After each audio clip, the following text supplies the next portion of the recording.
time to meet our destiny. Does anyone have any guesses as to whether Odette is actually Lelik or not?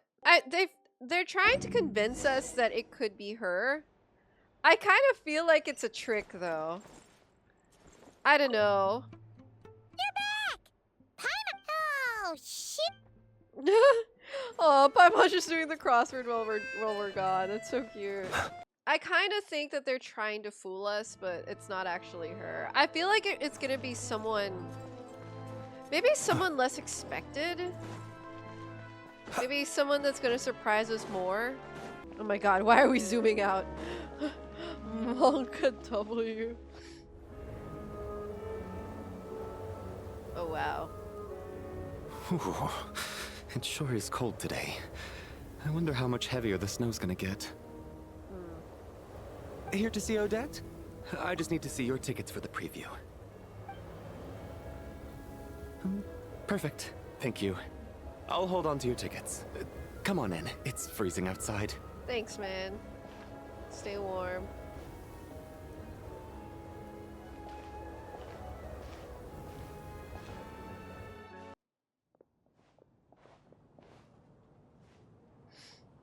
I think I'll leave the Lelek question until after the show's over. Then I'll go find Odette. Okay.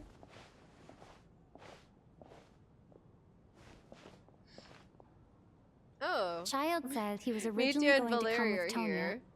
So I'm guessing Tonya's already here somewhere. Is there anyone here who looks like a Tonya? Let's see. It's a small audience. Makes sense for a preview. Is that Chuganov? I do see some familiar faces. Mr. Chuganov's back again by the looks of it. Oh, and is that Mitya? And that Fatui officer, Valeri. Guess he must be playing cat and mouse with Mitya again. Okay. Oh no. It looks like the show's starting, and I still haven't found Tonya. Never mind. I'll just have to take a seat for now and see if I can catch her afterwards.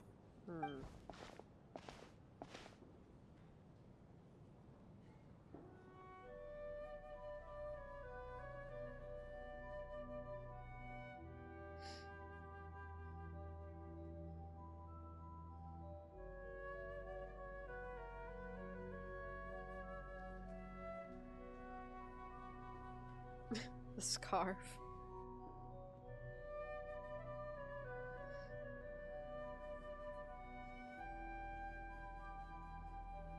Bro's getting inspired again.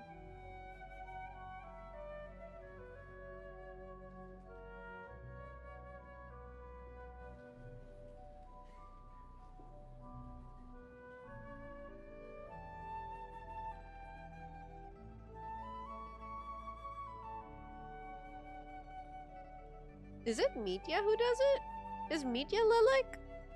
Is he writing his letters during the show? Is it his scarf that puts the letters in? Hello, members of the audience. I'm a staff member here at the theater.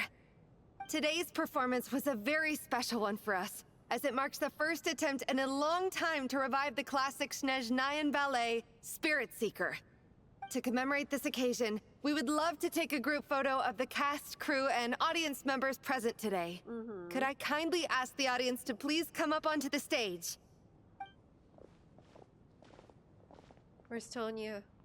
Guys, where's Tonya? All right, everyone, huddle in a little more. Is that her? Now, look at the camera. 1, 2, 3.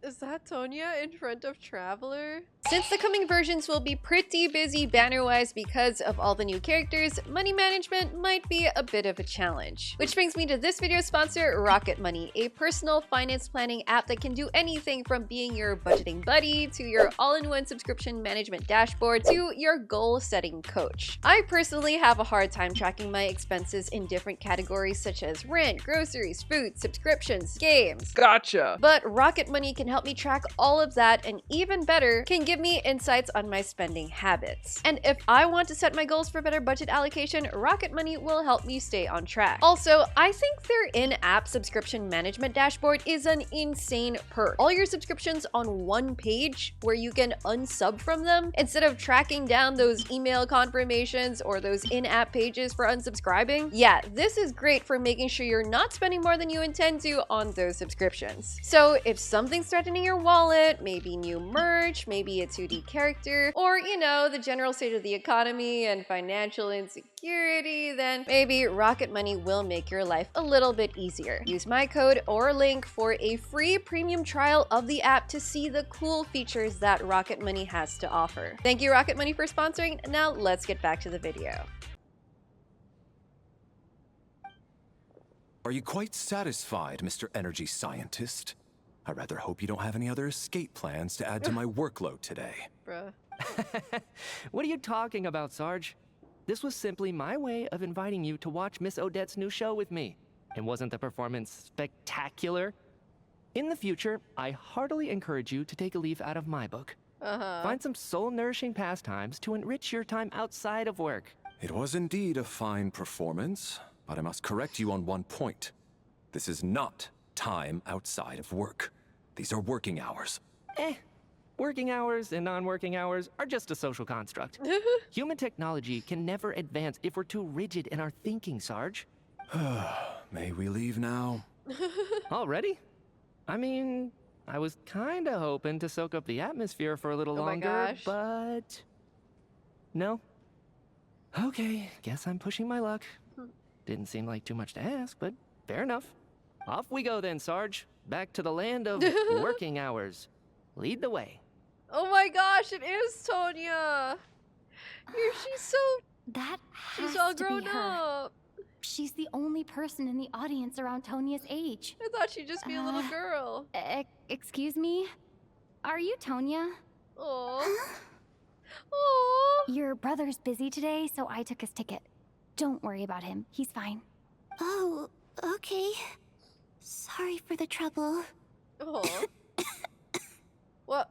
Is Tonya sick? What's wrong? Are you sick? No, I'm fine.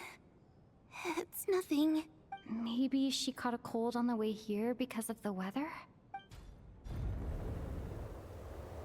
I haven't seen snow like this in a long, long time. It's most unusual. I know. It's completely white out there. You can barely see a thing. I've never seen such heavy snow in my life. Let's wait it out for now. You'd be lucky not to freeze to death in this weather, let alone find your way. Well, look at that. Maybe we shouldn't be in such a rush to get back after all. What do you think? Bruh. Let's wait and see. Why do you need to take it so seriously? Fate has given us this wonderful chance to take a break. We owe it to ourselves to make the most of it. Come to think of it, there's I a like this small kid. inn not far from here that always keeps plenty of extra blankets on hand for guests. I know the route well. Shall I head over and borrow a few blankets? That way, anyone in a hurry can wrap up warm for the journey back. Just remember to return them next time you're over this way. Sir, there's really no need to go to all that trouble. Hey, it's no trouble at all. Wait here, I'll be right back.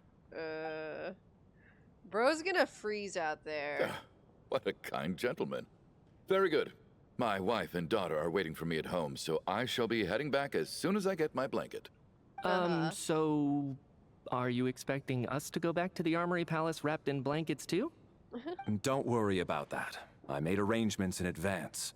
Should I not return to the Armory Palace within 3.5 hours after Operation Showtime What the- begins, an armed squad will be sent to collect us. Okay. They will escort us back. You are one of our key military personnel, so any weather-related risks must be eliminated. Operation Showtime? So, wait. Every single time you drag me back to work when I sneak out, it's a whole official operation? I Bruh. gotta say, He's so you really extra. turned this into quite a moral dilemma for me.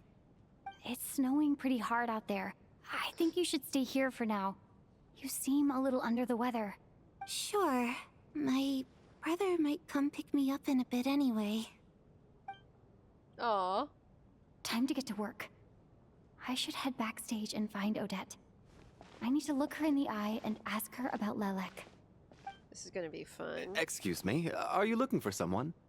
I'm looking for Vodyanitsa. How do you know that Miss Vodyanitsa is backstage? Unless... oh! Are you here at Mr. Chuganov's behest?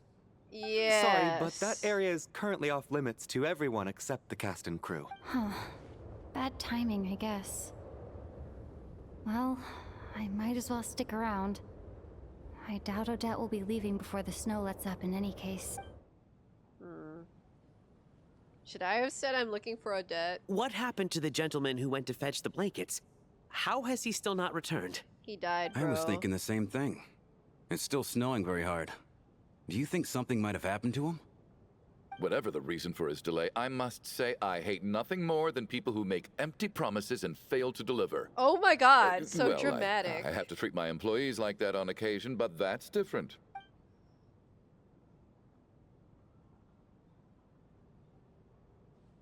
Valeri's like, You this seem is anxious, very Mr. Valeri. unusual. It's been nearly 4 hours since I left the armory. The army should have arrived to extract us by now. They know how much I despise tardiness and disrupted plans. There's simply no reason that they shouldn't have shown up by now, barring exceptional circumstances. Surely a snowstorm like this one counts as such. Few things in this world can stop the Snezhnayan army, Mr. Mitya. And a snowstorm is certainly not one of them. Why don't you go out and take a look? They might be right outside, waiting for your orders before they dare come in. An absurd hypothesis. I have no intention of leaving your side for even a moment until I have escorted you back to the Armory Palace. This doesn't look like an ordinary snowstorm to me. Is the monster here? That guy who left earlier. It looked like he just vanished into thin air. Either that, or my eyes were playing tricks on me. What is happening? A man-eating snowstorm? Come on. Night hasn't even fallen yet. Spare us the ghost stories.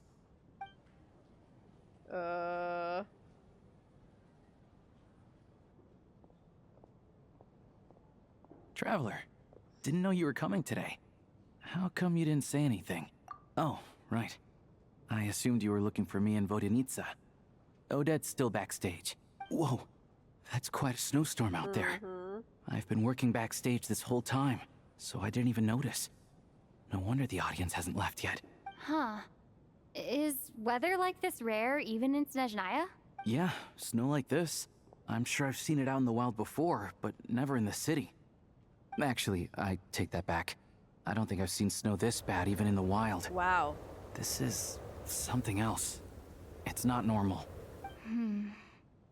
If even Alosha thinks snow like this isn't normal, Yeah. could it have anything to do It with that relocated monster people have here. been talking about? We can't stay cooped up here forever. Someone needs to go out and take a look. Should I go with you? No what? need. Talk to Odette I first, have plenty girl. of experience with snowstorms. Besides, I work here while you're an audience member. I should be the one to do it.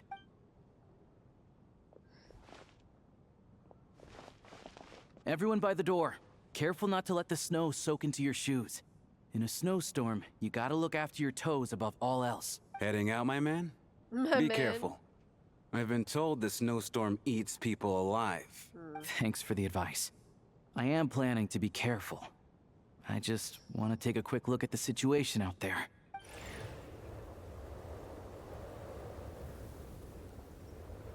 Good thing he has a great hood and coat. Seems... Oh, he's back. What happened? He's back! How was it? What's going on out there? Did you see any soldiers patrolling the area? Something about this storm isn't right. There's no one out there. I didn't see a single soul. And something in the air gives me the creeps. This isn't your average snowstorm. I suspect it might be related to recent events in our nation. I strongly advise everyone to stay here until the snow dies down. Are you serious? So all of us are trapped here now? That sounds a little far-fetched to me. You want to go outside and see? I, for one, am not risking my neck in that weather. Yeah. This just turned from a minor delay into a major hassle. We can only hope that our friend who went to fetch the blankets just ditched us and went home. Is it really that bad? But my daughter, I won't be able to read her a bedtime story tonight. Huh? What are you all still doing here? Whoa! It's snowing hard. So now we're stuck here? Oh, this is terrible. Luckily, it was just a dress rehearsal today, so there aren't too many people here. On the bright side, the theater's always well stocked with supplies. If the snow still doesn't let up as we get into the evening, you can spend the night here, everyone. At least, I assume that's all right? Odette? Fine by me. This seems like a sensible backup plan under the circumstances. Dude, what is going My on thanks with to the the theater snowstorm? for being so accommodating. Did the What are you monster staring just outside come and praying here? for, my man? You anxious to get home too? Oh, your majesty the Tsaritsa, I beg you, please do not let tonight's snowstorm stop. What? This is a golden opportunity to spend the night under the same roof as the two Hello? top stars in all of Snezhnaya. It's a once-in-a-lifetime experience. We have a super I fan? think I changed my mind. Sir, if you so much as look at us funny, you'll be seeing stars in a whole other way. Behave yourself, or you'll be begging for that blizzard. Damn. It's getting colder. We need to keep the indoor temperature up. Bro fell to Close his the door knees. and lock it tight. Let's head somewhere warmer.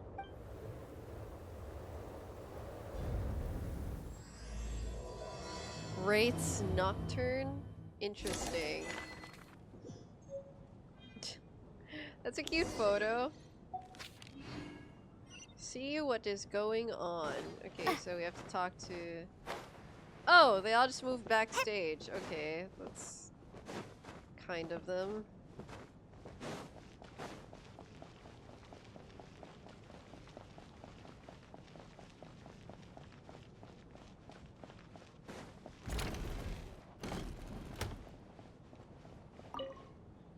And then there's the aristocrats. Easiest of all to deal with.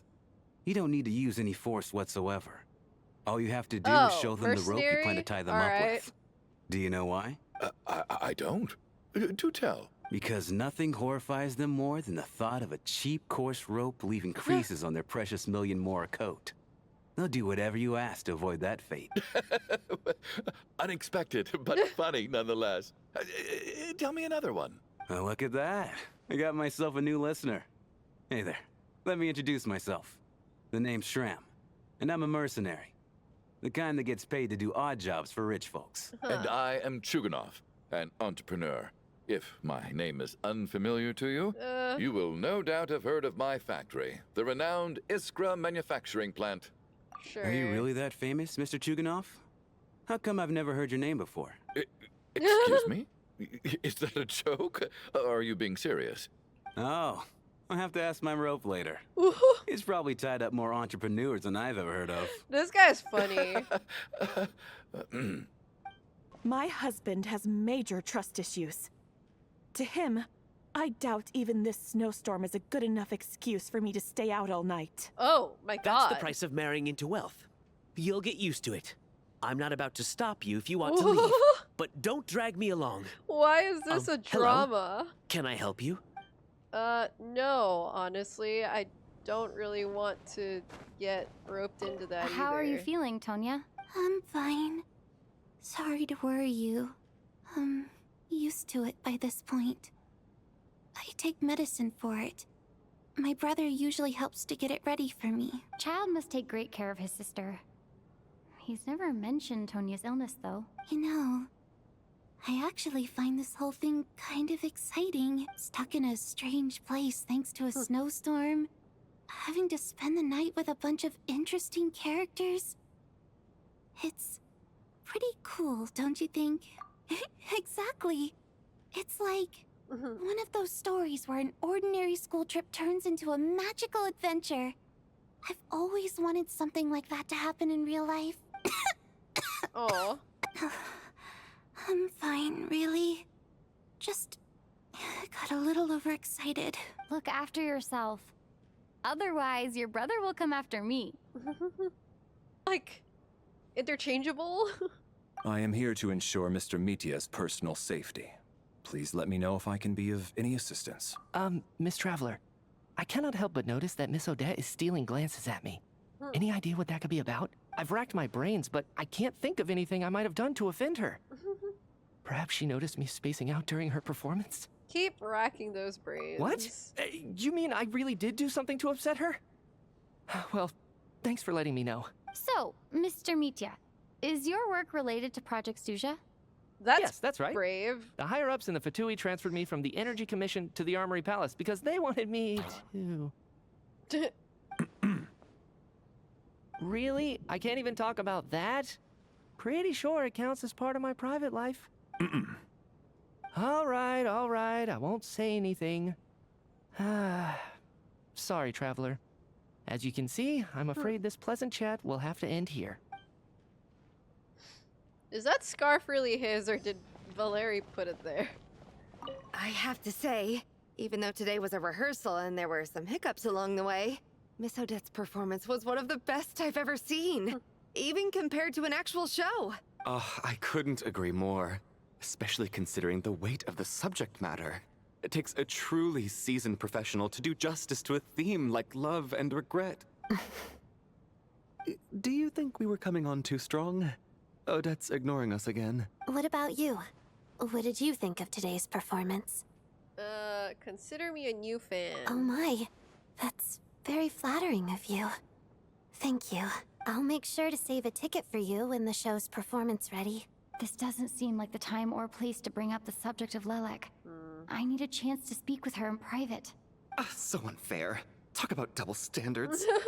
And now it looks like I've been spotted. You know Mitya too? No, I don't. I just have a feeling that he might be dangerous. I called it. I called it. Mitya's Lelek. I called it. How's it looking, Alosha? No change from this afternoon. Heavy snow with no sign of slowing down. May I have your attention, please? The storm is unlikely to stop tonight, and it'll be even more dangerous outside at night than it was during the day. We at the theater owe everyone here a duty of care. Therefore, we strongly suggest that you stay on site overnight and avoid going outside unless absolutely necessary. In a few short moments, we'll give you a tour of the theater's various quarters. You can choose to sleep in the VIP room, the office, or backstage. Or on the stage if you'd prefer. We won't mind. I'll pass on sleeping on the stage. What if the snow is stopped by tomorrow morning? The early birds in the audience might think we're part of some experimental new show. A drama about sleeping? That could be fun. Maybe we could come up with a title for the production. What? Gotta admit, I didn't get that one. They don't know. Anyone who doesn't wish to sleep on the stage, please follow me. I'll show you to the rooms. Alright, we're spending the night at the theater. I guess I'll call it a night. Though, I feel like I won't sleep very well without Paimon here. I'm sure she'll be worried that I haven't made it back yet. But as long as she looks out the window, she'll probably realize what's holding me up. Man. I miss Paimon too. I wonder if she's feeling any better yet. At least she hasn't been getting any worse. Still, I should try and get back first thing tomorrow morning.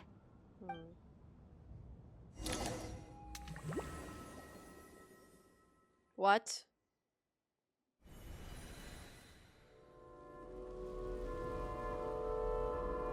Hello? Are we transported to a dream?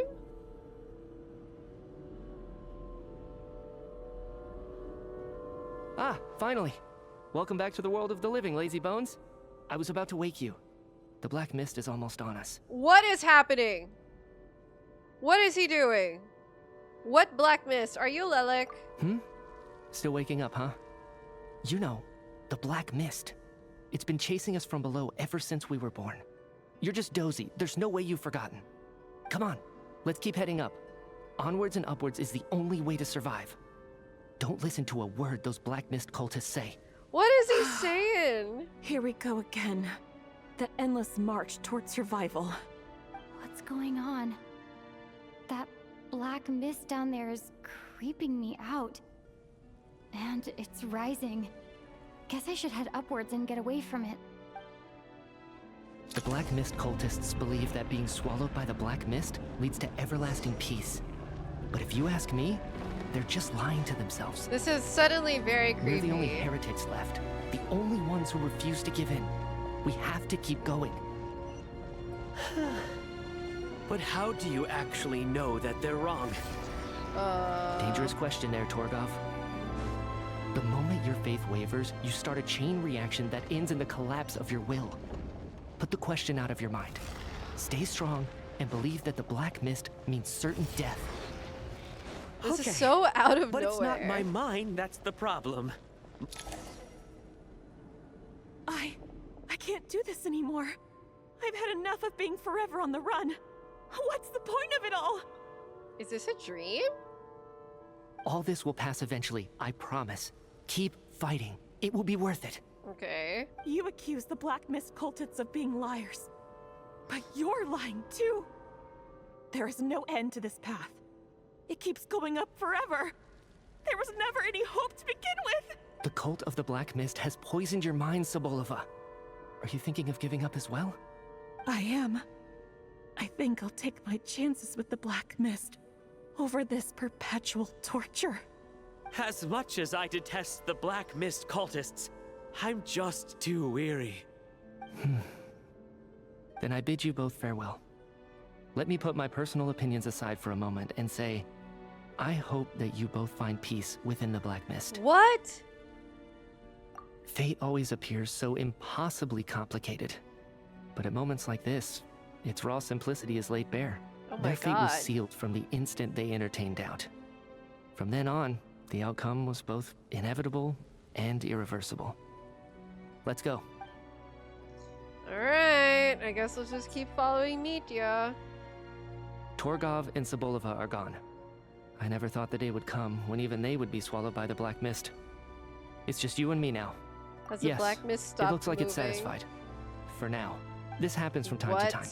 But it won't be long before the Black Mist starts chasing survivors once again. No one knows how to stop its advance for good. Well, we should make the most of the precious moments of rest that those two bought for us. What? Huh? Are you really that sleepy, traveler? What? Guys, that was so weird. Oh my god. Ah! Help! Somebody, come quick! Did they die? What is it, Tuganov? What's wrong? Huh? Is it morning already? What's all the commotion? Sounds like it's coming from next door. I should check and see what's going on. Oh my god. I think they actually died. Uh-oh. Uh-oh.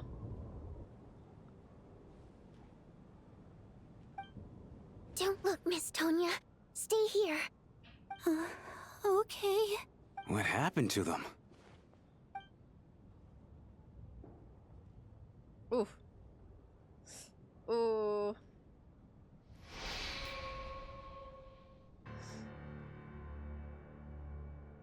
This is what death looks like. These two people have passed away. And the strange thing is that somehow I knew this was going to happen. Dude. I knew that they would be the ones to die. That's wild. Have I seen this moment before? Or did I have some kind of premonition? I can't remember what it was. Oh, she doesn't Let me remember take a the look. Black Mist.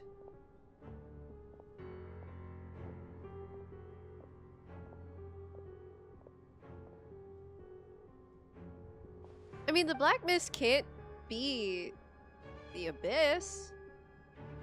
They don't seem to be the same. No vital signs in either of them. They're dead. The cause of death, however, remains unclear. No wounds on the bodies, no signs of a struggle, and no skin discoloration caused by the buildup of toxins. But just last night, they were chatting and joking away. This is so sudden. Could they have had pre-existing medical conditions? Even then, the odds of them both dying of sudden complications on the same night are extremely low. This is such theater It's hard to bad believe luck. that they died of natural causes. Nor does this appear to be a suicide. Who was the first to discover the bodies? Chuganov. It was me. But these deaths have nothing to do with me, officer. I got up early because I wanted to see if the snow had stopped. Then I noticed that the door to this room was open, and it looked like there was a man and woman inside. I just went over to see what was going on. I had no idea they were... I can corroborate this. I was doing my morning exercises near the stage. When I saw Mr. Chuganov heading this way, I followed him. I can also confirm that I didn't see a single person approach that room before him. The snowstorm was raging all night, and it's still going now. There's no way someone could have come in from outside, correct?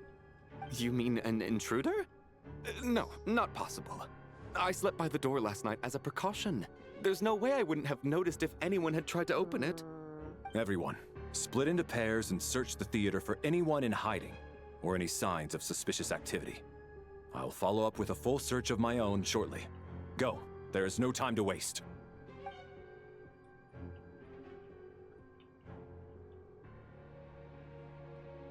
Very creepy. Nothing on your end either? Backstage is clear. No signs of suspicious activity. We checked the basement. Also clear. I don't think there's anywhere here that a living person could hide. I didn't find anything either. Are we certain that the theater doesn't have a back door? Or any tunnel or passageway wide enough for a person to fit through? No, there's nothing Why like is that. Media the if only people were one who sneaking in showed through up some in the secret Black tunnel Mist? to Why avoid not buying a Valeri? ticket, we'd have sealed it off ages ago. Or I also Odette. checked the windows. All of them are locked from the inside, and there's no sign of anyone entering or leaving. It sounds like we can safely rule out the intruder theory. If anyone came in during the night in this weather, there'd be no way for them to avoid leaving footprints or water stains. This can only mean one thing. It's like one of those murder mysteries you see in novels and plays, isn't it? The ones where the killer is one of us. Bruh. We can't quite jump to that conclusion just yet. Could he be right? It's hard to imagine something like that happening in real life. Set in a theater during a snowstorm, a murder takes place and the killer is among us. Among Us, It's she such said a it. classic trope that it seems unbelievable. She said it. Looking at who the killer targeted and the clean entry and exit, it all adds up. I know what this is. It's obvious now that I think about it. What is? What have you figured out? Both victims were wealthy, well-known local merchants. And the door was deliberately left open so I would discover the bodies and witness the crime He's scene gonna first accuse thing the in the morning. mercenary. Such ruthless methods. This was your doing, wasn't it, Lelik? Lelik? Wait, okay, who's he calling Lelik? You mean Lelik is among us? And he's the killer? Lelik. I know this code name. Member of the Rokot, anti-Project Stuzha. Always works alone. I've read the case files at the Armory Palace. Walk me through your reasoning, Mr. Chuganov. What do you know about Dude, Lelik? I thought he only leaves letters like through entry and exit and like invisibly. I didn't think he like actually murdered them because of his means of persuasion are murder. There's no one left to persuade. Now, I did think Meteor was Lelik, just saying.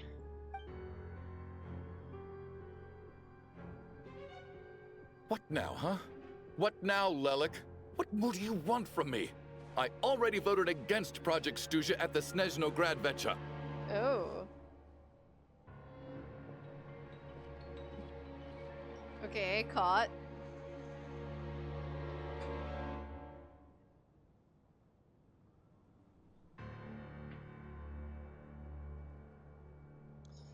Huh. But yeah, this is a silent killer moment, I guess.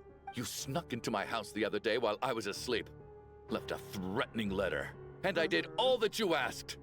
But Project Stuzha cannot be so easily shaken. Not with the rooster in charge. So he really was threatened by Lelik. That makes sense. And now you're resorting to murder to threaten me. Isn't that right? I knew it. The Rokot despises the rich. The lives of the wealthy are but refuse in your eyes.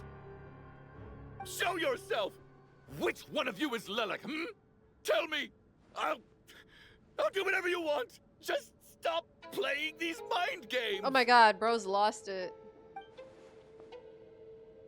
Was this really Lelac's doing? Would Odette really do something like this? If Odette really is Lelac, this seems out of character. But then again, how well do I really know her?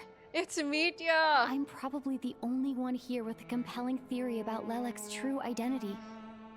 But if I reveal it now, I'll be putting Odette in the line of fire. What should I do? I don't think it's likely that Lelac killed anyone. Okay. At least from the stories I've heard, he's never killed anyone before. Yeah. And his name has never come up in connection with any murder cases. That's what I thought too. Besides, even if Lelac did want to threaten you, why resort to such an extreme and roundabout method? It's not his style at all. Vodianitsa doesn't know that Lelac might be Odette, but her assessment is pretty much identical to mine. Miss Vodianitsa, why do you suddenly feel the need to speak in Lelac's defense? Defense? Oh, no, it's just... I'm worried that we're jumping to conclusions here, so I wanted to share my point of view. Also, I don't think the Rokot is as bad as you're making it out to be. Oh, she shouldn't have said that. Well, if you think I'm so wrong, what's your theory then, Why don't you tell us who the killer is? The case is still evolving, Mr. Chuganov. Please do not prevent others from expressing their opinions so early on in the discussion. Even so, there's no denying that the recent threat received by Mr. Chuganov may well be an important clue. So there's still a good chance that Lelac is right here among us. Well... I can't do this anymore. I don't care if it's still snowing outside. I have to get out of here. Whoa, take a beat. We all know it's far too dangerous out there. Even the soldiers couldn't get to us. Go out that door, and you might not live to tell the tale. Bruh. And whoever this Lelac is, they're surely not going to murder anyone in broad daylight. Be sensible, my man. You're safer inside. As much as I regret having to say this, I'd like everyone to cooperate and refrain from exiting the premises until further notice. Because as things stand, every one of us is now a suspect. Man, this is... Okay, I find this a little bit frustrating because, yeah, from their POV, everyone's a subject, but then from our POV, we're just like, what is a Black Mist? But then Traveler doesn't even remember the Black Mist incident. Unless anyone has further information to share. So, like, we let's know adjourn they're chasing a futile Feel free to keep searching for clues, murderer. but make sure you don't go off alone. Bruh. I don't know. Until we get our radar back on media, this feels like a waste of time. You're right. That was my bad. It was a knee-jerk reaction. I didn't think it through. Luckily, no one suspected my identity. Oh, phew. It's just you. I thought someone was eavesdropping. Since Vodianitsa and I were on the same page earlier, I think I should share my thoughts with the Rokot members first.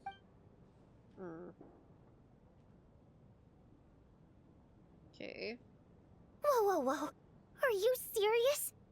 I don't know if this counts as gossip, but it's definitely on track to be the juiciest this whole year. Odette? Really? Odette? Oh god, how dumb does this make me look? Lelac has been right under my nose this whole time, and I didn't notice a thing. They don't even know if it's her. Actually, it's exactly what you'd expect. Sometimes, hiding in plain sight is the best strategy. And now that you mention it, the more I think about it, the more sense it seems to make. It all adds up. What are we up to now? 1, 2, 3, 4... Odette's identities. What? She's my coworker, specifically a ballerina, and also a Fatous, a member of the Rokot. Now, Lelac. It must be so exhausting. I just want to give her a hug. I guess since I've always known her as a member of the Fatui, it never even crossed my mind that she could be involved with the Rokot. let alone be Lelek. I don't understand. If she's with the Fatui, what reason could she have for being so opposed to Project Stusha? There are so many reasons. Probably best if you ask her that in person. Well, since you waited until now to bring this up instead of announcing it to everyone earlier, does that mean we're all on the same page here? She doesn't seem like the type to kill innocent people. I mean, yes, those people were innocent. Yeah. Lelek may not follow orders from the Rokot leadership, but as far as I'm concerned, she's never crossed the line. If anything, her actions benefit the poor. We need to confront her face to face. Do you think she'd really admit to being Lelek? I don't know. We'll have to see how it goes.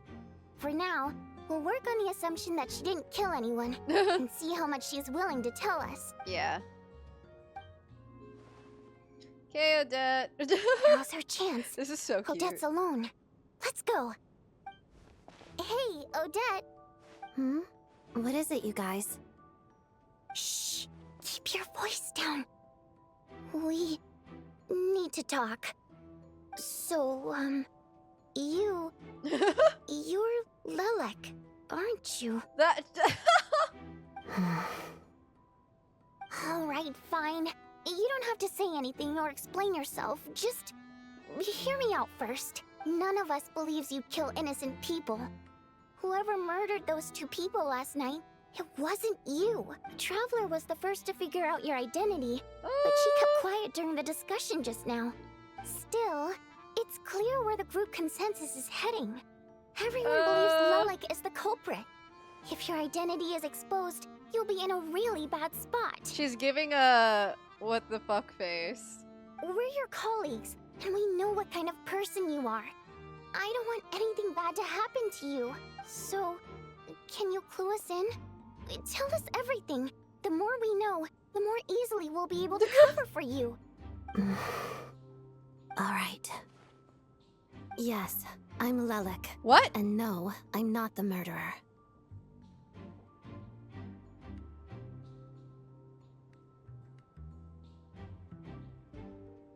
I was so confident she wasn't Lelek.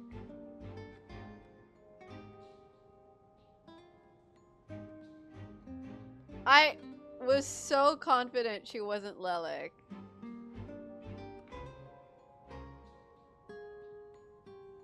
But now Mitya just seems more sus. Mitya just seems more sus than Lelek. And thanks, but I don't need you to cover for me. Actually, I'm planning to reveal my identity. Huh? You're gonna reveal that you're Lelek? Here? That's right. I'll admit I was surprised at first when Shuganov guessed that I was here. It was just a lucky guess, but it caught me off guard. But after taking some time to assess the situation and confirm where everyone stands, I don't believe I have anything to worry about. Are you sure you don't need a second opinion? Given the circumstances. Mr. Valeri! What? What?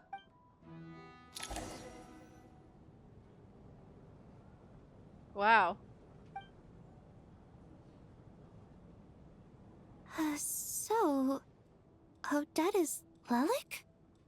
I don't know what game you're playing, but you've got a lot of nerve. Well, yes. It's just one identity. So what if it's exposed? I can disappear and adopt a new identity anytime I please. I made my peace with this when I chose to become Lelek. But more importantly, I promise I am not the murderer, which means that someone else is. So, if anyone still insists that I did this, you'd best produce the evidence now. Otherwise, I suggest that you bite your tongue. Wow. Because if you really believe I killed 2 people without making a sound or leaving a trace, pointing fingers at me would surely only make you my next target. Wow. She's very threatening. Is this really the truth, Miss Odette? That's confidence, all right. I believe you. A real no-nonsense attitude. I can see why Marionette said that she's on track to inherit the title of the Fair Lady. Are you seriously buying this? Hey, officer! She just admitted to being Lelik. Aren't you going to do something about this? I do have one question, Miss Odette. Why have you chosen this moment to come forward and reveal your identity? If I didn't say anything, everyone would be focusing all their efforts on finding Lelik. True. And it's not her. And that is exactly what the real culprit wants. I don't want to be the scapegoat who lets the murderer get away with this crime. Despite all the accusations, she made the smart choice. A remarkable display of rational thinking under pressure. Clearly, Odette's talent extends far beyond the art of dance. It would be cool to see her actually becoming a new Harbinger. It would be. I kind of hope they do that at the end of this. And it would explain why Senora's not coming back, or they'd never made any efforts to make Senora come back. She thought so far ahead. Ugh, why do I always feel like I'm one step behind her in everything? That's just built different. You've convinced me. Dealing with the murder case remains the top priority right now. Let's put the name Lelik and all related incidents aside until further notice. Nevertheless, the group still considers you the prime suspect. I assume you have no quarrel with that, Miss Odette? I understand. You're welcome to keep an eye on me around the clock. I have no objections. Mr. Chuganov? For my wife and daughter's sake, I'll let you off the hook for now. But don't think you're forgiven for breaking into my house and threatening me. Just wait till we get out of here, Lelik. We'll settle the score then. Alright, so next matter at hand. Investigate Mitya.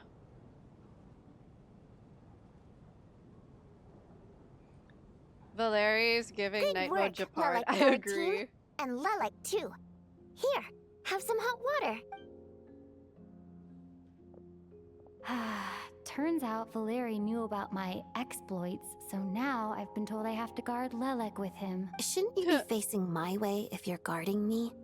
At the moment, it looks more like you're my bodyguards. If the true culprit is indeed still at large, as you have claimed, we must keep our guard up against them also. Don't worry, Tonya. We'll get through this. This poor girl, she just got sucked into this. Chad's gonna come here and settle everything and be like, don't touch my sister. Once the snow stops, the officials will step in. The investigation will get easier, and then we'll be safe. Yeah, what's up with the snow? But once the snow stops, won't everyone just leave? You're gonna miss us, huh? Well, some of us work at the theater, so we'll still be here. I'll even give you a special backstage pass. Aw. Really, Miss Vodyanitsa? That's awesome! You've made a fan for life.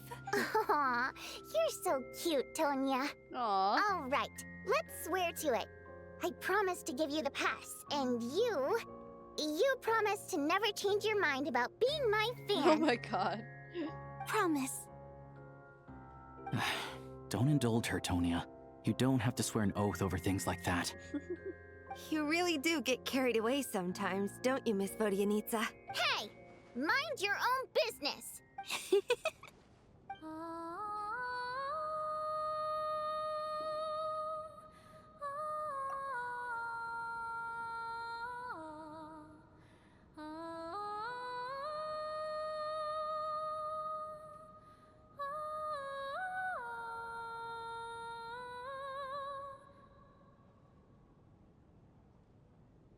Don't be nervous, Miss Water Imp. Everyone's here. There's nothing to be afraid of. Miss Water Imp. Excuse me? Do I look nervous? Don't be ridiculous. No, no, no. You sound nervous, lass. Oh. Wait, but how... Okay, plenty of people know that I'm a water imp, but still... How come you understand our primary mode of expression? Primary mode of expression. I've not come across that concept before. Do enlighten me, Vodyanitsa. Well, it's just... We water imps tend to communicate our emotions to each other by singing, rather than facial expressions. The emotions we convey through song take precedence over our facial expressions. So, we think of it as our primary mode of expression. I'm impressed, Shram. I didn't take you for a man of culture. but you're clearly rather learned. It's not about being cultured or not. The thing is, this mode of expression can usually only be understood by other water imps. It's not a simple case of a song sounding happy or sad. And yet, you're clearly human, Mr. Shram. Okay. It's really not the big deal you're making it out to be. I think I just have a knack for it. Plus, I have a very close friend who's a water imp. A delightful lady. But keep that a secret. Anyway, we spent so much time together that before I knew it, I noticed I could understand her expressions. Oh, I guess that makes sense. Still, the fact that you have a water imp friend is even more surprising. I'd better watch what I'm singing when I'm around you from now on. Hey, what are you implying? You're not secretly insulting the audience in your songs, are you? My God, Chuganov, shut up. It's not about you. Why would I do a thing like that? It's getting late. We should discuss our sleeping arrangements for tonight. It's a guard against the killer. Someone needs to keep watch. I suggest that we don't sleep in separate quarters tonight. It will be safer if we all stay together. Or the killer gets all of them at once. As long as someone keeps an eye on Lelik, I'm quite sure we won't have any trouble. Are you saying that you wish to bet your life on Miss Odette being the killer? Nonsense. Of course not. Then I propose the following arrangement for tonight. The Traveler, Odette, and I will form the Night Watch. We'll sleep in shifts, but 2 of us must be awake at any given time. Fine by me. An excellent idea. This allows us to handle the Night Watch while also keeping an eye on Lelik. Meanwhile, the rule of taking shifts in pairs resolves the other issue. Namely that we can't necessarily trust the Traveler or Valeri either. I expect that plan took you quite some time to come up with, didn't it? Actually, our field combat manual outlines a similar approach. Although the scenario there involves guarding prisoners overnight during field operations. That being said, I must clarify that I harbor no disrespect towards you personally, Miss Odette. All right. In fact, Lelik's numerous covert operations make fine textbook examples for military agents. I care less about respect and more about the fact that you just robbed me of 2/3 of my sleep tonight. Oh my God, I'm yeah. calling dibs on being the first to rest. Good night. Diva.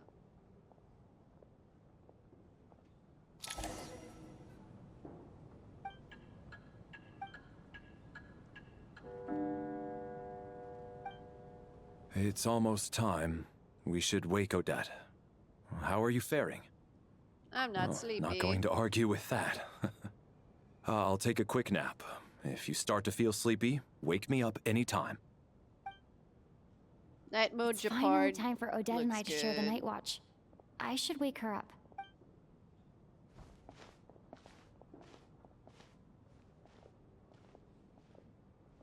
I came here to get information from her in the first place. Maybe I should think about what questions I want to ask before she wakes up.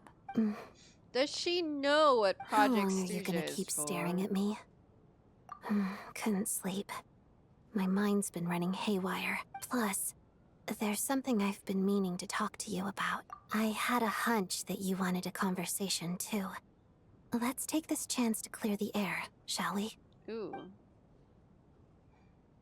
I like that these two have tension. I think I it's just had a simple very question for you, interesting. really. It's, Rosaline.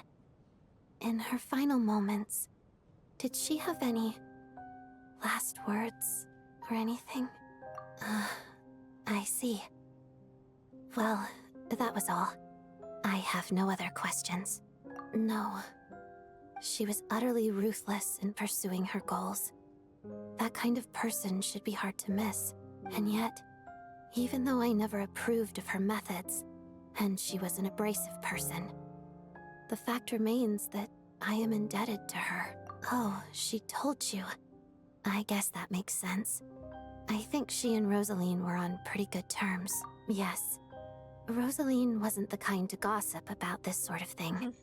Not that it's any huge secret to me, though. When I was a child, I had to join the Fatui for the sake of my mother and me. I trained under Rosaline. It was extremely grueling, and it didn't exactly come naturally to me. All I could do was try to ignore the biting cold and practice, practice, practice. I was a newcomer who'd managed to make a good first impression on a harbinger. There was pressure to live up to her expectations, to be worthy of the fair lady's reputation. Every day was a struggle against the cold, pain, and fatigue. And most nights, I struggled to fall asleep. After enduring all that, I've become almost immune to the sensation of pain. I suppose that was the cost of survival. Wow. Surely, any child who had to experience that would grow to hate her lot in life, don't you think? So, I put an equal amount of effort into my ballet. Because in my young mind, that was the only way to defy my fate. It was my way of telling her, the Fatui's demands and your expectations of me are not what I wish for. One day, I will leave. I think she probably blamed my poor performance and training on my passion for ballet. She knew my heart wasn't in it. One time, when I was secretly practicing a dance at night, she suddenly showed up. I knew she was there to catch me red-handed. I told her, "You don't deserve to watch the dance I learned from my mother." Damn! She looked stunned. I guess she was surprised that I lashed out first, before she had the chance. But strangely enough, on that occasion, she wasn't fierce with me like she was during training. Instead, she fell silent for a moment, and then left. After that, she never interfered with my dancing or asked me how it was going. She never came to watch me dance again either. Not even once. Honestly, respect to Odette for telling that to Rosaline. She was. But even now, whenever I take out this core Ignis, I can't help but think of that night. Of the look on her face. Sort of. Although gift might be too kind a term. This is her flame sealed within ice. What? A symbol of her favor, yes. But also our way of keeping an eye on people. She knew the location of every piece of core Ignis. If any recipient started acting suspiciously, she'd be on to them immediately. Trust her to make even a mark of approval feel suffocating. So much seniority, So, I know. When news of Rosaline's death reached Snezhnaya, many people immediately crushed their core Ignis. It gave them a profound sense of relief, like they'd broken free from her shackles. But I kept It was that mine. oppressive, huh?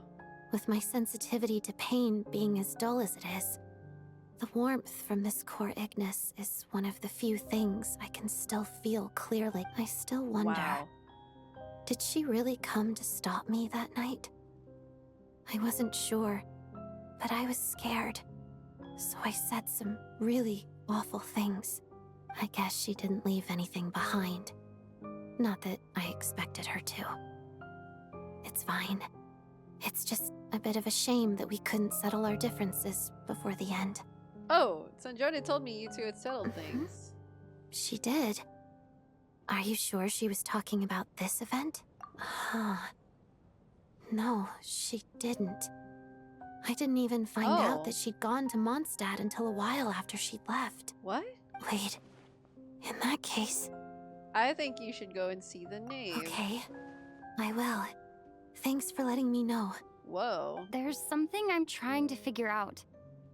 I'm beginning to suspect that Paimon's mystery illness is being caused by the energy research behind Project Stuja. Paimon's very important to me, so I have to get to the bottom of this. Oh my gosh. I figured that since you're Lelek, you might know something about all this.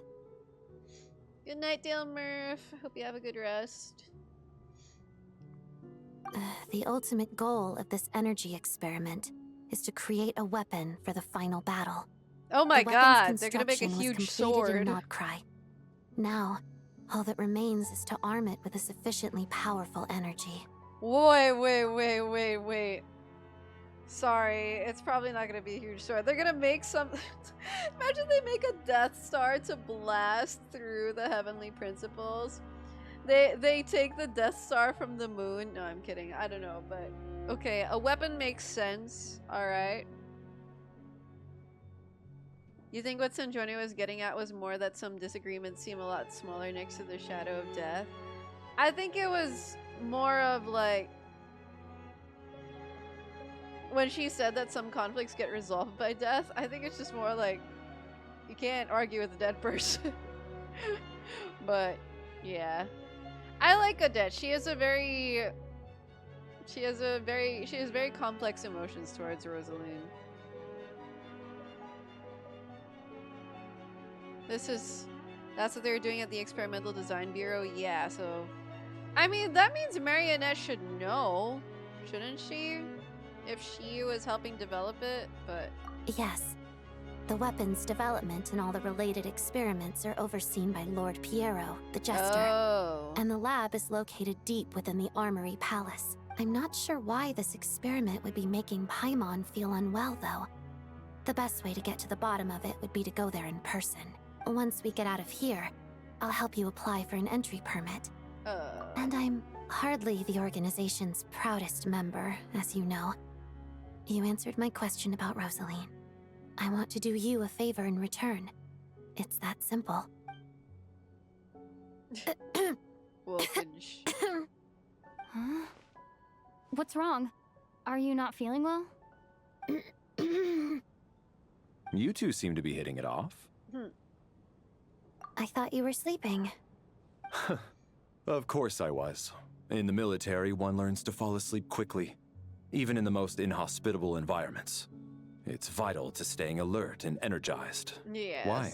Is something wrong? Even if he was awake, he can't have overheard us, right? Well, thank you both for keeping watch. Traveler, I'll take over for now. It's your turn to get some sleep. Sure.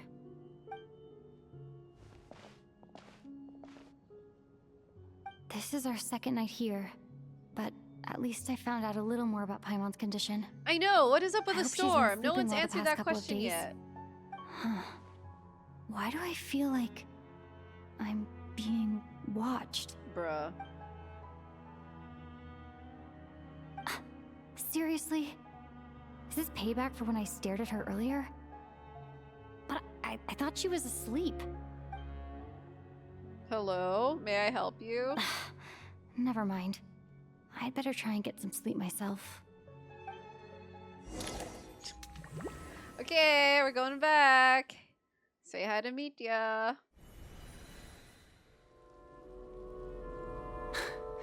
Hey, what are you spacing out for?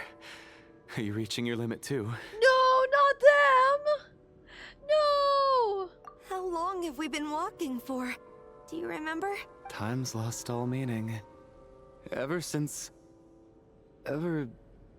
we noticed that thing above our heads. What was it called again? A star key? Or key star? Anyway, the person who named it was swallowed by the black mist.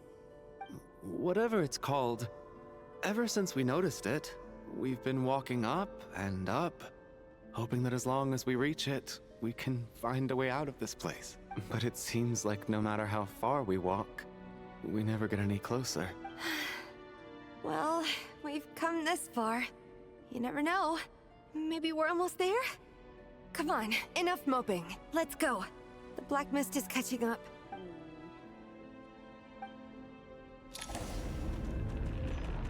Okay, no Mitya this time, which is odd. Lelek's confession.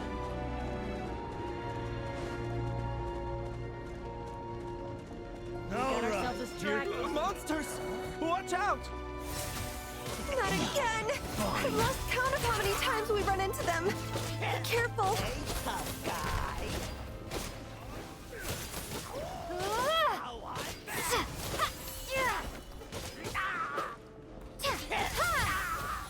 That's it!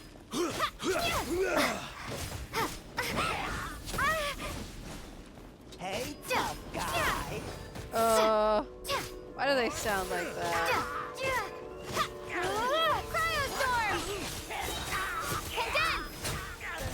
Shut up. Run faster. Alright, let's go. Let's go, guys. No time to waste. What's going on with that?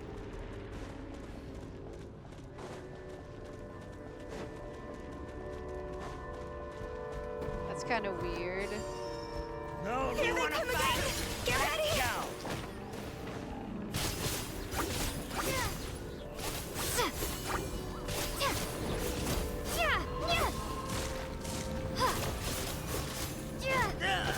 Backup is here. Fighting cross! Cool. Cryo Traveler got some moves.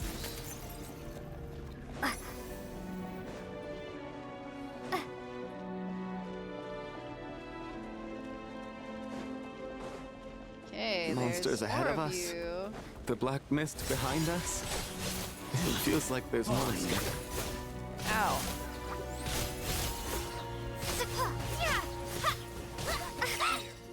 Ow! Wait, where'd you come from?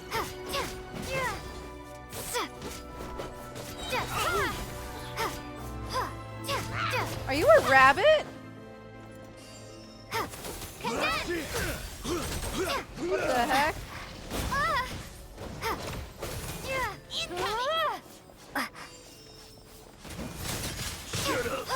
Run faster.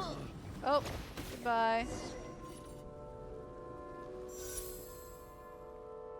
Are you hurt, Coolish? No, I'm fine. It's just... Suddenly I don't want to walk any further. Uh-oh. I get you. In fact, I reached my limit a long time ago. Sometimes it feels like there's hope where there shouldn't be. Yeah. The hope that the star gives us is the only thing keeping us going. But I'm not sure it's real at all.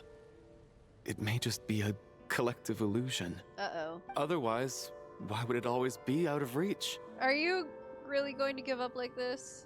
I actually feel I like know we're you slowly getting mean close well, to it. but you're only saying that to try and encourage us to keep going, aren't you? You're Thank gonna you, die, friend. bro. But enough is enough. Please don't give me any more false hope.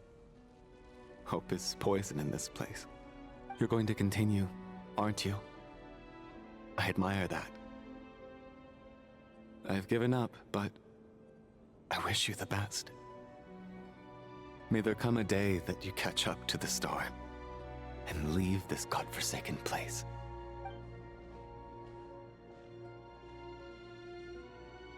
Is this them getting sucked into the Shadow Realm? Like, am I gonna see them in the Shadow Realm sometime soon?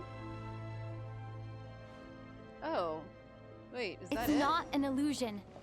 We really are getting closer to the star. Did they stop following already? Oh my god, they're so cooked. What? Congratulations. You're the first person to make it here.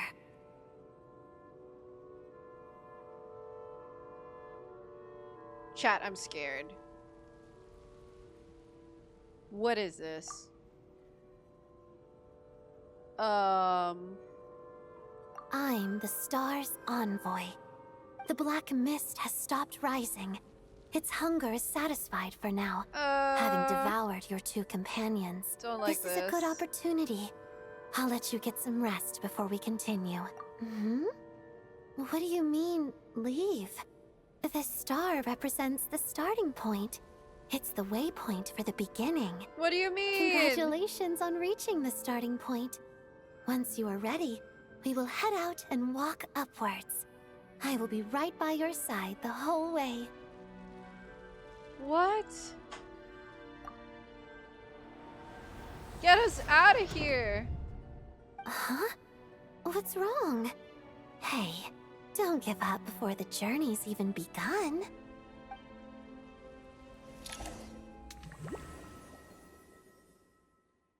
That was creepy as fuck. I don't like that. Odette's creepy. Is that... Like that. Vodyanitsa's voice? What happened? Coolish, wake up! Please wake up!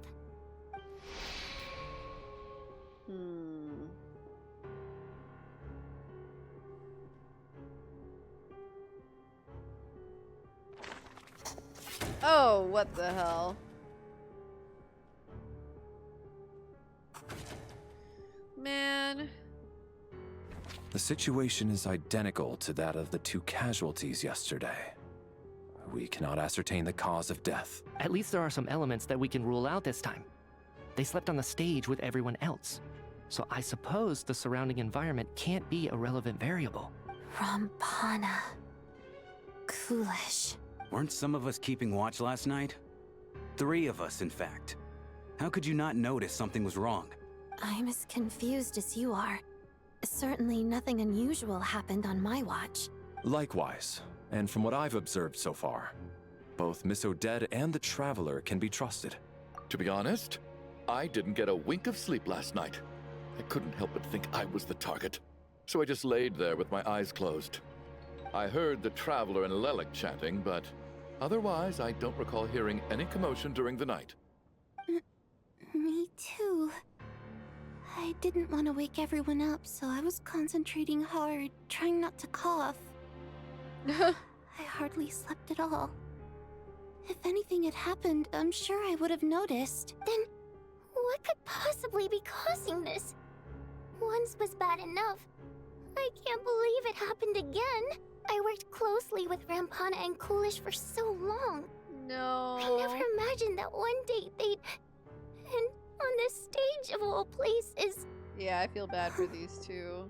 Vodianitsa. 4 victims in just 2 days, and we still don't have a single lead. I need to get to the bottom of this as soon as possible. And above all, keep Tonya safe. Yeah! I'd never be able to look Child in the eye again otherwise. Oh my god, that's foreshadowing. Tonya's totally gonna be next. Still snowing? Yes, I just checked. Still no sign of anyone outside either. What is going on, So we only have bro? ourselves to rely on. If you ask me, this killer can clearly strike whenever they please. The Night Watch was a useless endeavor from the start. Lelik must be an expert in poisoning. Clearly she used some poison that can't be detected on the corpse. Yeah, sure, Here we go again. Sure, bro. Listen, I was already thinking to myself last night, was Lelik's reason for revealing her identity the real story? Well, now I have my answer. It most certainly was not. He hates her ass. This seems like the kind of guy She's who been hates playing women, us to be for honest. fools. You get off on this, don't you? Revealing your identity, only to carry on with your killing spree? That's a hideous thought. One that only a hideous mind like yours could dream up. How dare you? That's enough! Yesterday, you named Lelik as a suspect because the victims were both wealthy merchants. Lelik might have had a motive then, but today's victims were just ordinary people. Not to mention that they were colleagues of Odette and mine. What reason would she have to murder them? Let me guess. Just to scare you? Who knows? Maybe you don't know her as well as you think. I implore you all to ask yourselves, how many people are there really in this world that have what it takes to kill another person?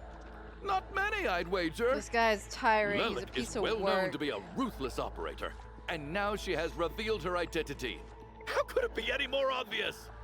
Everything you've said so far is still just conjecture. Yep. Which doesn't constitute a concrete lead. You need to back up your claims with some evidence. How can you defend her, officer? What did she say to you while you were on night watch? Bruh. Maybe I shouldn't be so surprised.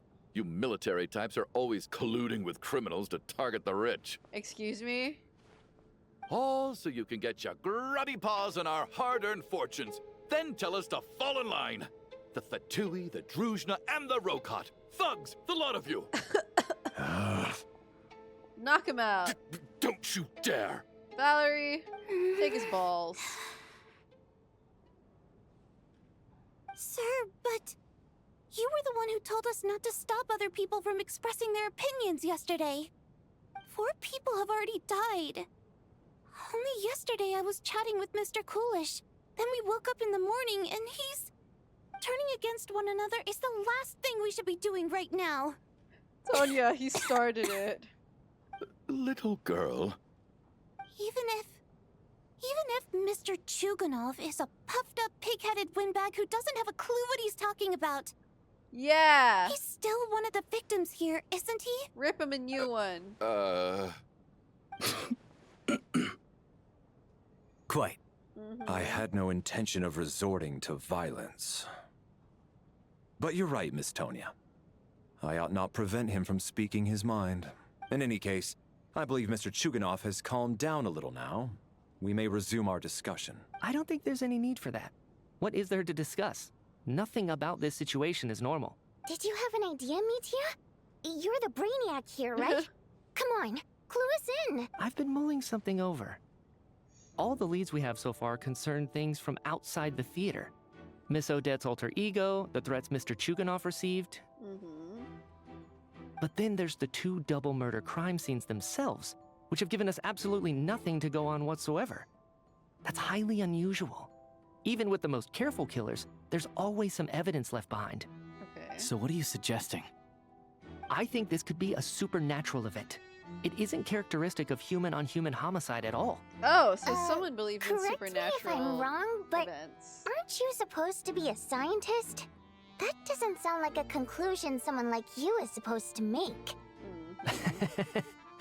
I got into scientific research because of my insatiable curiosity. But if the present situation defies all known scientific explanations, I don't mind shifting my curiosity toward the paranormal instead. Now we're getting now somewhere. that you mention it, I remember when I first came to the theater. I heard rumors about this place being haunted. Haunted?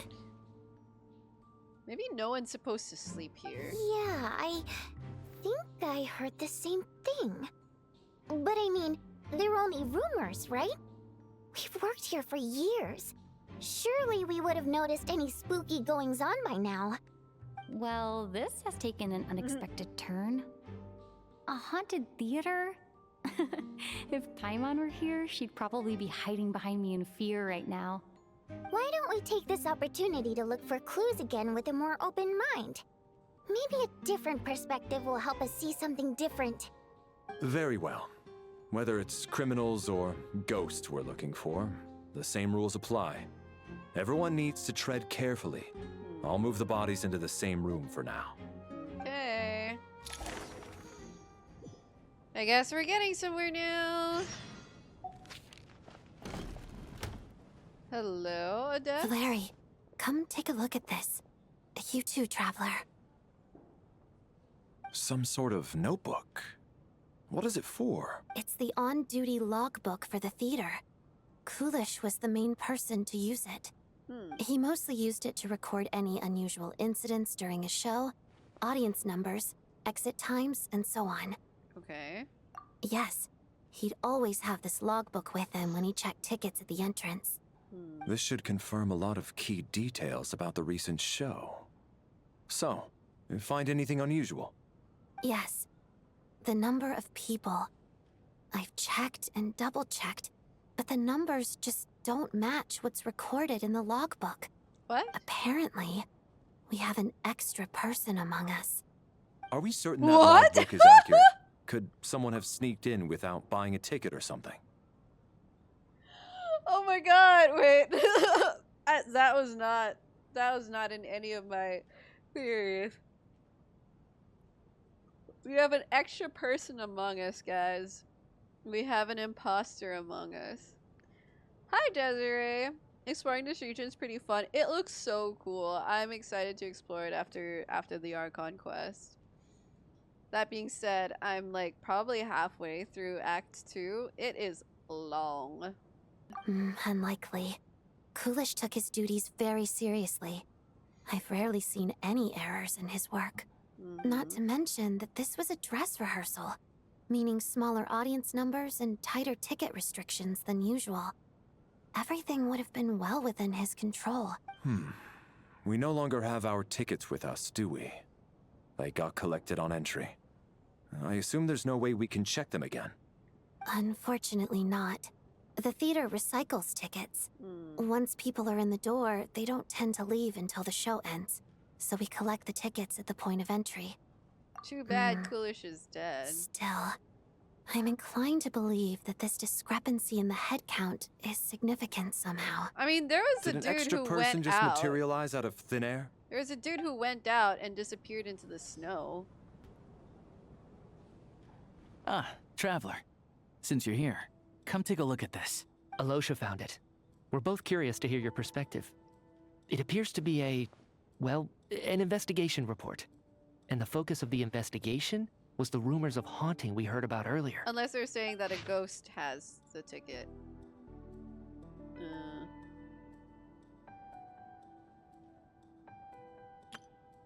Ley lines themselves possess powerful ability to either devour or guide souls. Yep. If their resistance is strong enough, they may even linger within the theater indefinitely.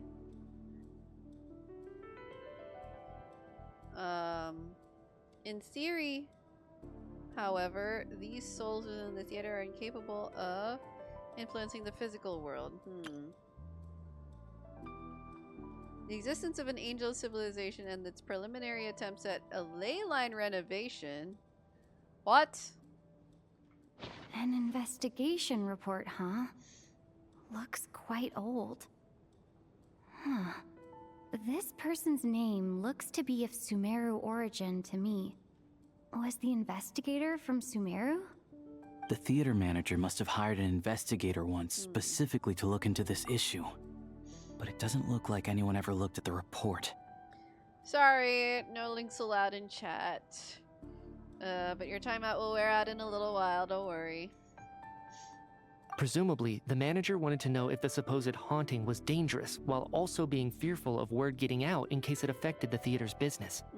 Anyway, the bottom line is, the haunting is actually real after all. It's caused by an obstruction in the ley lines. Is there any chance this is the key to finally making some progress with the murder cases? Yeah, ley line problems are pretty unexceptional to me by this point. And while it certainly offers an explanation for the ghosts, it's hard to imagine what connection it could have to these two murder cases. Some of the language that appears at the very end of the report caught my eye. Angel civilization, ley line renovation? My area of research doesn't touch on any of that, so it's completely outside of my wheelhouse. Huh? A piece of paper just fell out from the report. What? It landed right by your feet. Let's see. Death is near. Oh, okay. Thanks. How unnerving. It was tucked inside the report, so it must be a note left by the author. Death is near. Is that supposed to be what's going on here? With us? In the theater? But if so, how did the author foresee it? Could he predict the future somehow? Maybe things are more complicated than we thought. No, wait a second. If we take the report and the note at face value, they completely contradict one another. Maybe someone was telling the author The report definitively concludes that the hauntings in the theater are harmless and cannot affect the real world. There's a note left for the author. But the note seems to be warning of potential danger. The question is, what exactly does the note mean by death? Is it referring to the victims or could it refer to the perpetrator? The various ways we could interpret this keyword lead in completely different directions. Let's pause our analysis here for now. I think we need more information. Then not really, but then Tonya? maybe. Did you find anything? Not yet. Still looking. So... Are we supposed to be looking for something paranormal? I think I'd prefer teaming up with you than looking around on my own. This looks like somebody's notebook. Shall we read it together? Yes, please.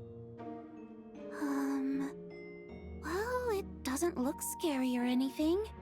So I guess it should be fine. All right, let's read it together.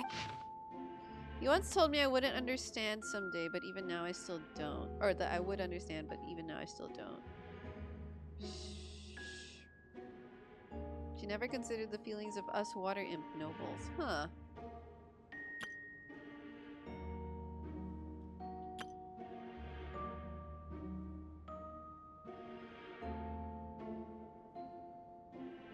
I still don't understand her. Why is it that those in power always seem this way? They clearly have the ability to bring greater happiness. Someone so seemingly omnipotent. Its name is, Huh. This has to be Vodyanitsa's writing, surely. Maybe it's a little rude for us to peek at this. I feel like I just read someone's secret diary by accident. It sounds like she's writing this for her parents, right? I don't understand. Why put this stuff in a notebook instead of mailing it in a letter? Because her water imp parents belong to the aristocracy, who were driven out of Snezhnaya by the Tsaritsa long ago. And now they live somewhere new, where the postman can't get to. Hey, Vodyanitsa, I'm sorry I looked into your private diary. It's fine. My fault for not storing it properly. I can't leave things lying around and expect them to get ignored when everyone's scouring the place for clues. All right, give me my notebook back. I'll take over the investigation in this room. Man. Sorry, girl.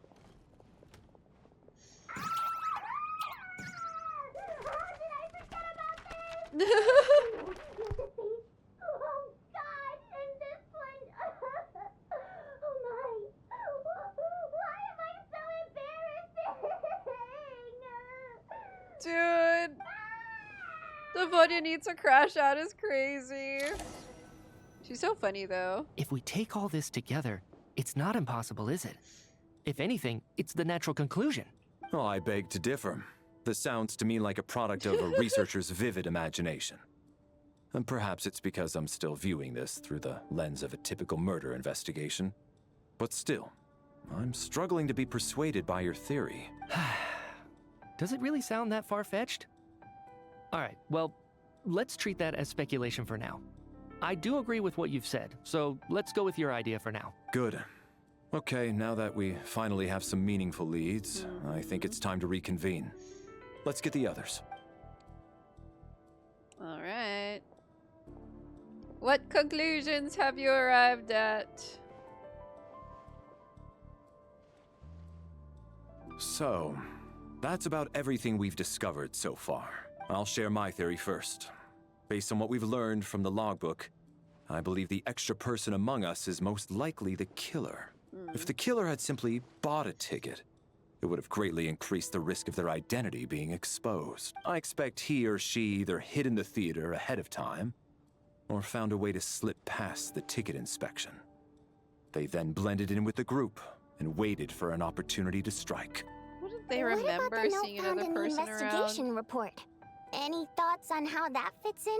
The killer may have simply planted it there as some sort of sick joke. I've seen my fair share of psychopathic killers. They love playing cryptic mind games. So, it has nothing to do with the haunting of the theater after all. This is just a theory makes theory. sense to me.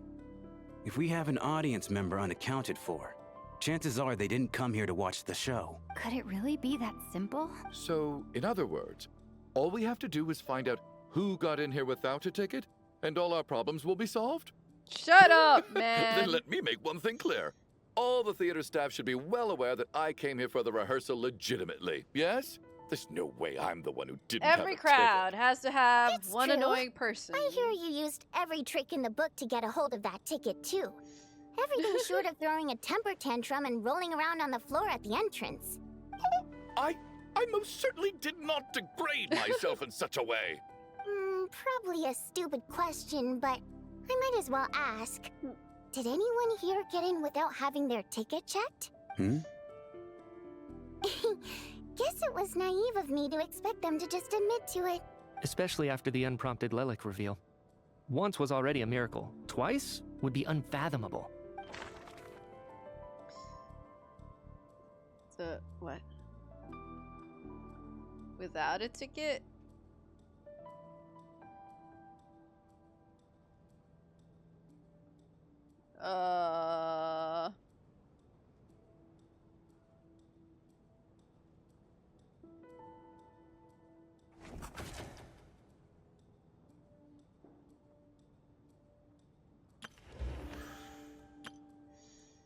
Honestly? Shram, maybe?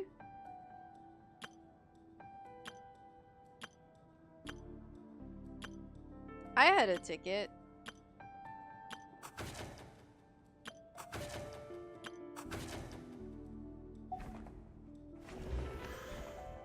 I don't believe any of us here knew Shram before all this. If no one can verify Shram's identity...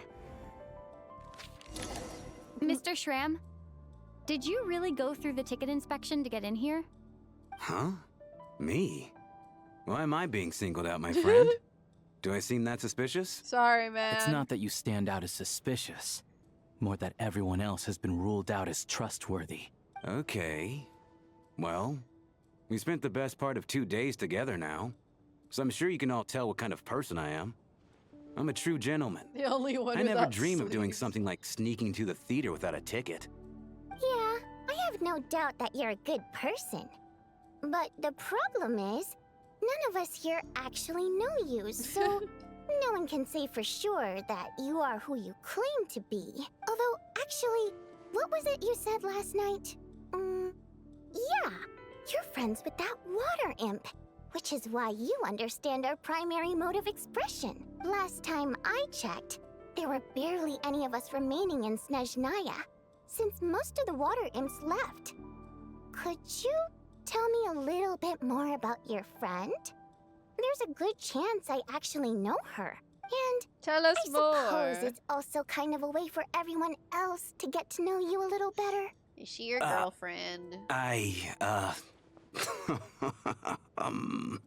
Good grief. Are you blushing? Pull yourself together, man. Stop giggling like a teenage boy. It's revolting. Hey, revolting is a little strong.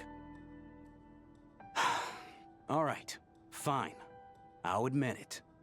That water imp friend of mine, the truth is, we're dating. I was just the bodyguard hired by our family. But the stars must have aligned, because sparks began to fly between me and their daughter. Never in my wildest dreams did I think I'd get so lucky. We don't need details. Just get to the point. Okay. I'm just a little hesitant to reveal her name, that's all. You know how it is. These are delicate times, even with me to protect her. If word gets out that she's dating a human, both the Fae and human factions will give her a hard time. That's not really? good. Wait, no. That can't be. Huh? Shram, what the devil are you talking about? Why is everyone looking at me like that? Surely you can understand where I'm coming from.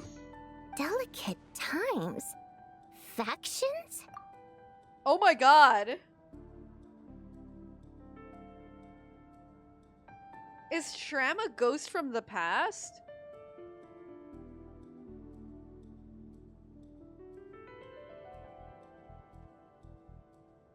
Shram is not supposed to be here.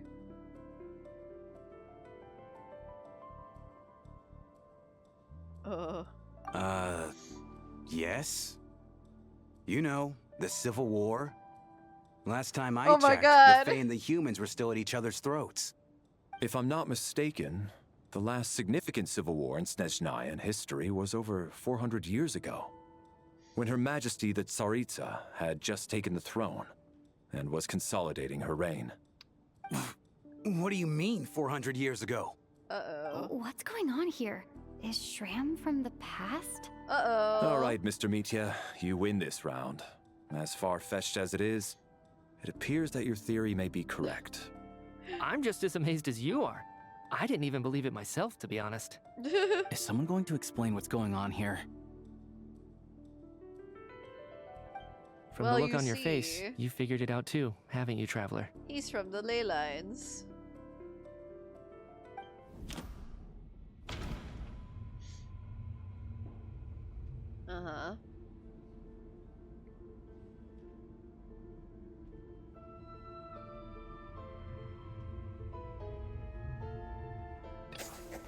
The theater's ley lines have been modified to block souls within its grounds from returning to them.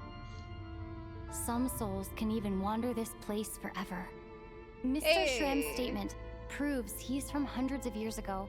Yeah. And according to the investigation report on the theater hauntings, Mr. Shram is very likely a lost soul wandering the theater. But is he the perpetrator? Hi, Three Strikes. How's it going?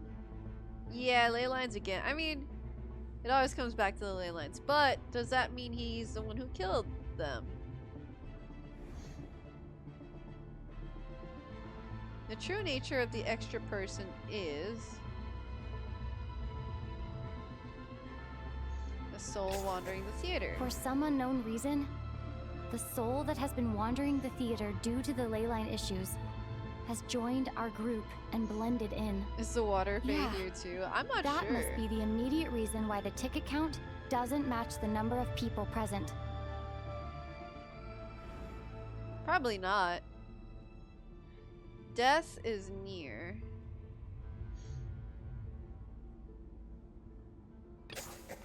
The contents of the investigation report have been verified. There are indeed leyline issues and wandering souls in the theater. Death likely symbolizes the deceased. Mr. Shram, for instance. Death is near. Huh. That must mean that there's a dead person in our midst. That's the truth, isn't it? But did he kill them? Yeah, the logic is clear now. The investigation report said that there would be souls stuck wandering around the theater because the ley lines were cut off. Mr. Shram must be one such soul who died in the theater a long time ago. In which case, that also makes him our extra person. So when the note said death is near, it must have been referring to death as in the deceased. People who died a long time ago. Someone who died a long time ago. In short, there's a dead person among us. The extra person we've been searching for is a ghost from the past. Bruh, this is so creepy. If I were... It's the Shrantum of the opera. If I were Tonya, I'd be like freaked the fuck out. This is some insane stuff. You mean I'm a ghost? No. Don't make jokes like that, my man. There must be some mistake. But even if I was dead, I know for a fact I didn't kill anyone these past 2 nights. Yeah. Even if all that's true, the report also said the souls inside the theater can't affect reality, right? They're harmless. Then what if the problem isn't the souls at all, but the ley lines themselves? The ley lines are taking souls now? The ley lines have a powerful ability to attract and devour souls. Let's say that the ley lines are like a black hole, constantly seeking to engulf souls. But the souls that don't want to return are trying to avoid being sucked in. Huh. Why does this analogy sound so familiar? What happens when the black hole can't achieve its goal? I'm only speculating here, but what if it ended up swallowing innocent souls by mistake? Or intentionally taking other souls to compensate? Dude, what? He figured oh my god. I could not have arrived at that logic even if I tried. Mitya knows. He explained everything very clearly. That could explain why we weren't able to determine a cause of death. If you're right, and their souls were devoured by the ley lines, it does make some sense. It does seem to explain a lot of the things we couldn't make sense of. Does that mean it's true? Except there's no concrete evidence. Mitya is relying on a lot of logical leaps. Well, yeah. But... Still, it seems like the best explanation we have under the circumstances. Alright, so how could Shram not know that he's dead? Seems a little unlikely that he hasn't noticed anything unusual even after several days interacting with us. On the contrary, it's perfectly normal for a soul to wander the theater for centuries without questioning their existence or reason for being there. It's simply what's natural for them. Theater ghosts are a thing, guys. Oh, it's hitting him now. Are you going back to the ley lines? You know what, Mr. Brainiac? I think you might actually be right after all. I'm trying to remember and... even though my head feels like it's going to explode, I think... it's all coming back to me. You know, I wonder if the snowstorm outside has to do with the ley lines too. I wonder if it's the ley line blockage coming to like a peak.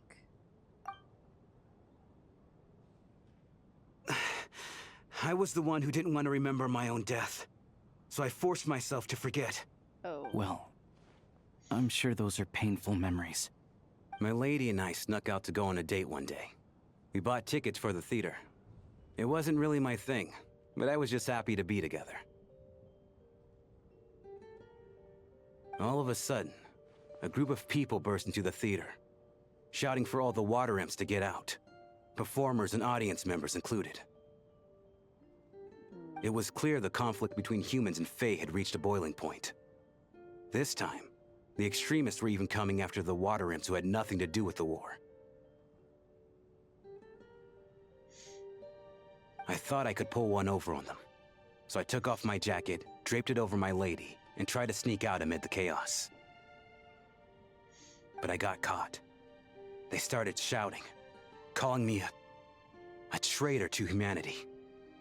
But I was going to do whatever it took to buy our chance to escape, no matter how many people stood in my way. I had to, both as their bodyguard and out of love. It's all right, friend. You can stop there if you want. You don't need to dig all that up again. It's just... Even now, I'm still struggling to accept the truth. How could I be dead? I'm sorry, everyone. If I'd known I was a dead man walking, I wouldn't have dragged you down with me.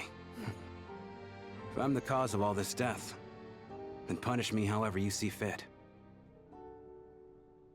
But, Mr. Shroom... No. I refuse to be a burden. I know what I have to do. You said I've been wandering the theater for centuries, right?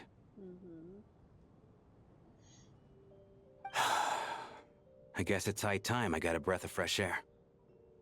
Out there, I mean. I'll leave this place. Wow. And take all this death with me. Go out on my own terms. Mr. Shram, I'm sure we can figure out a different course of action. My good sir, we both know I'm not supposed to be here. I should have accepted my death long ago. One way or another, this has to end. Unless you're saying this goes against another one of your military principles somehow. No, I'm speaking on a personal level this time.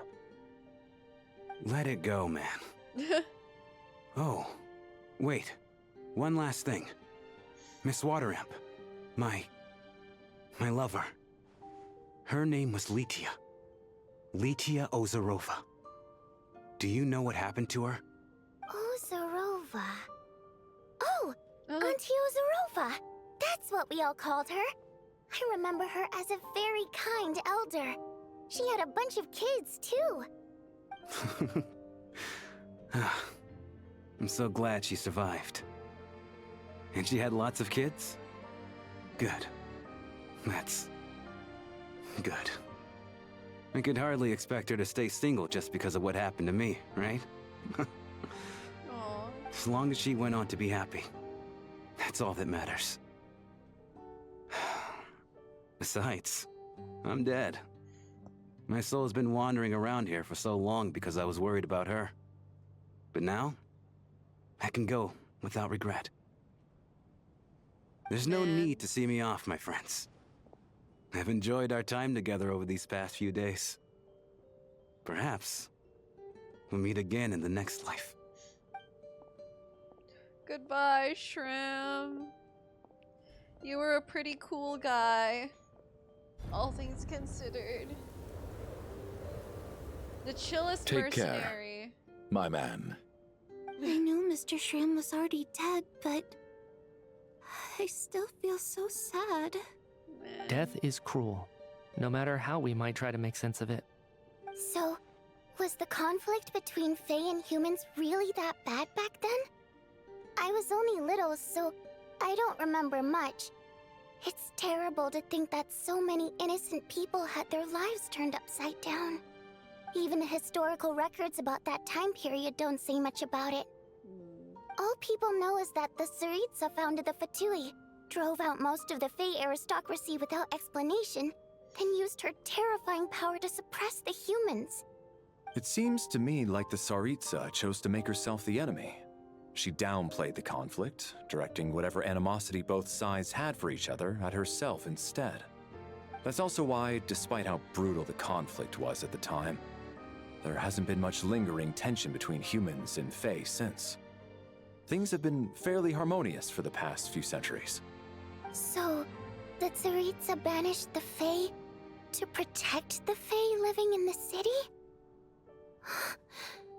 She offered herself up to be hated in exchange for peace.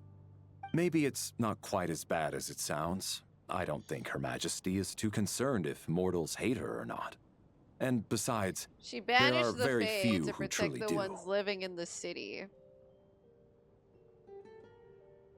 So where did the ones living in the city go? The Fae are here now. So all this time, I had no idea. All right. If Mitia's theory is correct, then I think we can consider this matter settled. Let's all take a break. Huh. Is the storm done? If only this blasted storm wasn't still raging on. Wait, oh. What? I thought we were headed back to until the snowstorm stops. Door, not the backstage. Whoops. I still can't believe Shram turned out to be a ghost who'd been in the theater for hundreds of years. To think he was dead this whole time. Yeah. What a strange turn of events. Knock knock. Hi, Odette. Knock knock. No. You know the door isn't closed, right? You don't have to knock.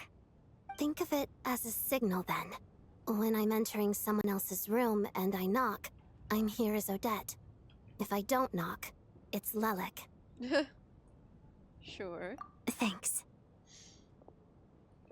So, why did you come to find me? Is there something I can help with? Vodyanitsa said you knew about my secret identity from the start. But when everyone was discussing who Lelik could be, you were worried that revealing what you knew would be unfair to me, so you kept it to yourself, right? Yes. I'm extremely grateful for that. Oh my god. It's Her nothing. face is so close. I mean, you didn't hold what happened to the Senora against me, so I should thank you for that as well. Actually, there's something else as well. I found myself in a situation similar to the one you were in when you helped conceal my identity. So I thought I'd come and ask you for advice. What's the situation? It's about Mitia. I knew it! Before all of this, the last time I saw him, he was dead. Ah! Ah! Aha! Oh no! Oh no! Okay. Okay. So he was sussy. He wasn't Lelik, but he's dead. Oh my gosh. That's so interesting. That's why he appeared with a black mist. Are people gonna continue dying? As I'm sure you know, my goal as Lelik was to stop Project Stuja. How long has Mitia been dead? When I found out the tech lead for the experiment behind Project Stuja was Mitia, I immediately started planning to track him down and threaten him to back out. I often saw him around the theater, but I soon concluded that making my move there would risk exposing my identity. Oh my gosh. So I decided to infiltrate the Armory Palace and go directly to his lab. That way, the threat would be much more effective. Oh. Well, I suppose there was a bit of luck involved. But I am a Fatus, so I already had some familiarity with the building's layout. But when I finally made it to his lab, Mitia seemed to be dead. How did you know? I checked his breathing and his pulse. He had no vital signs whatsoever. I'm certain of that. What? I thought So who maybe killed another him? anti-Project Stuja activist had beaten me to it, and chosen a much more brutal method. So I made myself scarce. That's why you were so on guard around Mitia that first night here. Yes. When I saw him sitting in the audience during the performance, I could barely contain the shock. To me, it was a miracle. Somehow, he'd come back from the dead. But then, the murder started happening and things got so complicated that it wasn't really at the front of my mind. That is, until Mitia himself said there must be a dead person among us. Then, I couldn't ignore it any longer. And yet, you thought that bringing it up right away would single Mitya out. Just like when everyone was suspecting Lelek. Exactly. I thought there could be something I was missing. Besides, we soon figured out that Mr. Shram was a ghost. And we knew there was only one extra person. So we thought he had to be the one. But now it seems like there's another candidate. I understand why you kept it to yourself. There was so much information being thrown around during that discussion. Bringing up Mitya would have just introduced more confusion. Yep. So, what do you think we should do? Let me confirm one thing first. When was it that you found Mitya dead? Around a week ago. Sometime in the afternoon. When did Vodyanitsa talk to her? That's earlier than I thought. I saw him just a few days ago at a restaurant. That definitely would have been after you found him dead. Yeah. He seemed completely normal to me. Chatting with Vodyanitsa, trying to avoid Valeri. So he was definitely alive on that day. Huh. That is so weird. All I can say is I know what I saw. Here's a thought.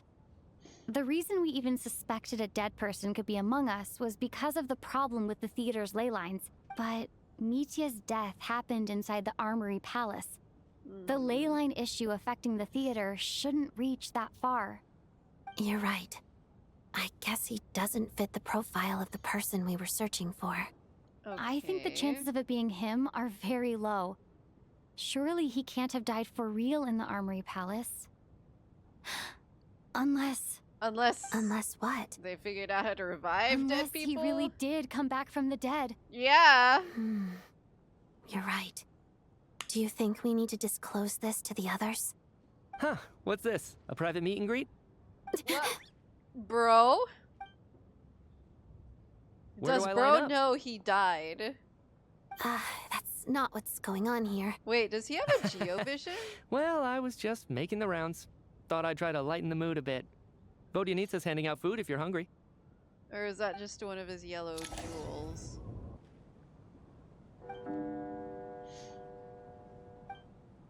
What is going on with this storm? Could it be connected to that monster that just arrived in Snezhnaya? I almost hope it is. Her Majesty the Tsaritsa left to vanquish that beast herself. We just need to wait for her triumphant return. Do you think people still feel the cold after they die? I'm wondering about Shram. Oh, maybe we should have given him a coat before he went out there. It's very considerate Death itself is cold, isn't it? I'm sure the storm will embrace him. Well, I hope he has a safe journey. I'm going to miss him, I think. It's not like we can blame him for Rampana and Kulish's deaths. Thinking back on it, we barely made it out alive ourselves. Once we get out of here, how are we going to explain what happened to their families?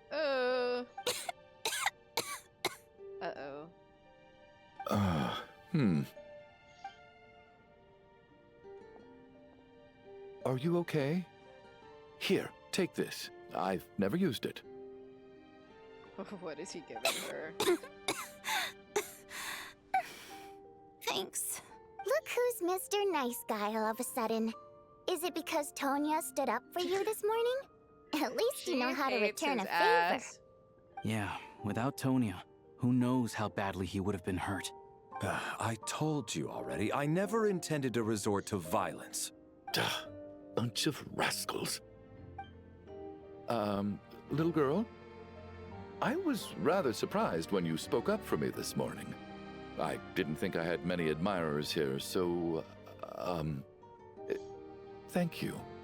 Oh, no need to thank me. I said some bad stuff about you too. I've been, too embarrassed to admit it, but, you remind me a lot of my daughter. So kind to everyone, but never lets her old man off the hook. Unless my wife and I are having a fight, then she's always on my side, especially when she was little. Every time I took her out... All right, easy now. How long have you had that cough, Tonya? I don't know. It's probably been a while. I'm fine. Are you taking anything for it? Yeah. I'll be fine once I see my brother. He's gonna pick some frost fairy flower leaves and brew a tonic for me. I'll feel much better once I drink that. I see. That's good to hear then. We should probably discuss arrangements for tonight. Now that the deceased has left our midst, there shouldn't be any more incidents. I feel like that gasp indicates he knows exactly what Tonya's illness is, and it's not good. However, out of an abundance of caution, I'll keep watch. Shouldn't we take shifts? I can take one if needed. No need. I managed to get a nap in earlier, so I have plenty of energy right now. After all the tension of the past few days, everyone else should just focus on getting a good night's sleep.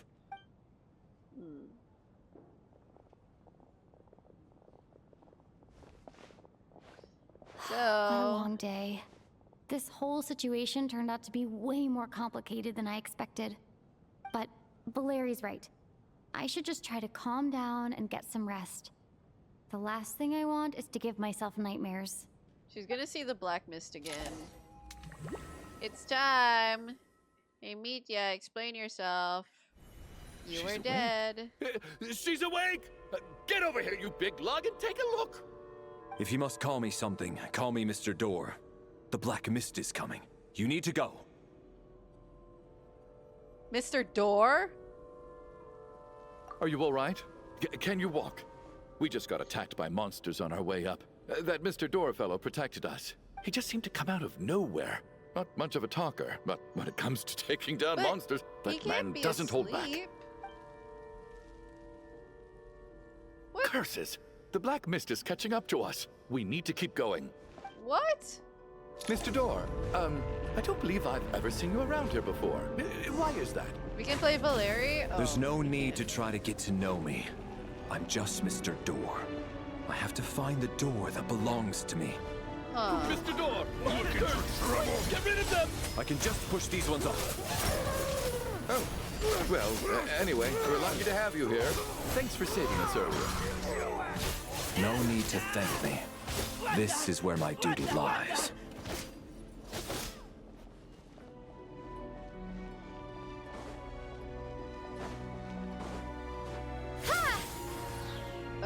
He's stuck. I can't get him! No! Okay. Cool.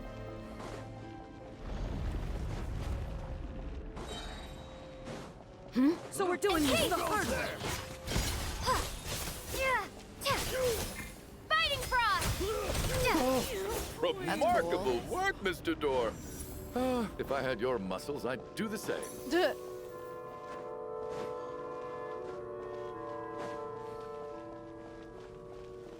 Are none of these doors the one you're looking for? They're very big doors. No.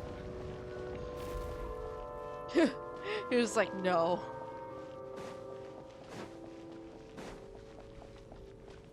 Ooh, big guy. Cryostorm!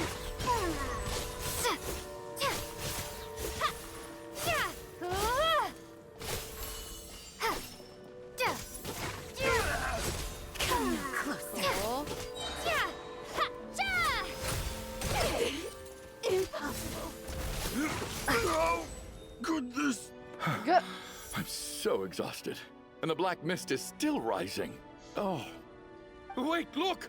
There's more monsters down there. Uh-oh. Are they coming from within the black mist? Uh-oh. No, no! They're gaining on us! Quick, keep going, or they'll be at our heels any second! The mountains are big too. It's impressive.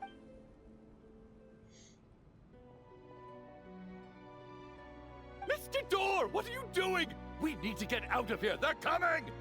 Found it. Oh? This is my door. What? You mean you're going to stay here? I am a door. This is where my duty lies. What? No! You saved us. We can't leave you behind. You must keep going. A door can only keep things out for so long. You must make haste. But... Oh, you're right. Let's go. We can't let Mr. Door's sacrifice be in vain. Is Valeri going to die?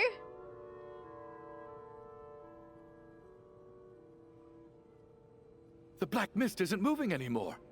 Looks like both the monsters and Mr. Door are gone. I didn't just imagine all that, did I? Surely I wasn't so scared out of my mind that I hallucinated a door as a human being. What the heck? Oh, okay, good. There's no way we both hallucinated the same thing. Getting sleepy? Well, looks like we're safe for now. Go ahead. Let's get some rest.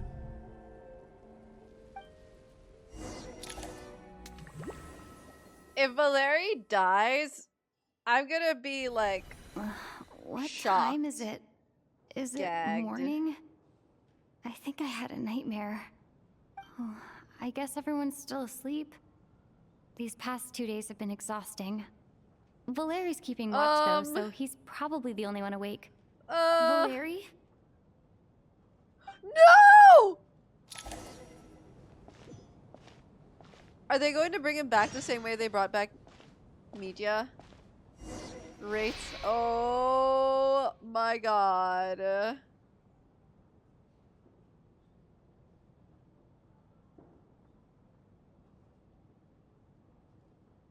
Wake up! Everyone needs to wake up! Oh my god! Oh my god, they killed him! What the fuck? No! What? Just like the last 2 nights. No clear cause of death. Dude! I've been a real thorn in your side, haven't I, Mr. Valeri? What? Now you can rest in peace. What the hell? But for me, life will be all the duller for not having to run away from you, my friend. This is horrible. How's Tonya? Is she okay? I just checked on her, and it doesn't seem like anything serious. She's just exhausted from the past couple of days, and she's still recovering from her illness. We should let her sleep a bit longer. That means Valeri was the only one who died last night. If Valeri was awake and keeping watch, it would have been impossible to kill him without waking everyone else up. That much is certain. This is so frustrating. Why has nothing changed since yesterday? I thought we already dealt with the dead person causing all this. Actually, one thing has changed. There's only one victim this time, not 2. Does that mean... There were originally 2 dead souls. And now there's only 1 dead soul left. After the deceased Shram left, there was 1 less victim last night. That more or less tracks. It's a reasonable conclusion. Death is considering coming. the only variable that changed. Oh. The number of people who die each night is equivalent to the number of dead among us. That's your theory, right? Exactly. We identified Mr. Shram, and the night after he left, the death toll dropped from 2 to 1. By that logic, there must be 1 more dead person left among us. Media, I have news for you. Another one? But there was only 1 person unaccounted for in the ticket checks, right? The head count should match up now. Having an extra person was definitely a cause for alarm, but being 1 person short isn't nearly as unusual. Someone could have left in the middle of the show, or made it out before the storm hit. 1 more dead person among us. If Mitya's theory is right, then what Odette told me seems a lot more relevant. It's just, at the time, we had no reason to think there was more than 1 dead person. If only we'd taken it more seriously as a possibility, maybe this could have been avoided. Yeah. I'm sorry. This is my fault. I had information that could have been helpful, but I held back. I should have brought it up right away. I'm partly to blame as well. I was too quick to dismiss Odette's concerns. What is this about? Out with what it. have you two been getting up to behind my back? Meet ya. Explain Sounds yourself. like there's some big news you've been keeping from the rest of us. Well, we're all ears.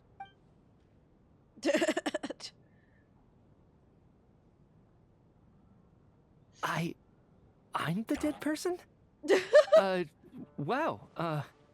That's certainly news to me.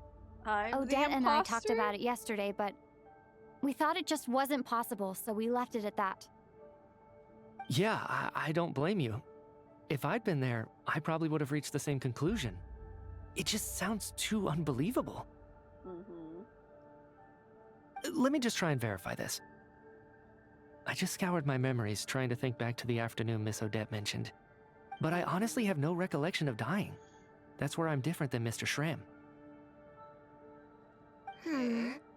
Having seen Mr. Mitya a few days ago myself, I also find it hard to believe he could be the other dead person among us. Well, if it isn't Mitya, then who? Do we vote on it? Vote if on you don't who mind me the asking, dead person Traveler, is. I believe you mentioned that you know Tonya's brother. Had you ever met her before all this? No, never. Wait, are you saying... Now, just 1 minute. I know where this is going. You can't just randomly point a finger at anyone you want. You're in the hot seat, and all of a sudden you want to divert our suspicions onto somebody else? What? Trying to pick a fight, Mr. Chuganov? Whenever you open your mouth, all you do is attack people, and I've had Tonya enough of it. can't be dead. Chad knew If you don't Tonya want to would be engage in there. a civil discussion, you can shut up. You! Unless she died in the theater, but... Did Mitya ask about Tonya because he suspects her? I suppose I only identified her by age and nothing else. Could that mean... Did Tonya never I'm just make it to the theater? You're going around casting suspicion on people for no reason. How could Tonya be dead? I can she's vouch got for an her, if nothing illness. else. I've seen her before. She's the sister of that Harbinger, isn't she? The one called Child. Oh, really? You're telling the truth? He's seen her Since before. being here, I don't think I ever mentioned she was Child's sister specifically. Does Chuganov actually know her? If Chuganov can vouch for her, then it can't be Tonya either. In which case, it seems unlikely that there's another dead person among us at all. No. Don't believe Chuganov, Miss man. Odette, could you go over that afternoon with me one more time, when you found me dead? No problem.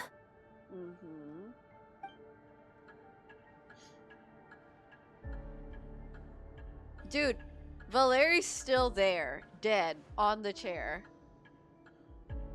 They're still talking with a dead man beside them. Huh.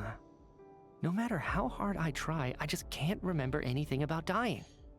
But I do remember something else. Miss Vojanitsa, during our last meal together, I told you how some of the researchers were suffering from temporary memory loss. Do you remember that? Oh, yeah. You said it was hindering the progress of your experiments.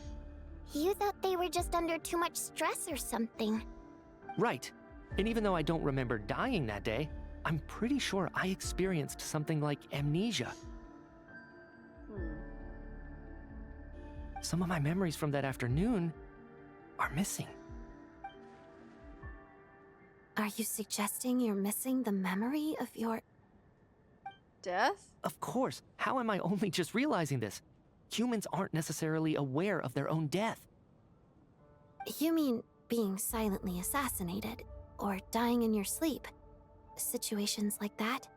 The researcher's amnesia. Suddenly it all makes sense. I must thank you, Odette. I think your perspective just helped me reach a breakthrough on a series of issues that have been troubling me for quite some time. Can he explain what's up with All the right. researchers? It's decided then. I'll be the one to leave today. Do they have amnesia leave? because they died and then Hey, came wait back a to minute. life? Aren't you rushing into this? What if you're wrong? You'll pay with your life. Come on, kid. Aren't you gonna fight for your life? This seems like a rash decision. I have other reasons beyond what's been discussed. In fact, thinking back, I remember during Miss Odette's performance, while I was sitting in the audience stalls, a brilliant new idea for my research popped into my mind. But then, my train of thought suddenly cut off. Okay. I can't remember it now at all, and I didn't take any notes. I guess that must be another instance of temporary amnesia. No. Hold on. I see where you're going with this. You're suggesting that each instance of temporary amnesia is a death, right? There's a glaringly obvious flaw in that idea, no? How can one person die so many times? And what sort I believe Miss death? Odette's account. During the period where my memory is blank, I must have been either dead or in a similar state. All it would take is for the same thing to happen in the theater, and I would come under the effect of the ley lines in this vicinity. This increases the likelihood of me being the deceased, does it not? There's no evidence to suggest that anyone other than me is a candidate for the deceased. So allow me, as a scientist, to treat this as an experiment. Oh my god! Please relax, everyone. I don't think things are as bad as they may seem. If I really am the deceased, then to leave the theater will be a relief for me. If, on the other hand, I'm still alive right now, well, apparently you've all witnessed my resurrection recently anyway. Who's to say I won't return from the dead again this time? Michia's right. This is the only thing we can try right now. I think he's deliberately downplaying the gravity of the situation. Okay, what about though. the Tonya thing? He probably doesn't want to burden everyone.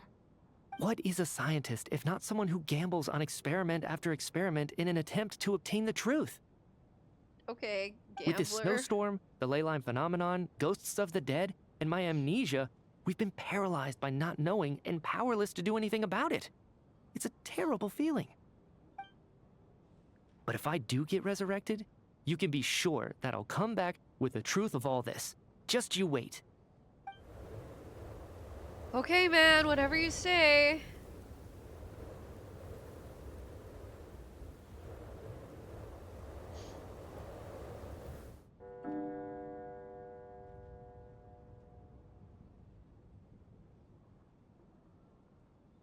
This has been such a bizarre act. Like, nothing could have prepared me for this. Poor Mr. Micha. I didn't even get to see him one last time. Maybe it's a good thing that you weren't there to see it. Can Child bust It was in a and hard tell thing us to whether or watch. not this is Tonya, actually? Hate goodbyes. Why does it feel like everyone around me is slowly disappearing? Not just in here, I mean. In the outside world, too. Maybe it's the realization that, at the end of life, everyone has to face it alone. Come to think of it, the main reason we're still alive right now is pure luck. Each morning here, for every one of us, there's the chance that we might not wake up. You could take it a step further and say that the same is true outside, too. Who can never be 100% sure when they drift off to sleep that they'll open their eyes again in the morning? If I make it out of here, I'm going to cherish every moment that I'm awake and live without any regrets. Without regrets? Our mortality. I feel like a strange sense of anxiety has been quietly growing inside me over the last 2 days. Paimon? Are you okay? You look really glum. If something's bugging you, let's talk about it. There's only a few of us left here now. After everything we've been through, what's the point in keeping things bottled up? I have a travel companion named Paimon. Alosha and Odette have met her before. She's been feeling unwell recently. You're worried about her, aren't you?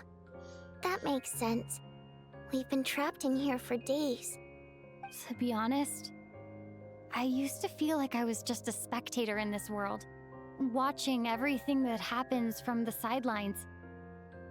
Maybe it's because I'm a descender? I wonder if they're like, what's that? But with Paimon by my side, over time, I slowly felt my connection to this world growing stronger. She loves eating, sleeping, and having fun, but she's also a great guide. It's her authenticity that makes this whole world feel more real for me. Aw. Over the last few days that we've been apart, I've often caught myself wondering, what would Paimon say if she were here right now?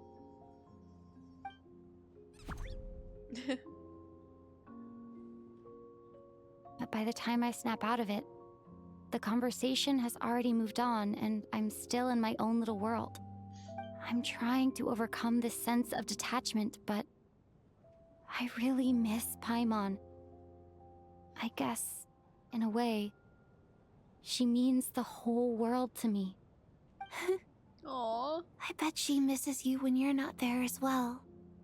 Maybe you're her entire world too. Aww. I don't know if this will make you feel any better, but back when the water imps left Snezhnaya in droves, I also felt like the whole world was suddenly empty. I could be surrounded by people all smiling and having fun, and still feel completely separate from it.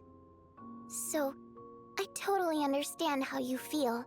Yeah. Later on, I started to think, maybe accepting the fact that our loved ones won't always be with us is something that takes a lifetime. All we can do is cherish their companionship from moment to moment. So, once we get out of here, you better hurry back to our side as fast as you can. You can't let your story end in regret. That's the trope I hate the most. Thank you. That's exactly what I needed to hear. But when is the storm gonna let up, bro? If you hate goodbyes too, why didn't you leave with your people? That's just the choice I made. I used to regret it, but I don't anymore. Like I said before, singing is a water imp's primary mode of expression. It's how we convey our emotions. Our songs have echoed through this theater for hundreds of years, each one a story pieced together through moments of joy and sorrow. But does a story exist without someone to read it? To me, the answer is no. So I made the choice to stay. That way, there would still be someone left to sing these songs and listen to their stories. Otherwise, they could have been lost forever. Vodyanitsa's hair is so how cool. to understand your people's songs sometime? I want to be able to truly hear them, like Mr. Shram. A fan after my own heart. Thank you, Tonya. How about I sing something for you, and you tell me what you hear? Okay, I'll do my best.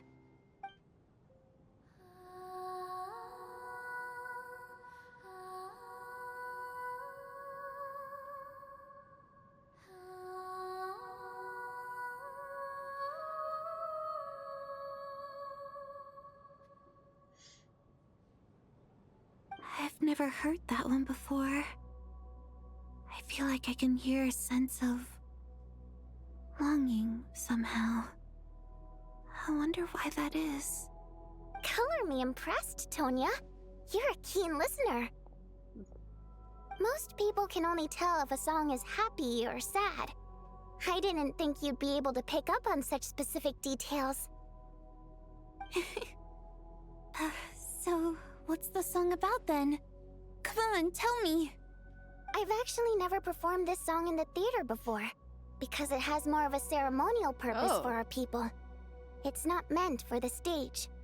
It means something like, may those we have lost watch over us, and follow this song back home in the night, so that we might be reunited once more. That's nice. No wonder I could hear that sense of longing.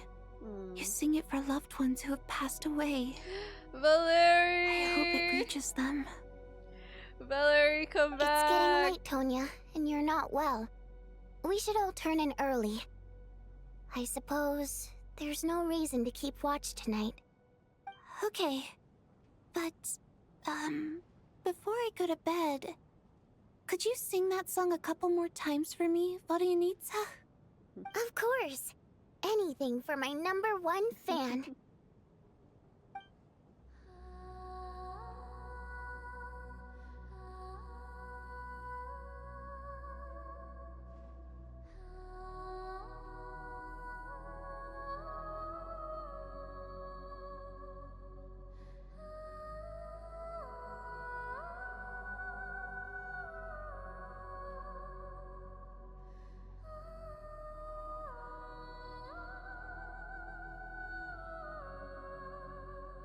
I get out of here, I definitely don't plan on ever coming back. She's never gonna watch another show in the theater that means again. I'll never get to hear Vodyanitsa sing again.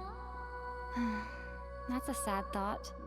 Before I fall asleep, I should cherish this moment of companionship while it lasts. If we see the black mist again, we are so cooked. Oh god! It's Tonya! Where am I? Oh. It's so dark in here. Oh. And I feel kind of Oh, dizzy. I hate that. Am I alone? Genshin is now a horror game. What was that noise? Oh no.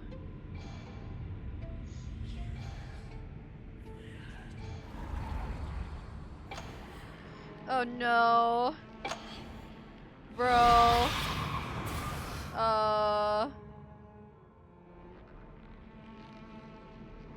Return, O spirits. Fulfill your oath of protection.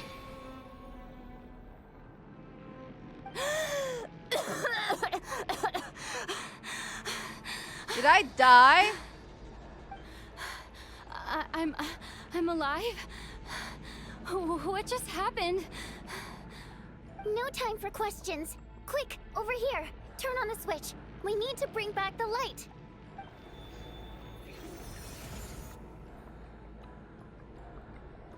All right, we're safe. The spirit just now is called Night Prayer. The light subdues her, but she'll attack without a second thought in the dark. Is she a ghost? Sort of. I know it's hard, but you can't let this place go dark, or she'll kill you again. She just killed me. Luckily, I was here to resurrect you. Otherwise, that'd have been a real bummer. Yeah. A bit more than a bummer, I'd say. Wait, so you have the ability to resurrect people? Sure I do. I'm your guardian spirit after all. I specialize in soul recall. Oh, it's nice to meet you, by the way. What? Nice to meet you too. All right, there's no time to waste. Come on, let's go.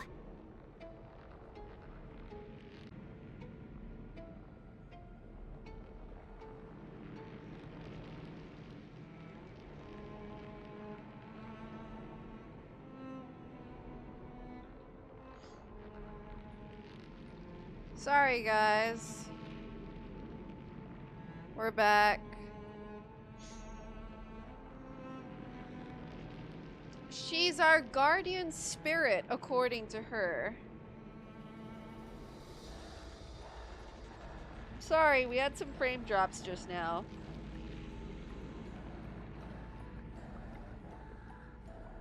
But yeah, she's our guardian spirit. We are back though from the frame drops. Okay.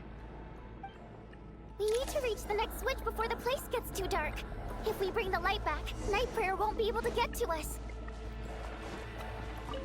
Sweet, sweet light! It's back! Now that's a sight for sore eyes. Shh! It's Night Prayer. We need to move quick, but don't let her notice you. Look out!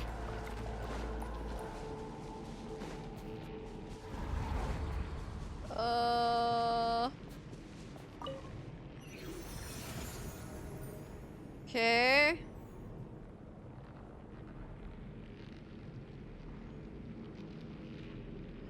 That guardian spirit thing, it's very strange. I don't want to do this again, dude. I don't want to have a horror thingy. Over there. We already did this in Wuthering Waves. Oh, there's a train up here.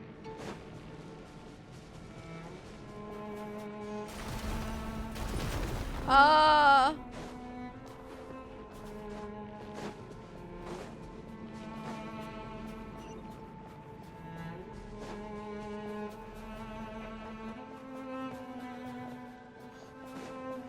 Oh god, why is the next switch so far? Okay. Whitebridge Snow Cave. Not sure what you're talking about, but I don't think I can help you here.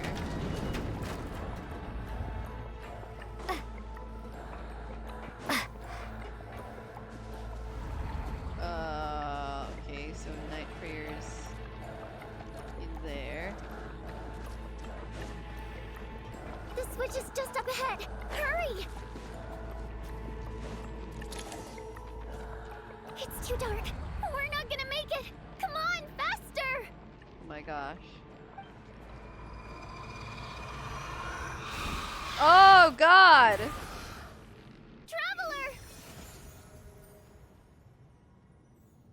I won't let you die like this. Not on my watch. Vodyanitsa is our literal plot armor here.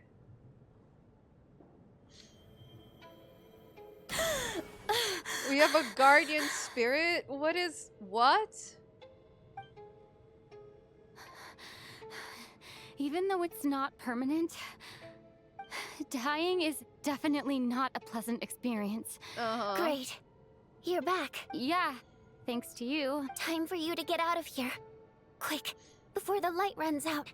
What about you? You're not coming with me? I can't. I've already been used up. What? The Guardian Spirit skills are finite. I can only resurrect someone so many times. I might not look any different, but my essence has been exhausted. Now, I will slowly start to fade away. I can go no further. The black mist is where I belong. It's okay. Is Vodyanitsa gonna die? Why didn't you tell me sooner? Because it wouldn't have changed anything. That knowledge would have just burdened you. And a guardian spirit's role is to protect. But... Go. Now, before it's too late. I already hear Night Prayer approaching.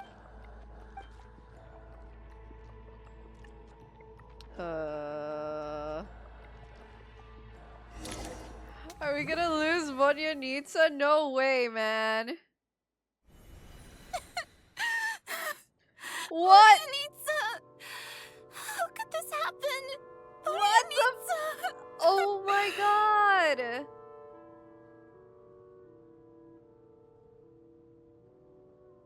How are we gonna play these characters now? Who's gonna bring them back from the dead? Well, I guess there's no need to inspect the body.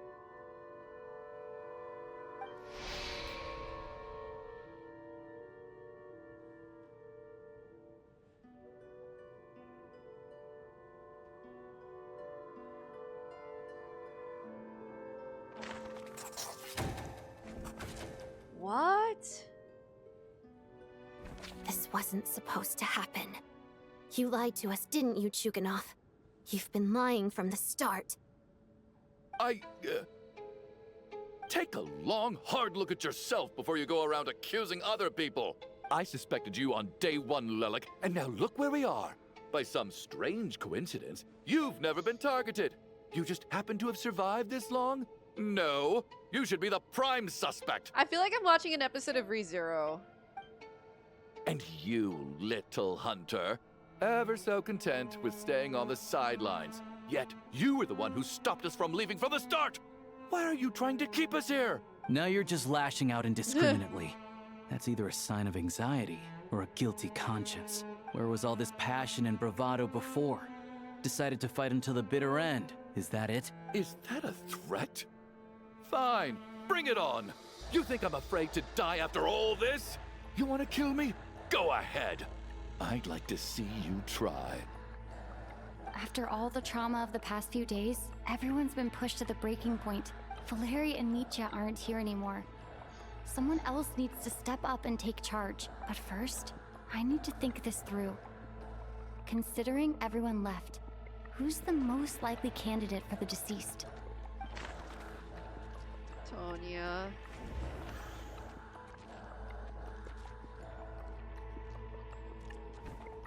Of those who remain, the only person we've never met before is Tonya. There is room to doubt her true identity. Oh, People are easily misled by first impressions. Now that I think about it, child sister was in fact a label I imposed on her due to Ask her my about own her assumptions. brother. But Mr. Chuganov vouched for Tonya's identity yesterday, with basically no other possibilities left. Could it be...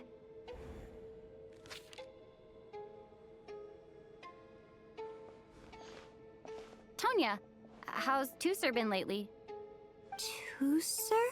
Ah, fuck. Your brother Ajax must have mentioned me in his letters home, right? Did he say Oh, anything about God. a blonde traveler? We caught her so late. No. And my brother's name is Razik, not Ajax. Oh. Oh, this is tragic. Chuganov, looks like it's your turn to do some explaining. Yesterday you said you could vouch for Tonya. Why did you give us a false testimony? I knew you were behind this, Chuganov. You've been lying through your teeth from the start. Everything about you is fake. Down to the wife and daughter you're always talking about. Your entire family man persona is a charade, isn't it? That night, when I infiltrated your place as Lelik, I noticed you were home alone. Didn't think much of it at the time. Just thought everyone else was out. But thinking back on it now, that doesn't seem very likely. My guess is, you live alone, don't you? Even that was a lie? Yeah. But why would he lie about having a family? Hey, Ark. Such tea, right? I know. It's intense. Oh, curses! Oh, why is there no end to this blasted snowstorm? If it would just stop! If it would just stop. Bro, answer the questions. I think I remember now. I know how I ended up here. It feels like a distant memory. But at the same time, it's just like it was yesterday. The reason I'm always coughing is because I got sick with frostbite. The locals usually call it the snow cough. It's not a very common illness. It's partly genetic and partly caused by the cold climate, but it can be fatal. They sent me to the hospital as soon as they found out I had it. And I spent so long lying there in that hospital bed. Oh, Ark, happy belated birthday. Spend it in class and cramming physics final. It's okay, you'll get to celebrate soon. I hope you have a fun birthday celebration, though. After a while, I felt myself growing weaker and weaker. Nothing seemed to be working anymore. Neither the treatment that the doctors were giving me, nor the medicine my brother was brewing from frost fairy flower leaves. Oh. So one day, I told my brother that I wanted him to take me outside for once, so things could be like they used to, just for one day. I wanted to meet loads of friends, experience new things. He agreed. He snuck me out of the hospital, and we escaped. Oh. We got to the theater, bought tickets, and went inside. Oh, it was all so exciting. I remember the show very clearly. It was amazing. But I found myself getting sleepier and sleepier. Oh my gosh. Oh, Tonya. That's not Tonya, bro. When I woke up, I couldn't find my brother anywhere, so I guessed he'd already left. But there's no way he'd leave me behind. So I decided to stay here and wait for him. At the time, I figured he'd probably gone to brew some more medicine for me. I was planning to chew him out for abandoning me when he got back. Wait, this means that Mitya was not the dead soul. Is he gonna come back? You celebrated on the 10th? Oh, that's nice. Sounds like a good dinner. Tonya, It sounds like by then, you'd already... Yeah, I know. I understand now. I'm dead, aren't I? Dead, aren't I? This cough and the feeling weak, it's probably just my body's memory. Man. After all of that, it turns out I can't blame my brother after all. I was the one who abandoned him. Oof. I'm sorry, everyone. I realized this much too late. It seems like death skewed my perception. And now I've dragged you all into this mess. Your name probably isn't even Tonya, is it? Didn't that ever strike you as odd over the last few days? Well, when I was little, my brother and I read a storybook, and Tonya is the name of one of the characters. When we escaped from the hospital, our family and the hospital security were looking everywhere for us. So when you first approached me and said my brother had sent you, and called me Tonya, I thought he must have chosen a fake name that only the two of us would know. Because he was afraid of getting caught. No. It seems like that was just wishful thinking. At least your memory of death isn't painful. That is a small comfort. Real Tonya isn't dead. I think she just never made it to the theater. Now it's your turn, Chuganov. Talk to us. I believe no lie is ever told without a reason. You're right. I was lying. I happen to know that the Harbinger child and his sister Tonya managed to get tickets, so I lied to you and pretended I knew them. And yes, I was lying about my family too. Why? The truth of the matter is, I lost them a long time ago. I just refused to accept reality. And now I've spent the second half of my life living a lie. I'm a joke. My daughter's name was Iskra. And before you ask, yes, Iskra, as in Iskra Manufacturing Plant. Okay. She also died from the snow cough. Ooh. She was just 6 years old. Yeah, no wonder if she were still he alive was today, so shook. she'd be around the same age as little Tonya here. Hello, Emblem Tim. Welcome in. After Iskra passed, my wife couldn't bear to face those memories either. Oh, that's... So she chose to start a new life without me. That's rough, buddy. One day when I came home from work and saw the empty room, I felt like I couldn't breathe. Subconsciously, I started to imagine that they were still there. I didn't want to feel sorry for this guy.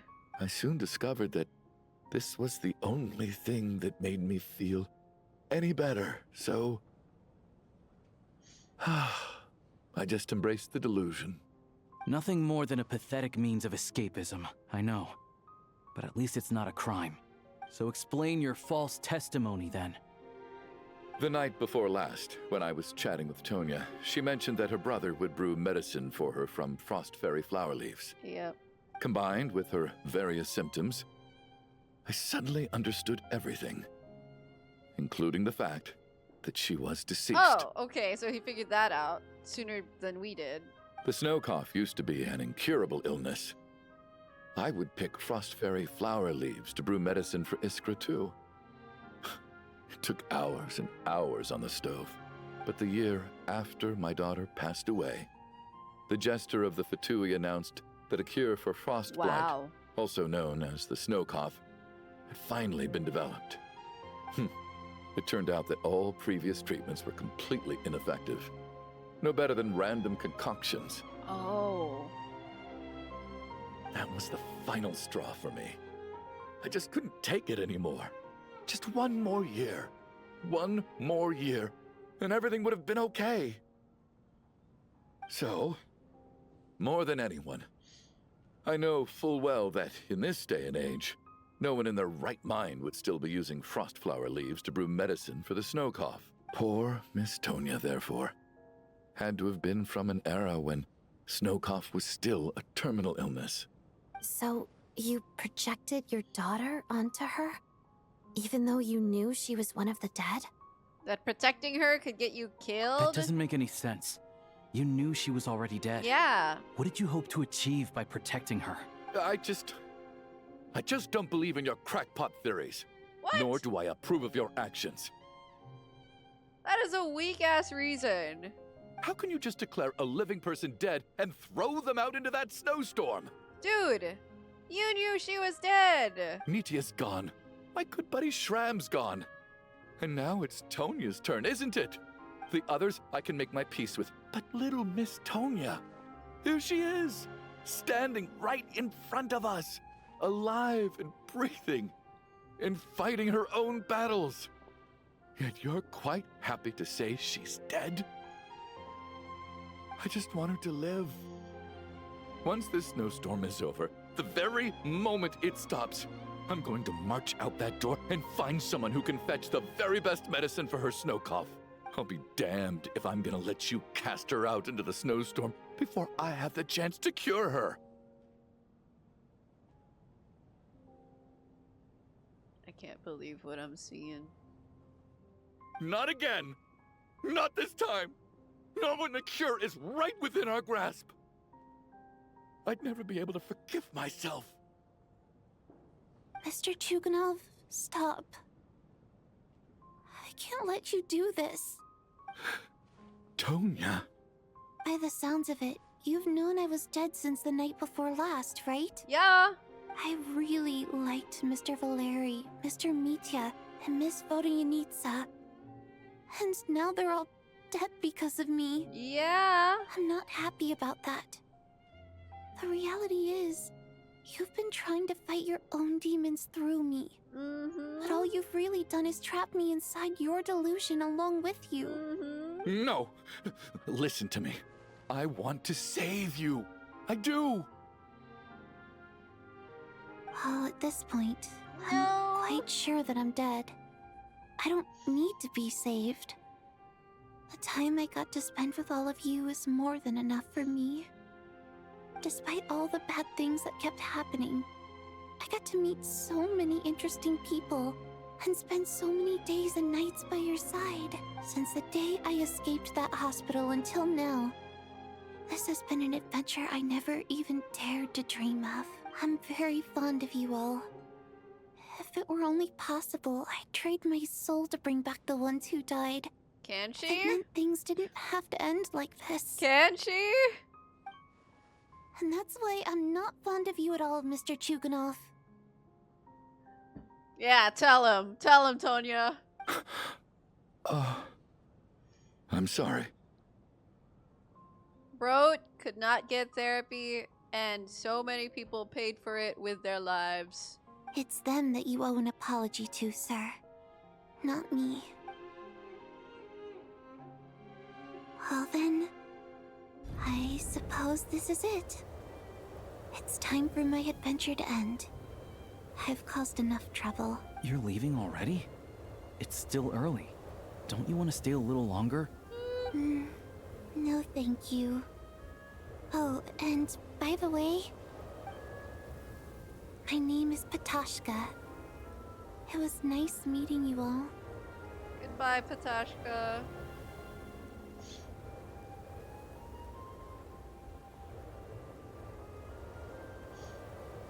Feels strange that we're only being properly introduced now that it's time to say goodbye.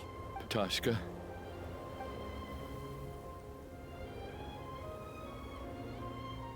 What are you doing, Chuganov? Are you crazy?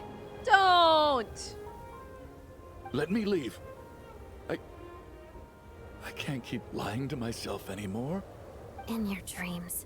Don't think you're getting off that easy when you had a hand in the deaths of so many people. Yeah, living is harder. Come on, Chuganov. The Fatui have honed quite an array of enhanced interrogation techniques since they were founded. Once we're out of here, Lelik will personally give you a taste of every last one. God damn. Really? The snowstorm's not over? Oof. I think we should leave. I doubt this snowstorm is ever going to stop.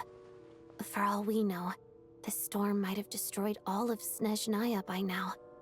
Maybe even the whole world. Maybe this is the heat death of the universe. We finally solved the mystery of the haunted theater today. Maybe let's at least try to enjoy tonight? Fair enough.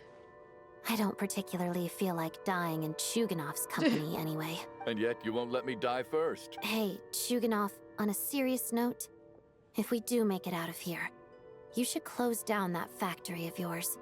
A lot of people are freezing thanks to you. Is this really the time to be discussing my factory? Yeah, bro. All right, fine. I'll shut it down. Doesn't matter to me anymore. What? Am I hearing things? Or was that a knock at the door? There it is again. Oh my god! But I don't understand. Let them in! The snowstorm hasn't stopped, has it? Should we open the door? Yes, open the door! Is this it? Is this nightmare finally over? Open the If damn last few days are door! anything to go by, I probably shouldn't be getting my hopes up. Whatever lies beyond that door at this moment, it could be something even more terrifying than everything we've been through so far. Dude, I don't care. Get us the fuck out of here. Open the damn door!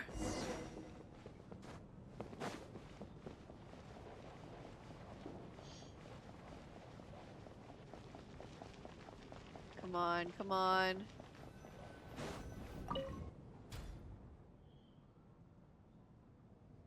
Oh my god!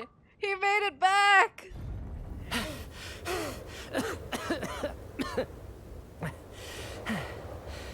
Hey everyone, I'm back. Bro's alive! How are you doing? Feeling any better? Now who's gonna tell him Valeri's... Much better, Oh wait, no, thanks. he knows Valeri's dead. Whew. Who's gonna tell him It is Vodyanitsa's so good to have you dead? guys here. I was a little worried that the theater would be empty by the time I got back. Oh my god. Let me see. He's back. Tonya and Vodyanitsa are missing, which means... Vodyanitsa died last night. And then you discovered that Tonya was the other dead person. Am I right? Not Tonya. Pitashka. First, tell us how you made it back here. Given the conditions outside, no one should be able to return alive. You're right. The thing that got me back safely was... a song. I heard someone singing.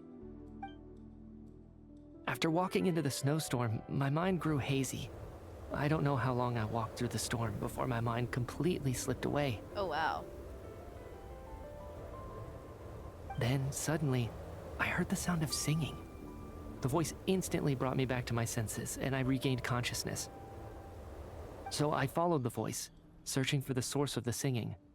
I searched and searched, until finally, just a few moments ago, there was the entrance to the theater, right in front of me. Oh.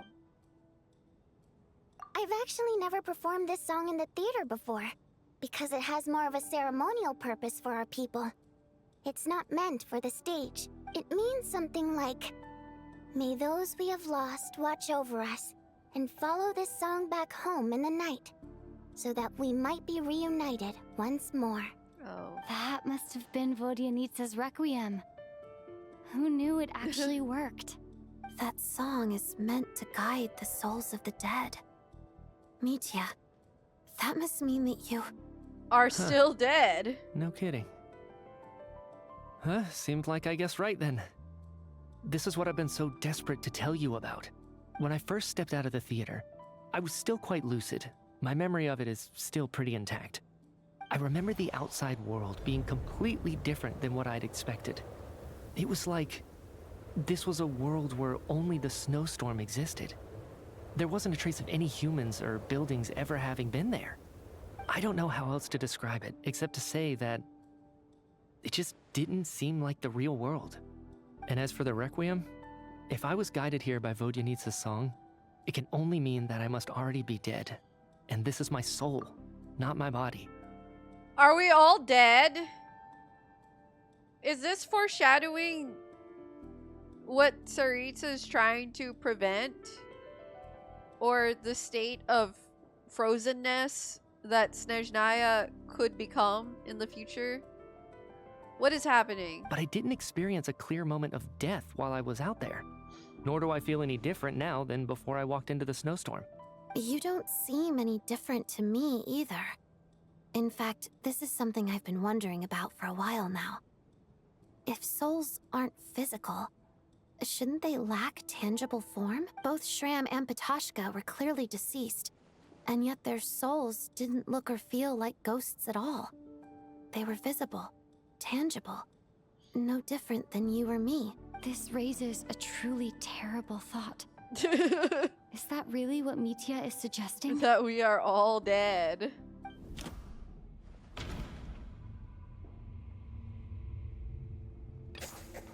Mitya's soul was summoned back by the Requiem, confirming that he is indeed already dead.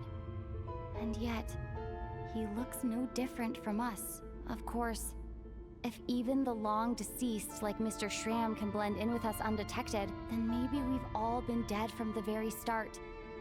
And all of us are now souls wandering the theater. Uh-oh. Uh-oh. Where do we go from here? Yes. Uh-oh. I think that this is probably the afterlife. Okay, so what about the ones who actually died while we were here? Like, did they go back to life, or are their souls just completely lost now? What did you say?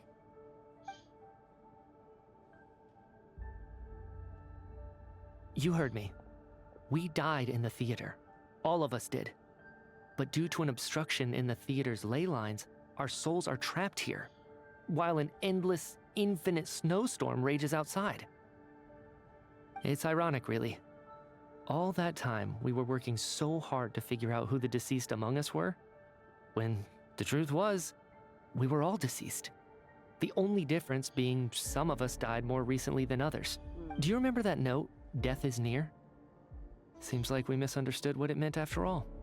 Death was nearer than we wanted to think all along. The note simply meant that all of us were already dead. So all our attempts to survive, our search for the deceased, yeah, it was all for nothing? Oh God. Hard to say. At the very least, we helped 2 lost souls find clarity and go to where they belong. The presence of those 2 is probably what caused our souls to be drawn in by the ley lines. In which case, the deaths we've awoken to over the past few days were just souls returning to the ley lines for good. How did we all die? If what you're saying is true, doesn't that make us the lost souls now? Huh, no wonder.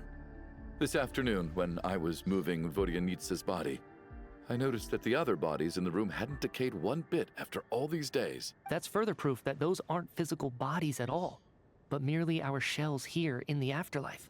Am I really dead? This doesn't feel real to me at all. No, that's impossible. Yeah. This cannot be how it all ends. Time to defy fate, Descender. I still find it hard to believe that all of us are dead. How exactly did we die in the real world? Yeah. None of us have any memories of dying, right? Not even knowing how we died is preposterous. Good grief. Surely there has to be some reason. Exactly. It's hard to rest in peace when you don't even know how you died. It gave me lots to think about as I strode out into the snowstorm. I racked my brains trying to remember the cause of my death, the exact moment I died, the root of all of this, right up until my consciousness faded. Okay. Wait. Hold on. Right before I lost consciousness, I think I saw something. What was it? I can't remember. And I think I lost my notebook and pen. Bro, we were so close. Mitya, your hand. Is that blood on your fingers? Huh? You're right. There's blood on the fingertips of my right hand. Looks like it's already dried. When did that happen? What the? What? I guess this was what I saw. I must have desperately drawn it in my own blood right before losing RONOVA? consciousness. No way! Wait.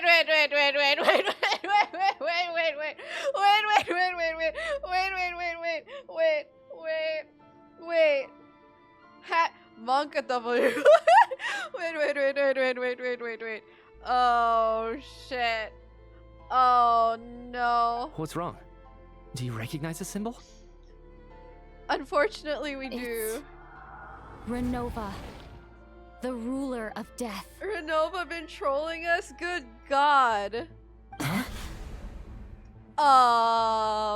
Alosha, do you still remember that snezhnayan folktale you told me about? I got chills. It was about the Grim Reaper. When someone's about to die, he appears as an incarnation of someone familiar to guide their soul into the afterlife. Chills. And as soon as you recognize his face, your life is over. I heard a similar tale when I was little. You think the Grim Reaper in this story refers to the ruler of death you mentioned? Yeah. That's right. In which case, death is near could also mean that the Grim Reaper is here, disguised in a familiar form. Death, the deceased, and the Grim Reaper?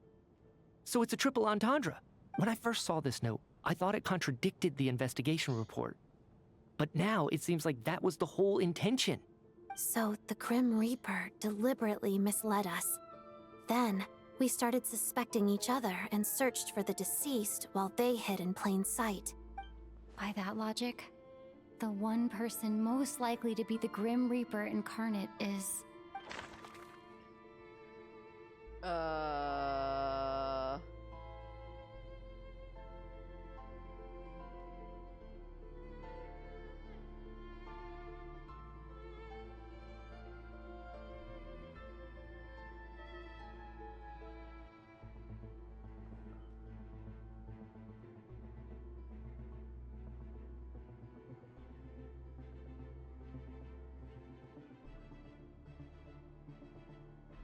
Alyosha?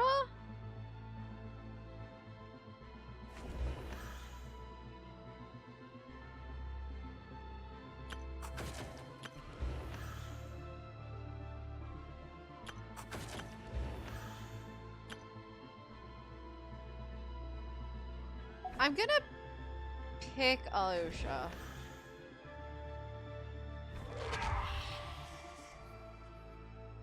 No doubt about it. It's Alosha. Looking back at how everyone has acted over the past few days, Alosha is most likely the Grim Reaper lurking among us. Damn. Okay, Alosha. That's creepy. That's creepy as hell. Is it you, Alosha? You were the first to discover the investigation report, and you had plenty of time to slip the note inside to mislead us. So? Surely you can't suspect me based on that alone. Oh, he's an NPC? I don't think it was Chuganov because he was too ready to die. He was too ready to die. It's Alosha who suggested we stay in the theater. It was Alosha who suggested we don't leave. Hey, Badnix, thank you for the 7-stream streak.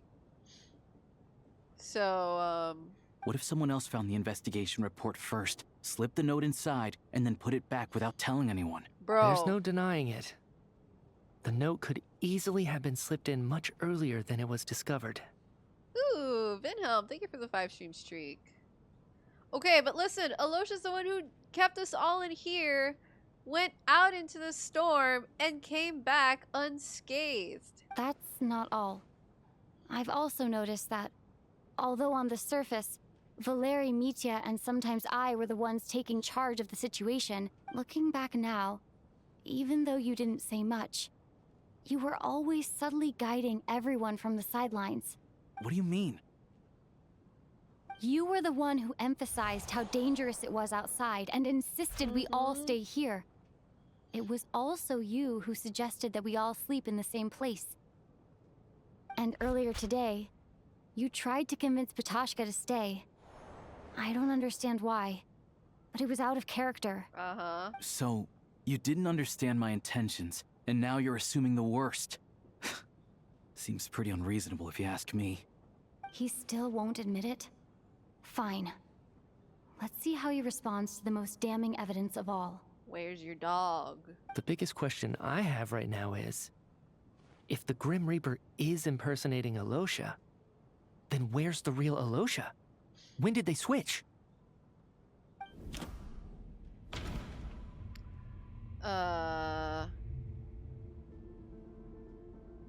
While investigating the snowstorm. That's right. This was the moment. Right at the start, before any victims had even emerged, Alosha was switched with the Ruler of Death while everyone's guard was still down. Yep. RONOVA! Oh my god, When the jig all is this up. began, right after the performance ended and the snowstorm began to pick up, no one suspected anything unusual. We just assumed we were snowed in. It wasn't until we discovered the bodies the morning after that we realized something out of the ordinary was going on. But it's clear now that the oddities actually started earlier than that, when Demoff walked into the snowstorm and never came back. Yeah. Right. So Mr. Demoff was the first victim, not Sobolova and Torgov. And if we pinpoint that moment as the beginning of this incident, then one thing becomes clear. Alosha, you are the only person who walked into the snowstorm and came back without the help of Vojanitsa's Requiem. Yep, that is the most damning evidence. More precisely, Alosha never came back at all. The one who came back was the Grim Reaper. Not bad. Well, since you've backed me into Bro. a corner, I suppose there's no point in keeping up the act anymore. Why is she playing with us like this? This is insane. Why are we close encountering RONOVA? You're the Grim Reaper? I am no such tired cliché. Mortals should address me as the ruler of death. Before being wiped out for good, you identified the two deceased, and even sensed my presence. A commendable achievement. Far beyond what I expected. I heard you can ferry souls. Those deaths each night. Were they your doing? Your initial conclusion was correct.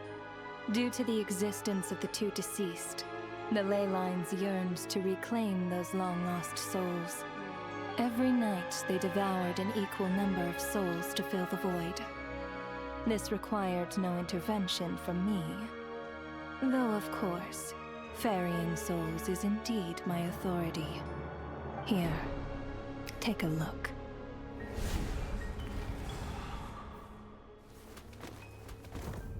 Oh, did she just take their souls?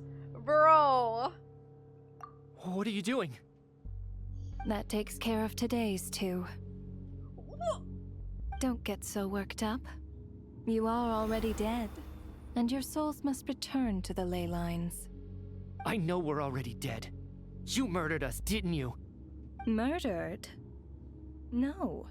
Murder is when mortals usurp my authority. Death is my jurisdiction. If I require someone to die, I need not resort to such laborious methods as murder. Okay. You simply met the criteria to trigger my curse of death. What? What? I know about the curse of immortality. So there's another death-related curse too? You cursed us? When? And why would you do such a thing? So often, humans pray to me, begging to know when their death will come, and what form it will take. But few people ask why. If you must have an answer, know that death comes simply because one's time has come. Hey, Russ. Came out of lurking because you love RONOVA. Welcome back from the lurk. I was not prepared for RONOVA to show up like this. I thought she was going to descend out of the sky, not be an imposter among us. I can't believe there was actually an imposter among us, bro. So you're not gonna tell us the truth? Hold your tongue. By all rights, you shouldn't even be allowed to speak with me. Those angels from the past are to blame for the reckless renovation of the ley lines here. It's made my work on this occasion infuriatingly complicated. Work? So trapping us here, making us watch our friends die, that's just another day at work for you? You clearly have a lot of questions. Fine. As a reward for your remarkable accomplishments over the past few days, I shall answer a few of your inquiries, provided they aren't too unreasonable. After the physical body dies, the soul must return to the ley lines for that person's death to be considered complete. Okay. My work encompasses the entire process of death, including, naturally, the guiding of souls into the ley lines, with which you are now so familiar. You must also be rather familiar with Natlan's Night Kingdom, I presume? It was I who supported the creation of the Night Kingdom. It provided a convenient means of guiding the souls of Natlan. Here, too, the ley lines connected to the theater underwent some modifications. The angels hoped to make them capable of accommodating the souls of some special creations. But this actually hindered their ability to accept ordinary souls to some degree. Okay. This effect manifested itself after you died from the curse in the theater, leaving you stranded in the afterlife, unable to achieve a complete death. Okay, but why is there a But if curse in the souls who theater? die from the curse of death fail to return to the ley lines within a short window of time, they will miss their chance for good. Then, they will remain forever suspended between life and death, no longer subject to the authorities of either. So if you don't resolve this matter soon, and see all our souls return to the ley lines before long, we'll escape your control. Nitya is sharp. This must be what RONOVA was worried might happen, and the reason she got involved to begin with. But if you have the authority to guide souls, why didn't you just show yourself and get it over with? Why hide among us in the form of Alosha? You seek to understand the mind of a god. Very well. I'll tell you. This is a theater, and I decided I wanted to watch a show about death. That's why I encouraged you to take the events to the stage. I found myself getting quite immersed. I suppose the entertainment you provided makes up for all the trouble you've caused me by being so defiant in the face of death. There. Are you happy with my answer? I still don't know how the Can't curse say of I death am. came on the theater. Really? But it fits the stereotypes you humans have about gods. Just moments ago, you were complaining about how infuriatingly complicated your work here has been. Work is work, I get it. There are times when it's a huge pain, but you just have to get it done, right? That's a rather unique perspective for a human. You are in fact correct. There is a pain point in this case. Due to the obstruction in the theater's ley lines, there is a hard limit on the number of souls they can receive each day, making it impossible for me to ferry all your souls at once. Okay. Revealing my identity too soon would inevitably have led to futile resistance. And there was a risk that any souls who chose to run would disappear. Then there was the issue of the 2 lost souls you called the deceased. The way you resolved that quandary was all part of my design. That's what I don't understand. If all of us were souls of the dead, what made their presence among us special? For centuries, they have refused to return to the ley lines, exploiting the issues created by the angel civilization to resist being drawn in. Centuries of obsession accumulated during this process. You may think of this obsession as the resentment of the dead, and in this quantity, it was a bomb that could have detonated at any moment. It reached the point where I could not afford to leave it unchecked. But the only way to fix it was to help them acknowledge their own deaths, make peace with their regrets, and willingly walk into the snowstorm. Okay. Only then, with my guidance, could they finally return to the ley lines. Otherwise, you would not like to know what the consequences would have been. RONOVA's smiling. I vaguely remember seeing Patashka, but in the most terrifying form. Was that in a dream? Is that what would have become of her if she hadn't returned to the ley lines? I see your dreams brought you many revelations.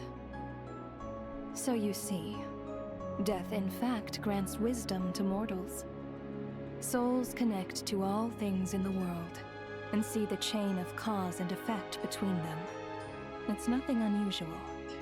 Anyway, giving psychological counseling to lost souls is not my strong suit. That is more of an angel's role. It was something I could not resolve directly using my authority, so I decided it was easier to leave the bomb defusal to you. Meanwhile, of course, their presence caused the souls of other members of your party to return to the ley lines each night. From where I stand, that was killing two birds with one stone. As both issues slowly resolved one another without me having to lift a finger, all I had to do was stay close by and keep the situation under control. Then use my authority to wrap things up at the end. And, of course, while I was at it, I thoroughly enjoyed watching this drama, dealing with death from a mortal perspective. So how do we get out of this one? Sounds like you had it all figured out, Grim Reaper. What if Saritsa comes I just did the math. And she's like, you said there's a hard limit to the number of souls the ley lines here can receive each day. It's 2, isn't it? That much is obvious, even to a fool. It's time to review this whole affair.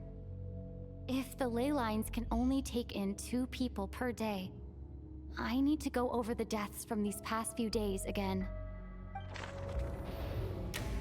Bro, I hate this.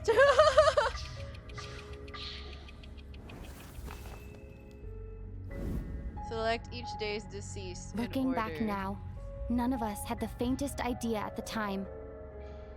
From the moment the staff member named Demoff walked into the snowstorm, the incident had already begun.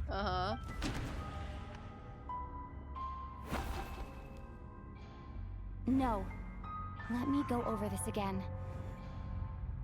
Oh, right. It's these 2 first.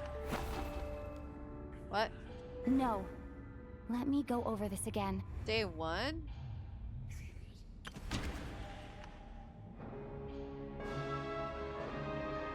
Didn't day 1 start with these guys? No. Let me... Oh, what? Day 1?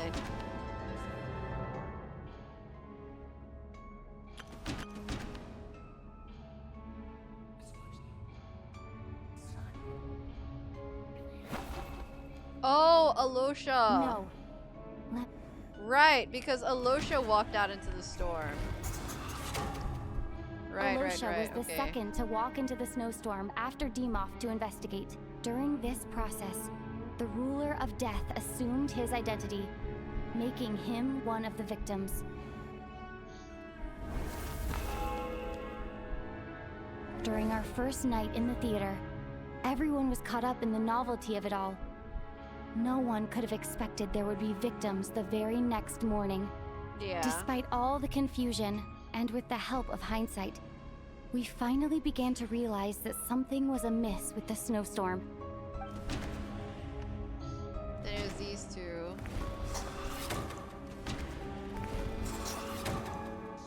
The ley lines devoured Torgov and Sobolova on the first night. At the time, we thought this might be a murder case connected to Lelek. Okay, day 3, it was the staff. Odette and I spoke a lot that night. 3 people were on watch, but in the morning, we discovered that someone had fallen victim all the same. Okay. God, they really bring the drama whenever it's set in a theater, don't they? Unexplainable phenomena occurred one after another, leading Nietzsche to suspect that we were caught up in a supernatural event.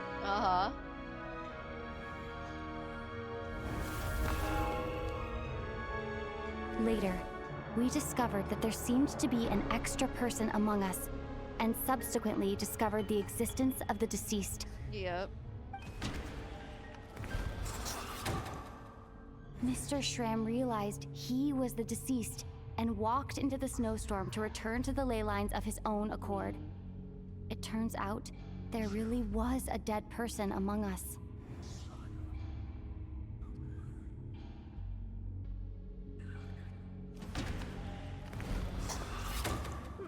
Valeri, I miss him. But Mr. Valeri's death was a rude awakening for everyone.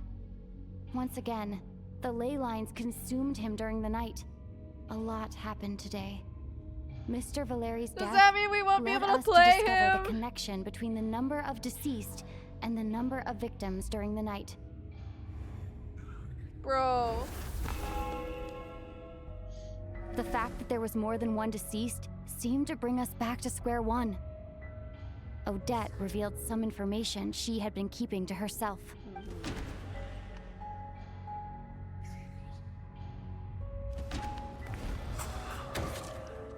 Vodyanitsa was swallowed by the ley lines in her sleep, but the requiem she sang before falling asleep was quite a game changer.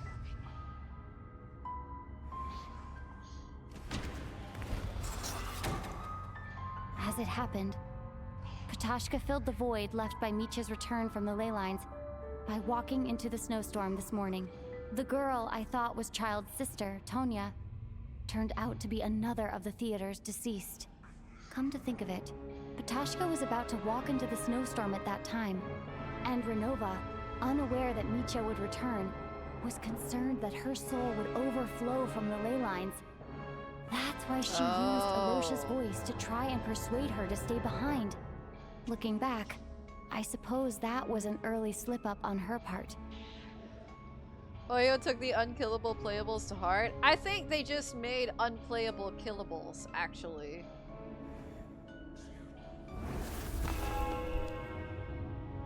No one could have expected anyone who walked into the snowstorm to return. But just after nightfall, Micha returned, bringing crucial information with him. Various truths began to surface, including that all of us were already dead, and that the ruler of death was here among us. Then, after revealing her true form, RONOVA callously claimed 2 souls.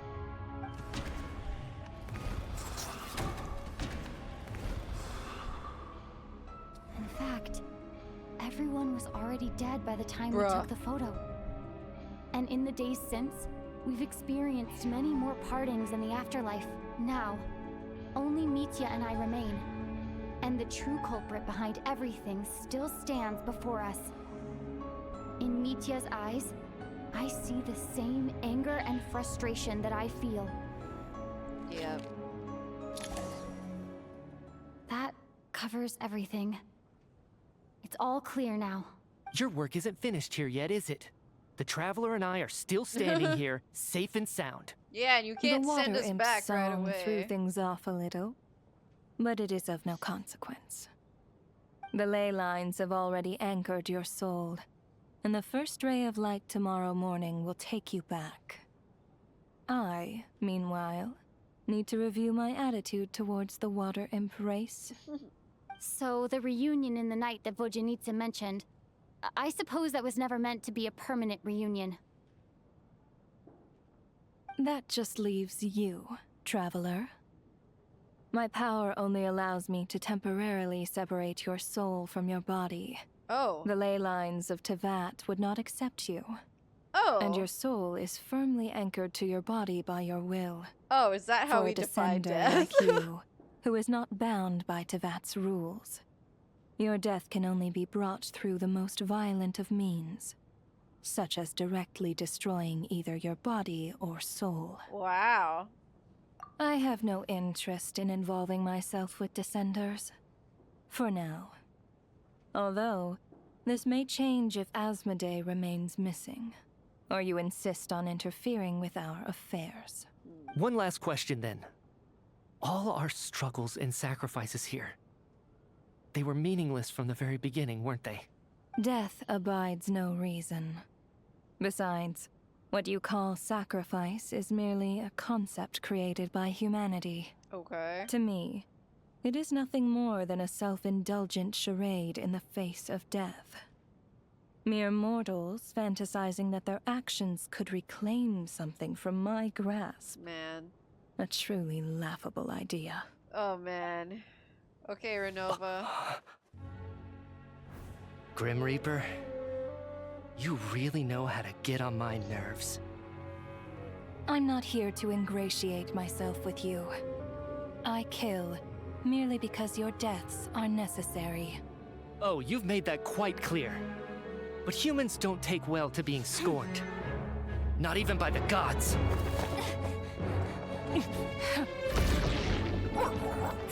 What? Oh. Oh, Mika. I was not familiar with your game.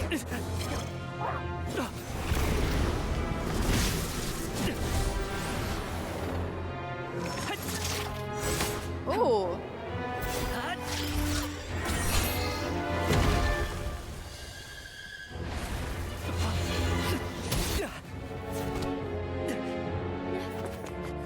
Oh, now I see his electrovision. Stellar thing. This is futile. You must know that you are powerless against me in my own domain. I suggest that you save your strength. For what? Maybe we can't change it. But if nothing else, we can at least teach you to have some respect for the dead. Oh my god. Audacious. Oh my god.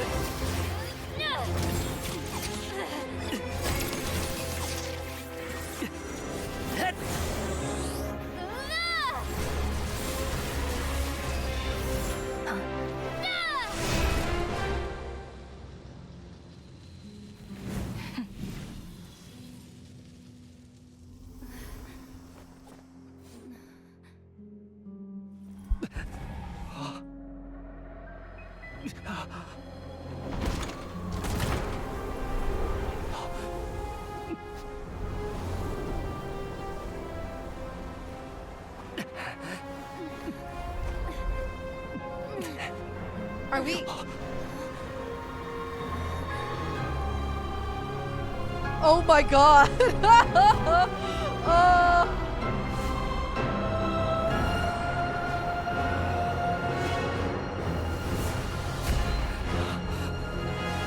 Good lord!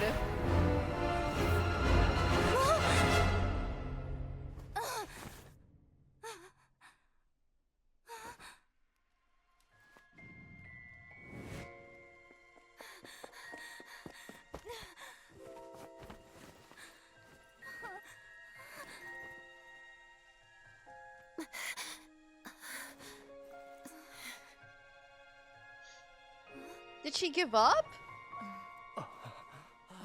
Did someone tell RONOVA off? How did she reverse that? What? Guys, what happened? How are you holding up, Odette? Why are they not dead? What happened to me? How much do you remember? What do you mean? Is the performance over? We obviously didn't defeat her. I can't seem to recall what happened. Has Odette already forgotten? Did Istaroth interfere? Mitya? Hmm? Oh, I'm sorry. I guess I spaced out there for a second. Remind me who you are? Don't you remember anything?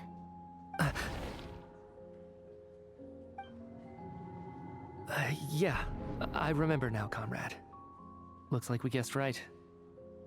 Just like me when Odette found me at the Armory Palace. For some reason, everyone killed by the Ruler of Death eventually came back to life. Oh. Just with one catch. They forgot what happened while they were dead. Odette and the others have already forgotten everything. Why were you able to remember this time? Could this be the reason? You said this is the Ruler of Death's symbol, right? I don't see anything there. You don't? Huh. Okay, I guess that makes sense. I carved this into my hand in the afterlife, so it's not visible in the physical world. Does that mean I carved this symbol into my soul? What an unsettling thought. Still, at least I get to remember what happened. I suppose it's a blessing in disguise. What about you, though? The Ruler of Death mentioned that you're a descender? Is that why you can remember? A full explanation would get complicated very quickly, but that's essentially it. Well then, now that it's all over, let's figure out what we've learned. The first thing I notice is that everything here is precisely as we left it, right before our deaths. This confirms that time passes differently in the afterlife than in the real world. They say that right before death, time slows down and your whole life flashes before your eyes. That must be how you know you have one foot in the afterlife by that point. Anyway, clearly the few days we spent in the afterlife probably only amounted to a few short minutes in the real world. Oh. This also aligns with previous reports of widespread temporary memory loss among the Armory Palace personnel. Now it seems likely that those were all brief deaths caused by the Grim Reaper's so-called curse of death. To those unaware of the truth, dying and coming back to life must feel similar to a short bout of catatonia. Oh, so the curse of death is like everywhere. This leaves me with a couple big questions. What are the conditions that trigger this so-called curse of death? And why are we resurrected after we die? If nothing else, I think it shows that killing us wasn't her ultimate goal. We still don't know her true reasons for subjecting us to death. Right. This time only got complicated because of the situation with the theater's ley lines. That's why she had to approach it differently. Yeah. If the previous incidents of amnesia among the researchers are anything to go by, killing us is usually a pretty routine matter.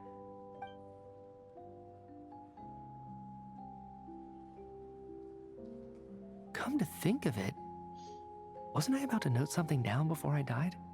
I can't remember what it was, but I think it was something related to my research project. I know, this is so re-zero coded, bro. Sorry, Traveler. I'll catch up with you again later. No! Right now, I have to make a trip back to the Armory Palace. No! Ma'am, if I may, no one of your description has ever shown up in my investigations into Mr. Mitia's friends. Yet, you two seem very familiar with each other. Could you perhaps tell me where he was in such a rush to get to? And, by the way, have we ever crossed paths? Forgive the presumptuousness, but I feel a vague and indescribable sense of familiarity about you. I can explain everything. Could you help me gather everyone in the theater in one place? Oh, God.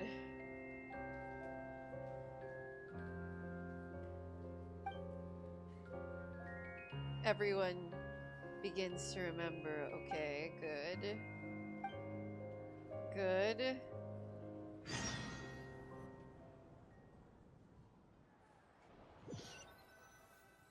Where do we go from here? So Chuganov really is going to shut down the factory. I guess this theater incident actually did us some good after all. So, you said I promised to take you to the Armory Palace while we were in the afterlife, yes? I believe you. I think I even have a vague memory of it. Agreed. Let's check in on her first. The whole reason for our trip to the Armory Palace anyway is to figure out what's going on with her health. I bet on our way back to Paimon, the Sarita is gonna come back, and then we'll see her in March.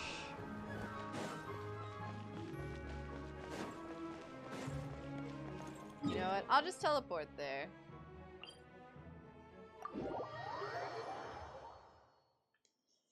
Oh my goodness. That was wild. Wild ride. I was not prepared for. Was also not prepared for each act to be 4 hours long. This is insane. I'm finally back. Even though a long time has passed from my perspective, as far as Paimon's concerned, I probably just went out to watch a very short show. I should keep my emotions in check when I see Paimon again, or it'll seem weird. Aww. Wait. The atmosphere here feels off. What do you mean? Shh. Stay quiet. Let's go inside and take a look. Uh-oh. Uh-oh. Have we still not been able to notify Child yet? We need new orders. What if that person comes back again? What happened? I'm so sorry. Under the circumstances... Did they take Paimon? There was really nothing we could do. Tell me, what happened to Paimon? It was the Jester. He came here in person and escorted Miss Paimon away. Oh my god! He's the director of the Fatui. His authority supersedes all others and cannot be questioned. There was nothing we could do. What? How long ago did he leave? And what was Paimon's status? It was about an hour ago. Miss Paimon was fast asleep at the time. The Jester simply walked off with her as if it was only natural. I assure you, he absolutely did not use any force. Do you know where they went? The Armory Palace, most likely. Yeah. Lord Piero, the Jester, has been overseeing the experiments there lately, keeping a close eye on their progress. Everyone in the Fatui has heard about it by now. I'm surprised he came in person. Whatever his reason for taking Paimon, he'll most likely return to the Armory Palace first, which is exactly where we were headed anyway. Then lead the way, Odette. Okay, let's go. Let's go, let's go.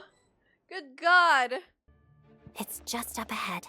Quick, let's get inside. Come on. No, I'll go alone. What? You know I'm planning to force my way in. You're with the Fatui, so you should stay outside. I was hardly planning on taking you through the official channels anyway. I'm here to force my way in, just like you. I may be a Fatus, but I'm also Lelik, enemy of Project Stuja. Paimon's safety is paramount right now. With me around, you'll have an extra pair of hands. There might be devices inside that are easier for an insider to deal with. If you say so. Let's go. There's no time to hesitate. Okay. This is insane.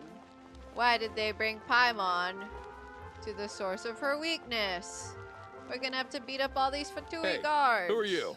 This part of the Armory Palace is under restricted access. What do you think you're doing? No questions, please. We're short on time. Tech 63 away! Staying clear! No questions, please.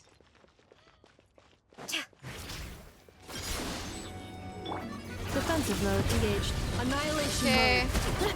Just gotta kill everyone. The moon rises. Animal Tech 63 away! Staying clear! Oh, this is a well-armed armory. I spell you doom. Installation chamber. Shadow me. Witness the snow swan's grace.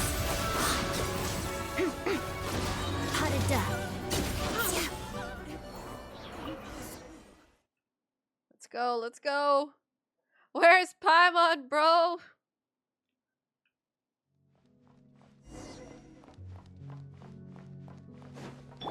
Now it's your turn. Do you have a pass? Where are you coming from? So, you're intruders, huh?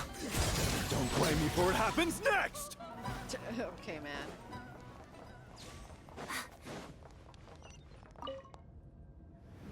Oh, we're going down. The Armory Palace is hidden this deep in? This place is much bigger than I imagined. Of course. They're conducting top-secret research, after all. The deeper it's hidden, the better, is standard Fatui logic. True. Standard Fatui logic. Style doesn't really look like the Fatui's handiwork, though. Oh. They must have requisitioned some structures from a past civilization. It also serves as a bit of... Intruders! Stay alert!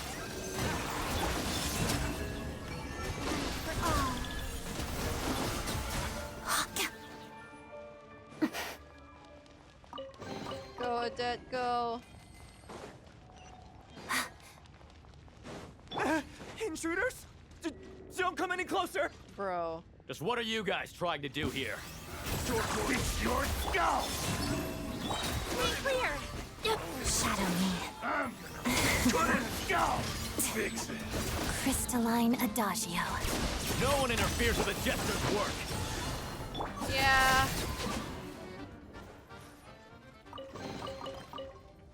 Whatever, man. We are interfering. Accelerating. Come on.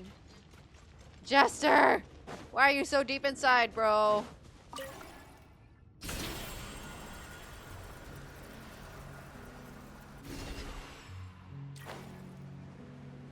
Hello, Kowalski.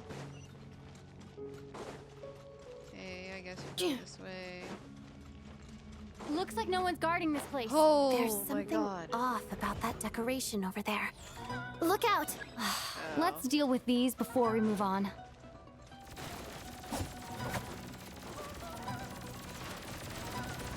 Defensive mode engaged.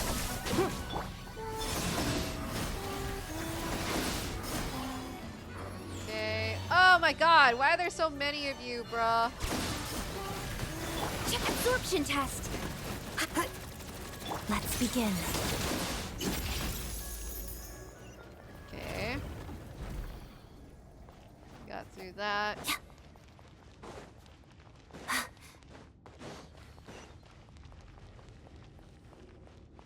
Get the chest. Jester! Come out, bro! Give me back my Paimon! The researchers here probably don't know that we're uninvited guests. Let's try not to hurt them. What's the big star from the theater doing here? That's Miss Odette. She's a member of the Fatui. Don't tell me you didn't know that. What the Was hell? the whole reason for Project Stuja to support the research here at the Armory Palace? Just what the are the Fatui hell? and the Tsaritsa planning? My goodness.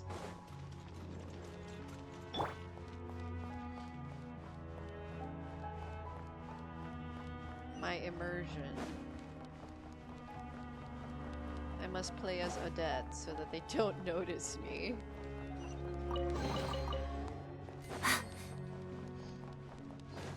Oh look! Whoa! A pole Who are star you? field. Never seen you around here before. Looks like there's no way through here. Maybe using the power of this prism could help? Okay, let's try it.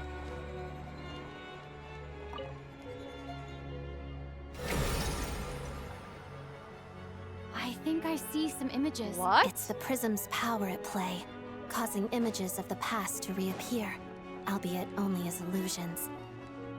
Paimon and the Jester?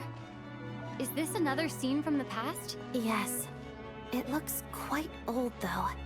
I don't think it Is happened this when they in the met in the recent past. snowstorm?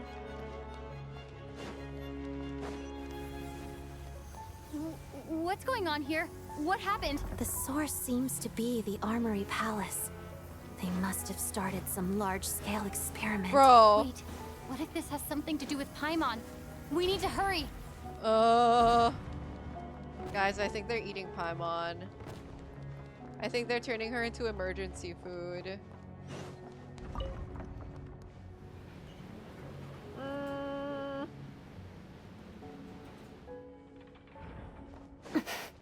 We're almost there.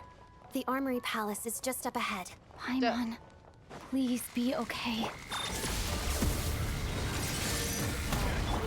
Wave together. Waltz of the snowflakes.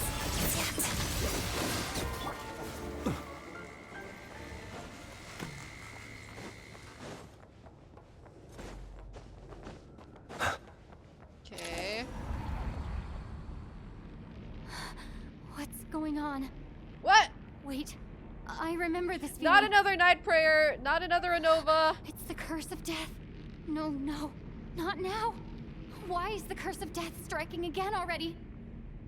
Please. RONOVA, now's not the time. Odette?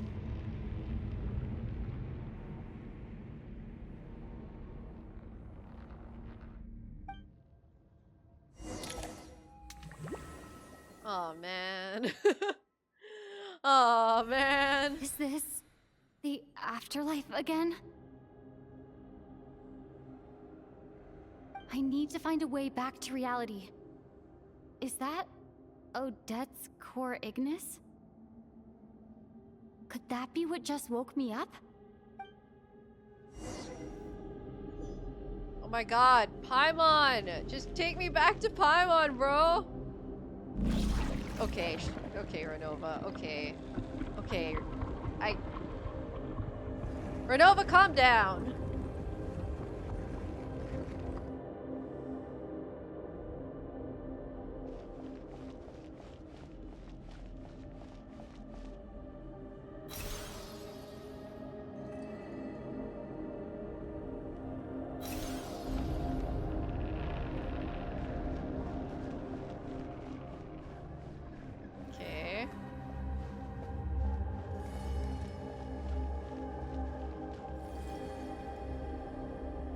RONOVA's domain expansion is terrifying.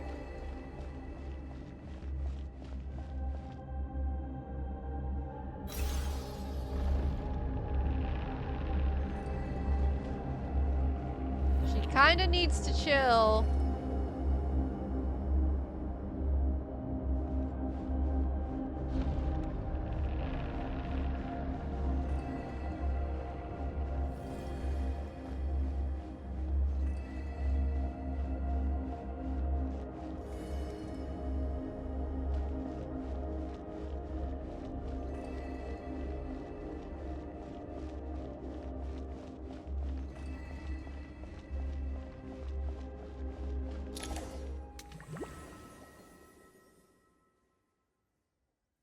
Are we out of there? Odette!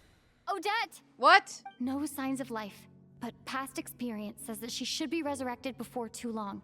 Did Odette intentionally use her core Ignis to guide my soul? I feel like something similar happened in a dream I had before. It did. Thank you, Odette.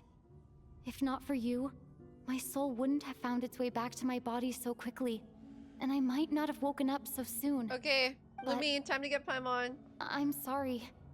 I don't have time to protect you. I have to use the time you bought me to get Paimon back. Come on. We're going, we're going. Give us back our Paimon.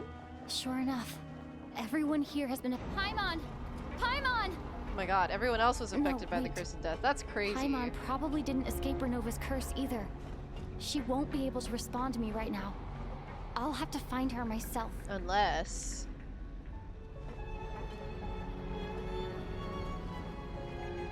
It's just wild. Oh my god, everyone's freaking curse of death. Nitya!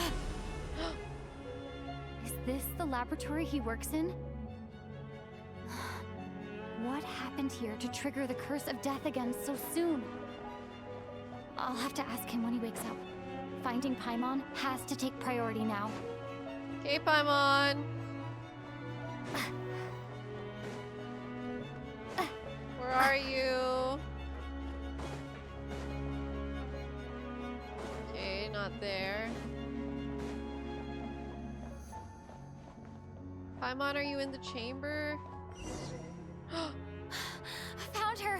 Paimon really is here! Oh my god.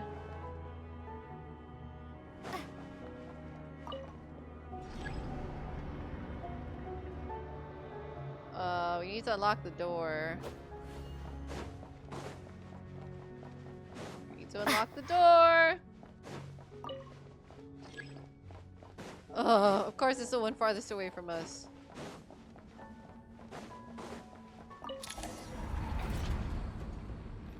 Okay, come on, before the Jester wakes up. Before... RONOVA! RONOVA, not now!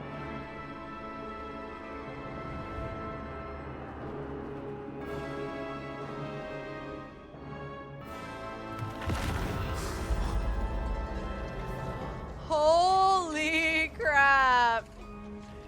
Full Ruler of Death title. Do you? RONOVA? You've already been involved in one mass death, and now you show up at the scene of another. This might have passed for a coincidence the first time, but a second time? Am I to assume you are intentionally interfering in Snezhnaya's affairs? Judging by your expression, it seems that you understand little of what is going on here. Yeah. In that case, a word to the wise. Do not interfere in Snezhnaya's affairs. A civilization that fails to learn its lesson constantly depletes its own worth. It will one day lose any reason for its existence. And as a descender, you are perfectly suited to be the lifeline to which a dying civilization might desperately cling. Consider your position carefully. No advice needed. I'll make my own judgments. Suit yourself. When the day of reckoning arrives, not even a descender can hope to escape unscathed. The time for resurrection fast approaches. The mortals here are not yet worthy to behold my form. So that will be all for today. Wow.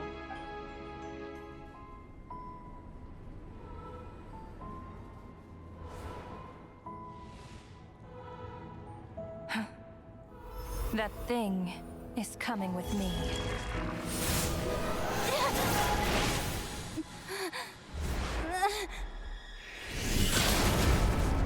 No way! Oh my god! Oh my god! Ah! You awoke sooner than I thought. The curse of immortality is stubborn, unable to enter the ley lines, yet not content to remain a spirit.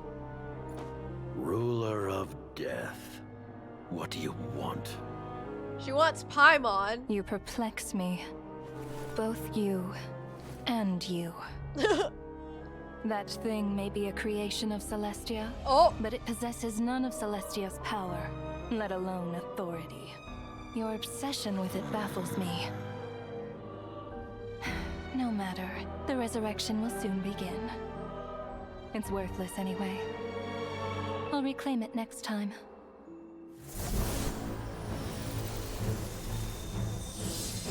Oh, she mad. Hey. She said Paimon was a creation of Celestia. There'll be a next time. Oh my god, she mad.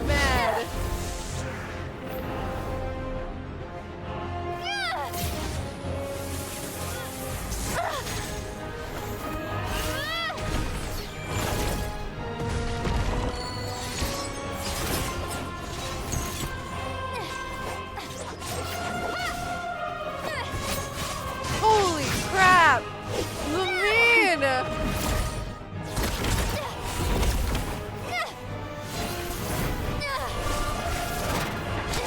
Lumine!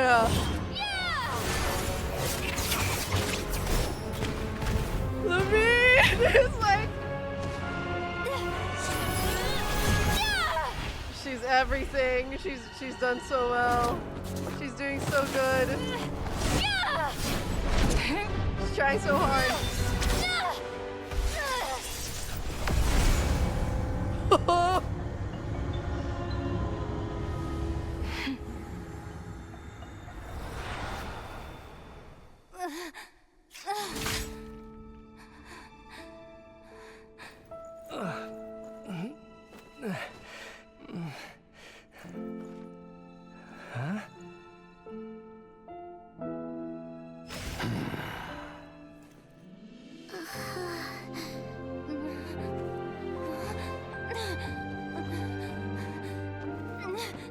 Do you think Piero knows that Paimon is from Celestia?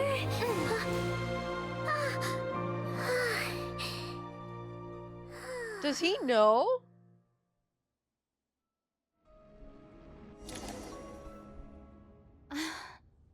I missed you, Paimon. What are you talking about? We haven't even been apart for that long, have we? Oh. It was... different this time. You seem to be in pretty good shape. I mean, maybe when Lumine gets control of light element, she'll be a challenge for RONOVA. Paimon fell asleep earlier, and when she woke up, she found herself here. The Jester and that guy talking to him used some kind of energy on Paimon. And she could kind of feel it canceling out that other thing that was making her feel unwell. So, Mitya helped too? Apologies for leaving in such So a hurry the at the energy theater earlier. canceled it I was in a out? rush to verify some theories. Rest assured that your companion is perfectly safe. We reversed the effects that the experimental energy had on her. The Jester specifically instructed me to do so. I suppose this is our first official meeting, Traveler. I could not let Paimon suffer in her condition for a moment longer, and so I simply took her without explanation. I hope you do not mind. But why would a big shot like you care about what happens to Paimon? As I said when you first arrived in Snezhnaya, we once spent some time together in the distant past. Oh yeah, you did mention that. And Paimon did think you seemed strangely familiar the first time we met. What is he talking about? They spent some time together in the distant past? And Paimon just takes his word for it? When? How? Was Paimon Paimon or was Paimon something else? Lucky Paimon? Well, is that Paimon's ex-travel buddy?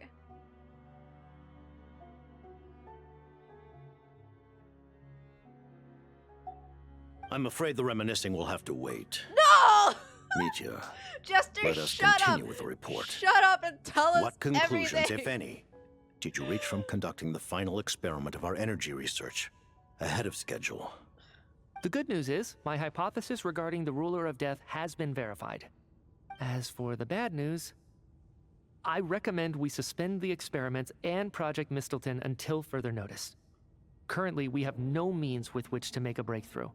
I say this purely as a scientist, guided by reason alone. Dude.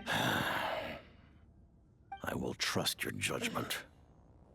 We shall put the project on hold until the Ruler of Death has been eliminated. Oh my god. What are you guys talking about? You want to get rid of Renova? Renova eliminated? Hello? By killing her? By whatever means necessary, so long as it removes the threat she poses to us. Until then, everything we do will be in vain. After what just happened, I've ascertained Renova's goal. Or What? rather, the trigger condition for the Curse of Death. Okay, yes. What is it? Okay, let's hear it. What she's doing is blocking Snezhnaya's technological progress, preventing us from possessing any means with which to threaten the heavenly principles. Just like the little lapdog she is. So, any ideas, research, or experiments that lead to technological progress can trigger the curse. That's insane. But also, Just now, for instance, why he had I was set amnesia to when he launch was a about final to- phase energy experiment Yeah. ahead of schedule. If the experiment was successful, we could have achieved a crucial breakthrough. Oh, that's also why he couldn't remember Vodyanitsa's performance that one time. Maybe? Unless he actually wrote the thing. He said that he, like, was so inspired and then, like, what, he spaced out? Unless he actually wrote the thing. As expected, though, the moment the experiment began, all the researchers, technicians, and witnesses died from the curse. All that effort, not to mention the energy and materials we relied on Project Stuzha to gather for us, went to waste. In the end, nothing was gained. Does that mean something similar happened when we were at the theater? That's right. During the performance, I thought of an important breakthrough regarding the experiment, and wound up dragging everyone into this. So the nature of the curse seems to be something like, when moments of technological progress occur, all life in the vicinity is taken away. What a violent method. Of course, that meant the curse was normally limited to the Armory Palace. Since outsiders are forbidden from entering, this mass death phenomenon went unnoticed, until Odette came along. I believe she was the first witness. The Curse of Death was triggered just before she infiltrated the Armory Palace that day.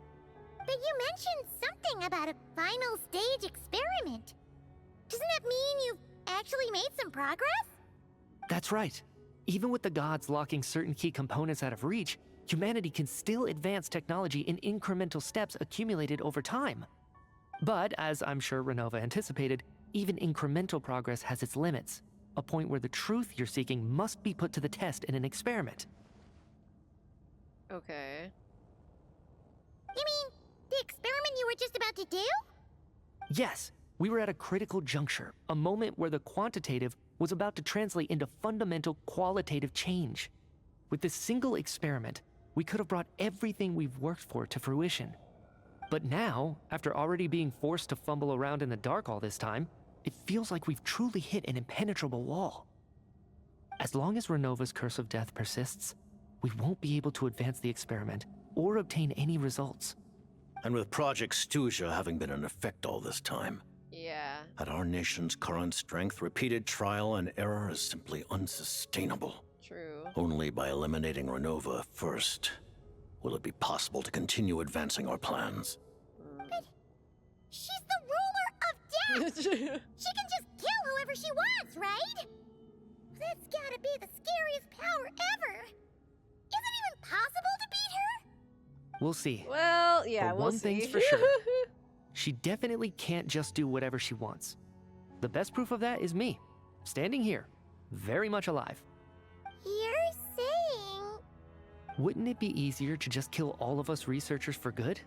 Why resurrect us over and over again? Why let us advance our technology to this point?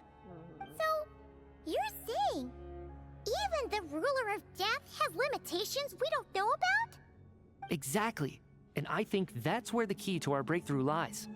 Regardless, the ruler of death has always been an obstacle we must overcome.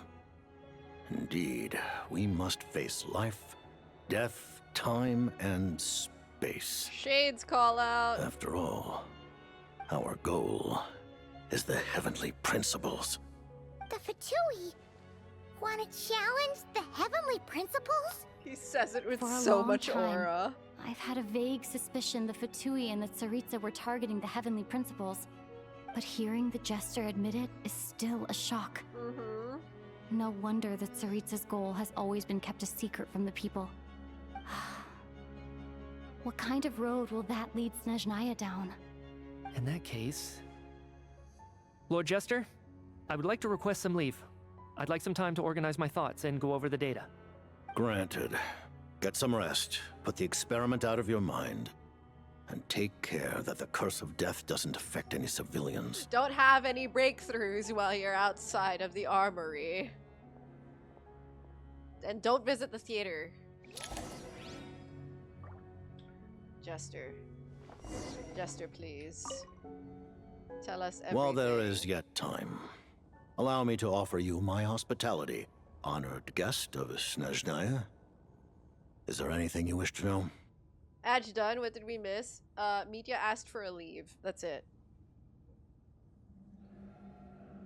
I remember hearing the term Mistelton from Columbina. Yeah! Paimon wanted to ask about that when the name came up just now. What is it? Paimon's heard of Project Stuzha, but not this one.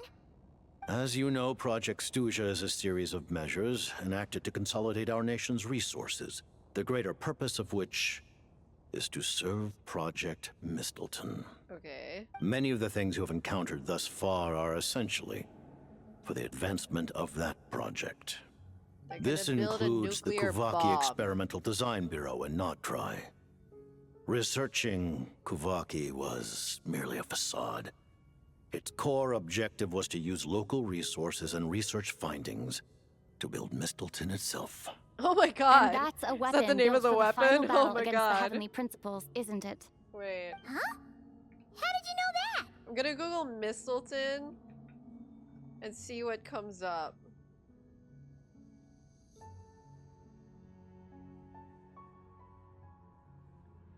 It's famously known as the lethal sprig or magical sword from Norse mythology and Icelandic sagas, used to pierce the invulnerable god Balder.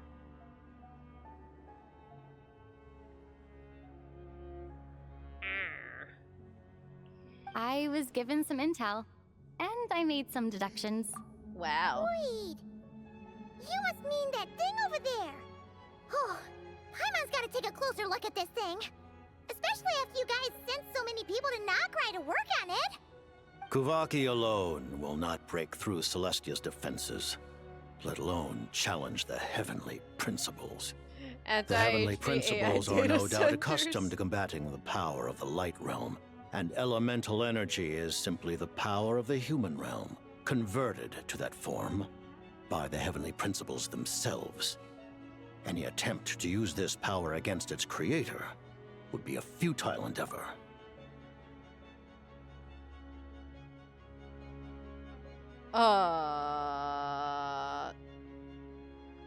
So what energy are you? For now, therefore, we have set our sights on the form of energy associated with the third descender that's why. and the stellar linchpins. This may hold the potential to allow Mistleton to contend with the heavenly principles. Because the stellar linchpins are from the third descender. Oh my god. You could say that by reverse engineering the stellar linchpins to extract the energy within, we have obtained a source of anti-Celestia energy. Holy shit! Oh my god. Are we finishing it today? Yeah. That's why this stream has been 9 hours long, guys. Stellar linchpins, they're basically like snezhnaya visions. Sandrone has one. She's the first stellar linchpin we've seen. But they also said in the live stream that stellar linchpins were made from the energy of this, or were made from the powers of the third descender. The Kulagi Experimental Design Bureau, Project Stuja, Thank you for that. and the new energy experiments. Huh. So, Project Mistleton is what ties it all together. And it looks like your plan is almost complete. No wonder the ruler of death came after you. No wonder, yeah. About the Tsaritsa. Her Majesty the Tsaritsa has embarked upon an expedition to vanquish a monster. Were it not for this, I imagine she would have been delighted to grant you an audience. We were promised Tsaritsa! Seems like the powers that be in Snezhnaya don't intend to hold my past conflicts with the Fatui against me. The Harbingers have been granted significant autonomy in retrieving the Gnosis. But by the same token, they do not completely represent Snezhnaya's official stance. You read my mind. Speaking of the Gnosis, Paimon's been dying to ask this question since forever. What exactly does the Tsaritsa want to collect them? Is it something to do with the fight against the heavenly principles? Paimon doesn't know. The Gnosis will undoubtedly serve as a key bargaining chip when she confronts the heavenly principles. Beyond that, you had best ask the Tsaritsa herself. I am not sure if this information is mine to disclose. Interesting. He didn't want to say it. What do you mean? Not sure. Don't you make the rules? You're the highest ranking Harbinger. Ugh. Never mind. Taking on the heavenly principles is something most people wouldn't even entertain in their wildest fantasies. Why is the Tsaritsa so fixated on this? Into that today, civilization is nothing but an illusion. Something whose very existence can be negated at any moment. God, his VA is so cool. Our civilization may very well be destroyed in the struggle, but as things stand, the heavenly principles could choose to negate our existence on a passing whim. And we must not sit back and accept that fate. Yeah. Only by changing the state of affairs, only by overthrowing the heavenly principles, can our civilization truly be said to have taken root. Otherwise, the fate of the people of Conria and Hyperborea is a cycle doomed to repeat itself. Wow. Accepting potential destruction in return for getting to control your own fate. Furthermore, perhaps this is still somewhat difficult for you to understand. Are you aware that all the rules of this world are made up of curses? Whatever could he mean by that? Oh my gosh. Hi, Andre. How are you doing? I've been having a crazy time. with this quest. Huh? All of them? Paimon knows about the curse of death you mentioned, and the curse of immortality that you and Dainsleif have. Then, the birth of the Hilly Churls, the rules of Natlan's Ode of Resurrection, those are curses too? Farina's long life seems to stem from a curse placed on her by Focalor as well. Yes. Even a god's love for humanity is a curse the heavenly principles inflicted upon the gods. What?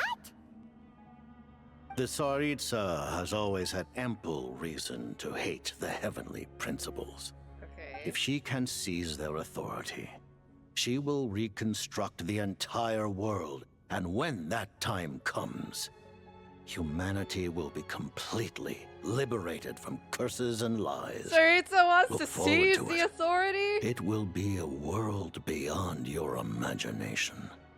Though the ordinary people of Snezhnaya may not understand these details, in this frigid land locked in a ceaseless struggle against the environment, in this nation to which the gods have never shown favor, we all believe that standing in solidarity with the Tsaritsa in our shared struggle will surely usher in a new and better world.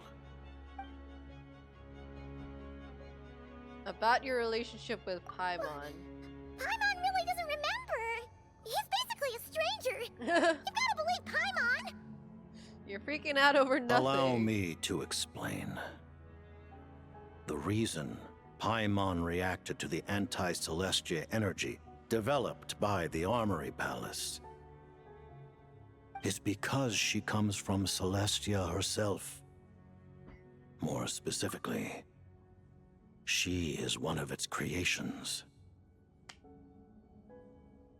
Yeah! Paimon? A creation of Celestia? Oh, right. I was blinded by anger earlier, but thinking back on it, RONOVA also said that Paimon is a creation of Celestia, but she lacks Celestia's power or authority.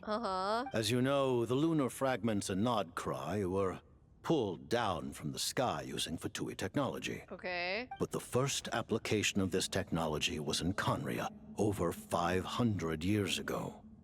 I used this technology upon the heavens, and the response I received was none other than Paimon, descending from Celestia. What? I presented her to the Vinster King, but he took no interest in this gift, nor did it satisfy him.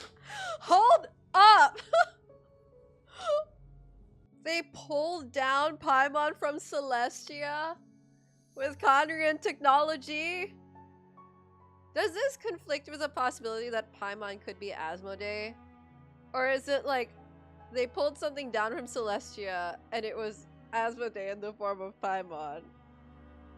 What is happening? Is Paimon just like not related to Asmodee? Dude, I can't, man. With a Conrian fishing rod. Does Dainsleif not know about this? Maybe he wasn't privy to that entire conversation. Oh my god. And Paimon and Traveler Fish Paimon full circle moment. Yeah, so how did Paimon end up there? Paimon then took up temporary residence in my palace until, of course, the arrival of the Cataclysm. Wait, Paimon's a little confused. You're talking about things that happened in Conria 500 years ago. You're saying Paimon was there for that? But Paimon doesn't remember any of that. Falling from the sky? Being given away as a gift? None of it. Having lived through the Cataclysm, perhaps you too were burdened with some manner of curse. Although, losing your memories would indeed be the smallest price I've ever seen paid. But it's not just her memories from Conria. Paimon doesn't even know how she spent the last 500 years. She only has memories from the past few years. No matter how hard she tries to remember. What was Paimon like back in Conria? Did she know a whole lot because she came from Celestia? Was she super smart? Unfortunately, when you arrived in Conria, your consciousness was like that of a newborn infant. Oh, she was 100% None could say what kind of being you once were in Celestia. During the time you lived in Conria, your personality was no different from how it is now. Aw, man! Paimon's plan to get her memories back and become super smart is ruined before it could even start. You know, even though Paimon lost her memories, she still feels weirdly close to you for some reason. That must mean you took pretty good care of Paimon back then, huh? On the contrary, I completely ignored your existence. I was entirely focused on my struggle against Troptatir the Wise. The Jester was a bad But father. now, as I see it, it is as if you are the only sane thing that survived that era of insanity. And thus, are worthy of protection. Oh my god. Noted. Man, Paimon's gotta stop projecting friendship on everyone she meets. True. But, Traveler? Even though you know Paimon's some creation of Celestia now, you still want her, right? You're not going to abandon her? Aww. Oh, phew! That's a relief. Paimon's just learning about this too. She's barely even processed it.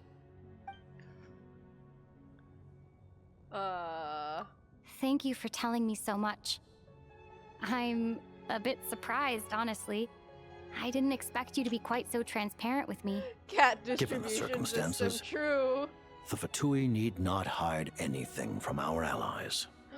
Allies? He called us their allies. To advance Project Mistleton, we must first resolve our issue with the Ruler of Death. And, if I presume correctly, you have no intention of letting her actions go unpunished either, do you? Oh my god. That's right. Ever since she said she intends to reclaim Paimon when we next meet, I figured reconciliation was out of the question.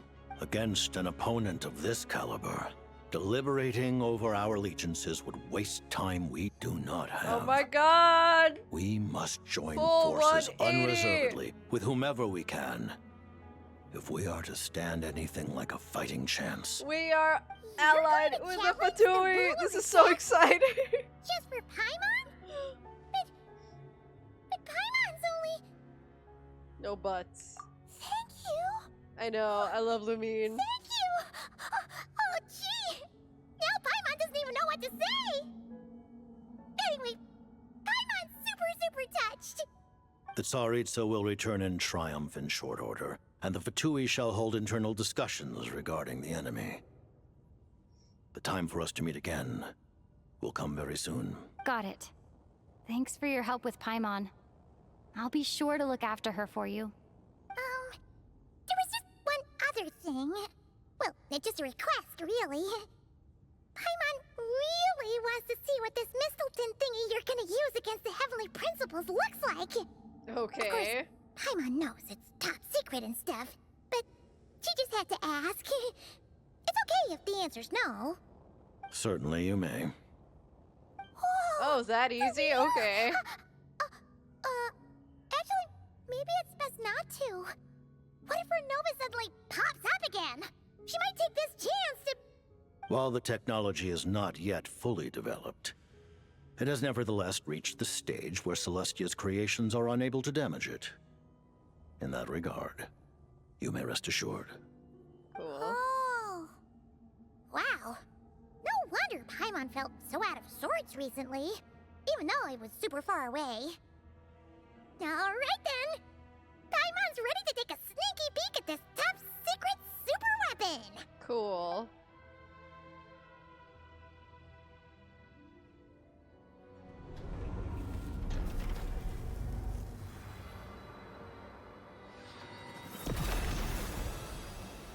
Yo!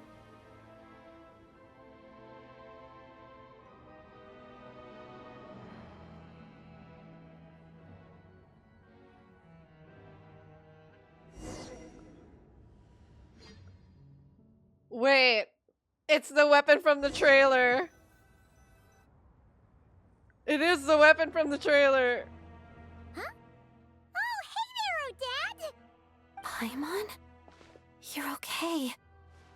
Thank goodness. You look well. Have you recovered? Long story short, yep, Paimon's all better. What are you doing here? Were you waiting for us? That's right. When I woke up, I wanted to go in after you, but the guards had woken up as well. It would have been tough to take them on alone, and there was no easy way to sneak past them. So I returned the way I came and waited for you here. It was thanks to you that my soul found its way back to my body so quickly. Thank you.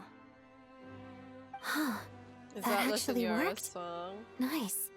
I just figured I'd try my luck when that ominous feeling struck me. Really, you should be thanking this thing instead. Anyway, and now that things here are all taken care of, I have other things I should get back to.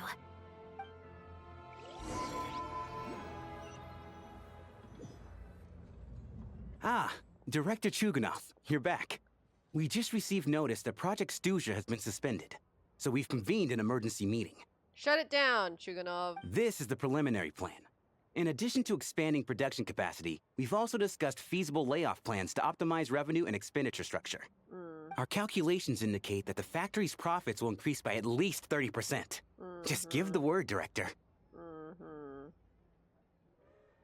That won't be necessary. Leave the energy for those who Shut need it it. down. Whether they use it just to get by or to run a business, that's up to them. Start preparing to halt production and lay off the staff. Make sure the workers are able to land on their feet and that they are duly compensated.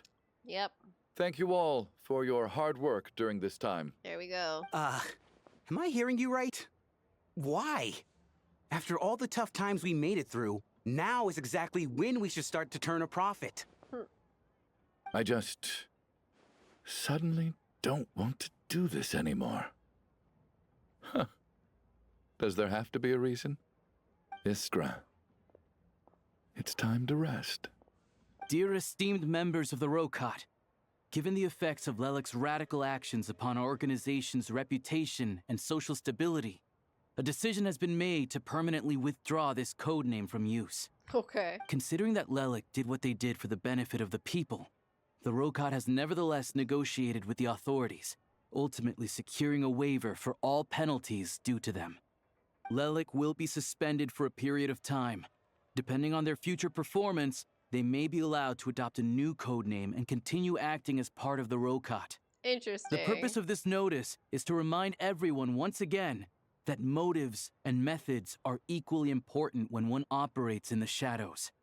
Even with Project Stuzha's suspension and our interim operational victory, we must guard against complacency and rashness and work to consolidate the progress we have made so far. We act only for the greater glory and solidarity of our nation. May the aurora shine ever on, and the tundra always stand firm. We act only for the greater glory and solidarity of our nation. May the aurora shine ever on, and the tundra always stand firm. Looks like it's finally over. It's not over, girly. You mean for us? Just thinking out loud.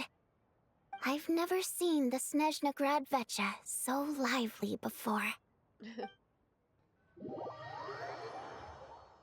I never once thought I'd come here. But Go I to understand Senora's tomb? everything now, Rosaline.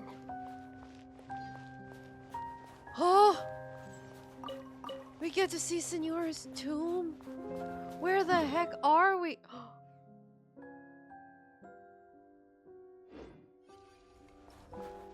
Oh my god.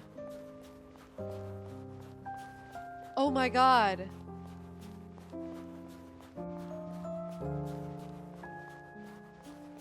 It's her moth. I've seen Spirit Seeker performed many times, including by your mother. Why do you bring that up all of a sudden? Even though the choreography is always identical, every dancer finds a way to make it her own. Wow. All those years ago from the Winter Nights Lazo? We get to see it in person, guys.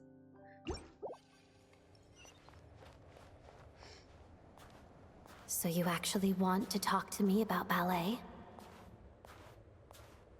I just think it would be a pity if the dance was lost to history. She didn't teach it to you, did she? That was an unusually subtle taunt for you.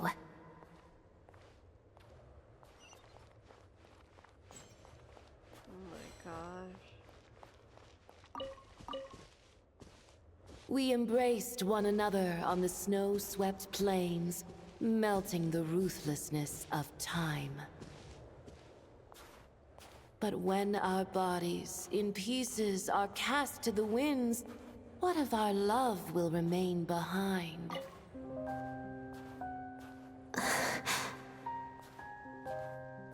Don't tell me you can't sing. Shush.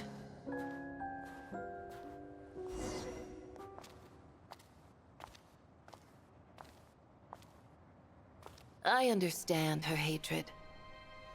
The Fatui robbed her of the life she should have had. I never opposed her dancing. Yet still I became an enemy of her ballet. I'll just keep my distance. Many despise me. I'm used to it. You're certainly not one to shy away from confrontation. But children, they need a different approach. I'm hardly the most maternal figure. Yet, she is a child. In my experience, while a father commands authority, he must still yield to love. You should tell her what you think about her dancing.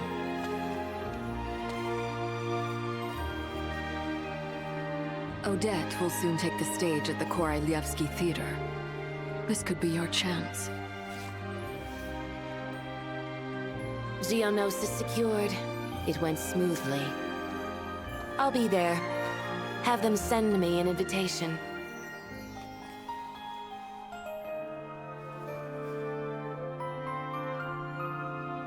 Sadly, things didn't work out. Her final words are inside that block of ice. This? Aren't these for monitoring her subordinates? Not yours. This one isn't her witch's flame, but my two worlds' flames. The two worlds' flames can burn away memories. It was my parting gift to Rosaline.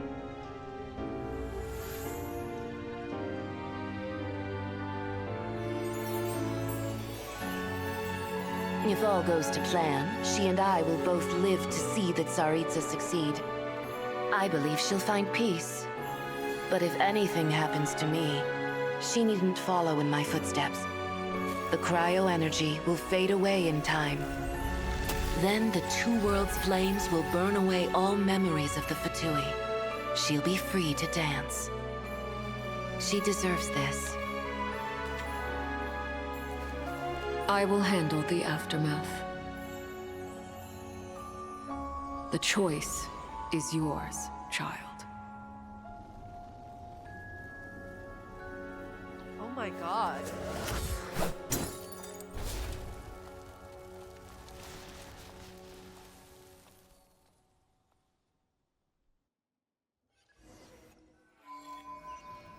That was some crazy angst, guys. Fresh air at last! Paimon's head isn't spinning anymore, and the fever's all gone. Paimon's finally free to fly again! So many feelings for Senora and Odette. Yeah, Odette. I mean, Odette was finally given a choice, but like she chose the Fatui. But that. Oh my god. Holy crap. Holy crap, guys. I love that scene. That was an amazing scene. Oh, it's nice to finally finally know where Paimon came from, too. It did make Paimon a little nervous at first, but it's such a relief now. Like, who cares if Paimon's a creation of Celestia? She's probably not anyone that important. Probably just the fairy of food and fun or something. And like you said, this doesn't have to change anything between us. You're not gonna just... Hey, hurry up! Why are you walking so slowly? You've spent the last few days lying in bed and stuffing your face. I didn't think you'd be able to fly this fast. Says who? Paimon's as agile as ever. They don't call her White Floaty for nothing. Paimon originally wanted to check out the bookstores in Snezhnaya, but she's more in the mood for flying around right now, so let's save that for later. Wait, they've got light novels from Yai Publishing House here too. Huh? And this is Paimon's favorite mystery story from Fontaine. I'm barely registering what she's saying. I'm still recovering from the Odette scene. Also, kind of heavy. Not the easiest things to look around.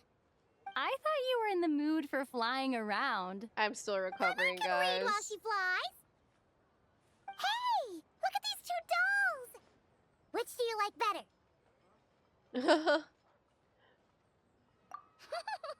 All right, boss. We'll take both. Paimon will have the other one. Oh, I thought we were only getting one. All right, fine, I'll pay. There you are. Thanks for visiting. Thanks, man. Paimon will grab this and then... Huh? Huh?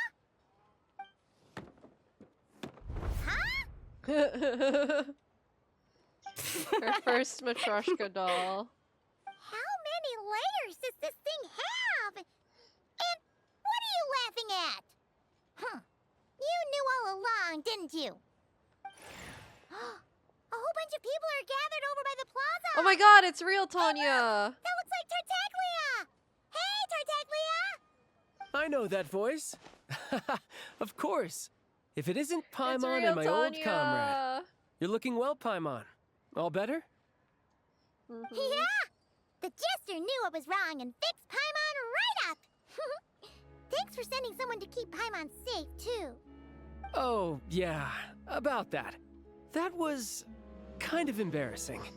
Who could have known that our director would go looking for you in person?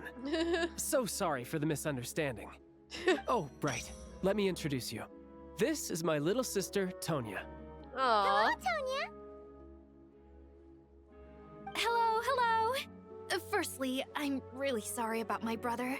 Sounds like he's caused you no end of trouble. Aw, it's like she's all grown up Hey now, why'd you have to start with that? Not that it isn't true, of course. So she's the real Tonya. She said you two didn't manage to meet up at the theater. She waited ages for me, and when I didn't show, she got a little worried and went outside. You didn't even tell Tonya I'd be going in your place? I know, right? He didn't bother to say a word to me. I searched up and down the city for him, and he only told me about it when I finally caught him at the gates of Glupov. Insane. I've been rushed off my feet lately, so I didn't get the chance to go home. I just figured the Traveler would fill you in when she got there. Well, the snow was bad, and you're never late. So I was really worried about you. How was I supposed to know that you'd stood me up? I'm sorry, Tonya. I really am. I'll make it up to you somehow. Just... please don't tell Mom and Dad. Although the mix-up led to a series of misunderstandings, it's probably for the best that the real Tonya didn't get caught up in that mess. True. Besides, it's obvious that Tartaglia isn't usually one to break a promise. He only gave his ticket to me because he had to look into Lelek. No, it's fine. It just meant I didn't get to see the show in the end. By the way, what did you think? You were one of the first people to see it, you know? Well, I would say the best is yet to come. Huh? What kind of review is that? Same. What the hell do you mean?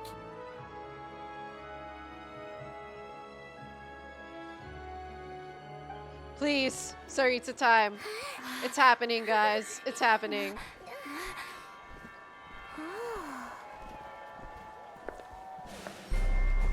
Yeah! Yeah!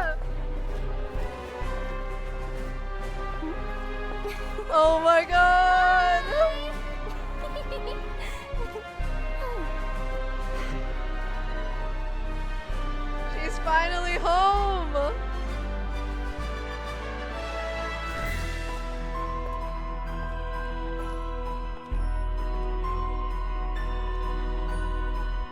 God, she's so beautiful.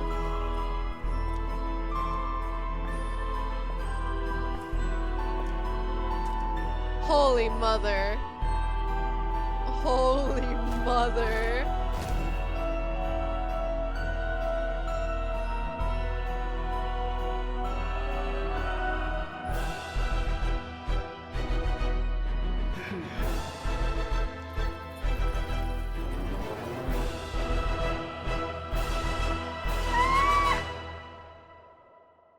That's the end. We finished Act 2.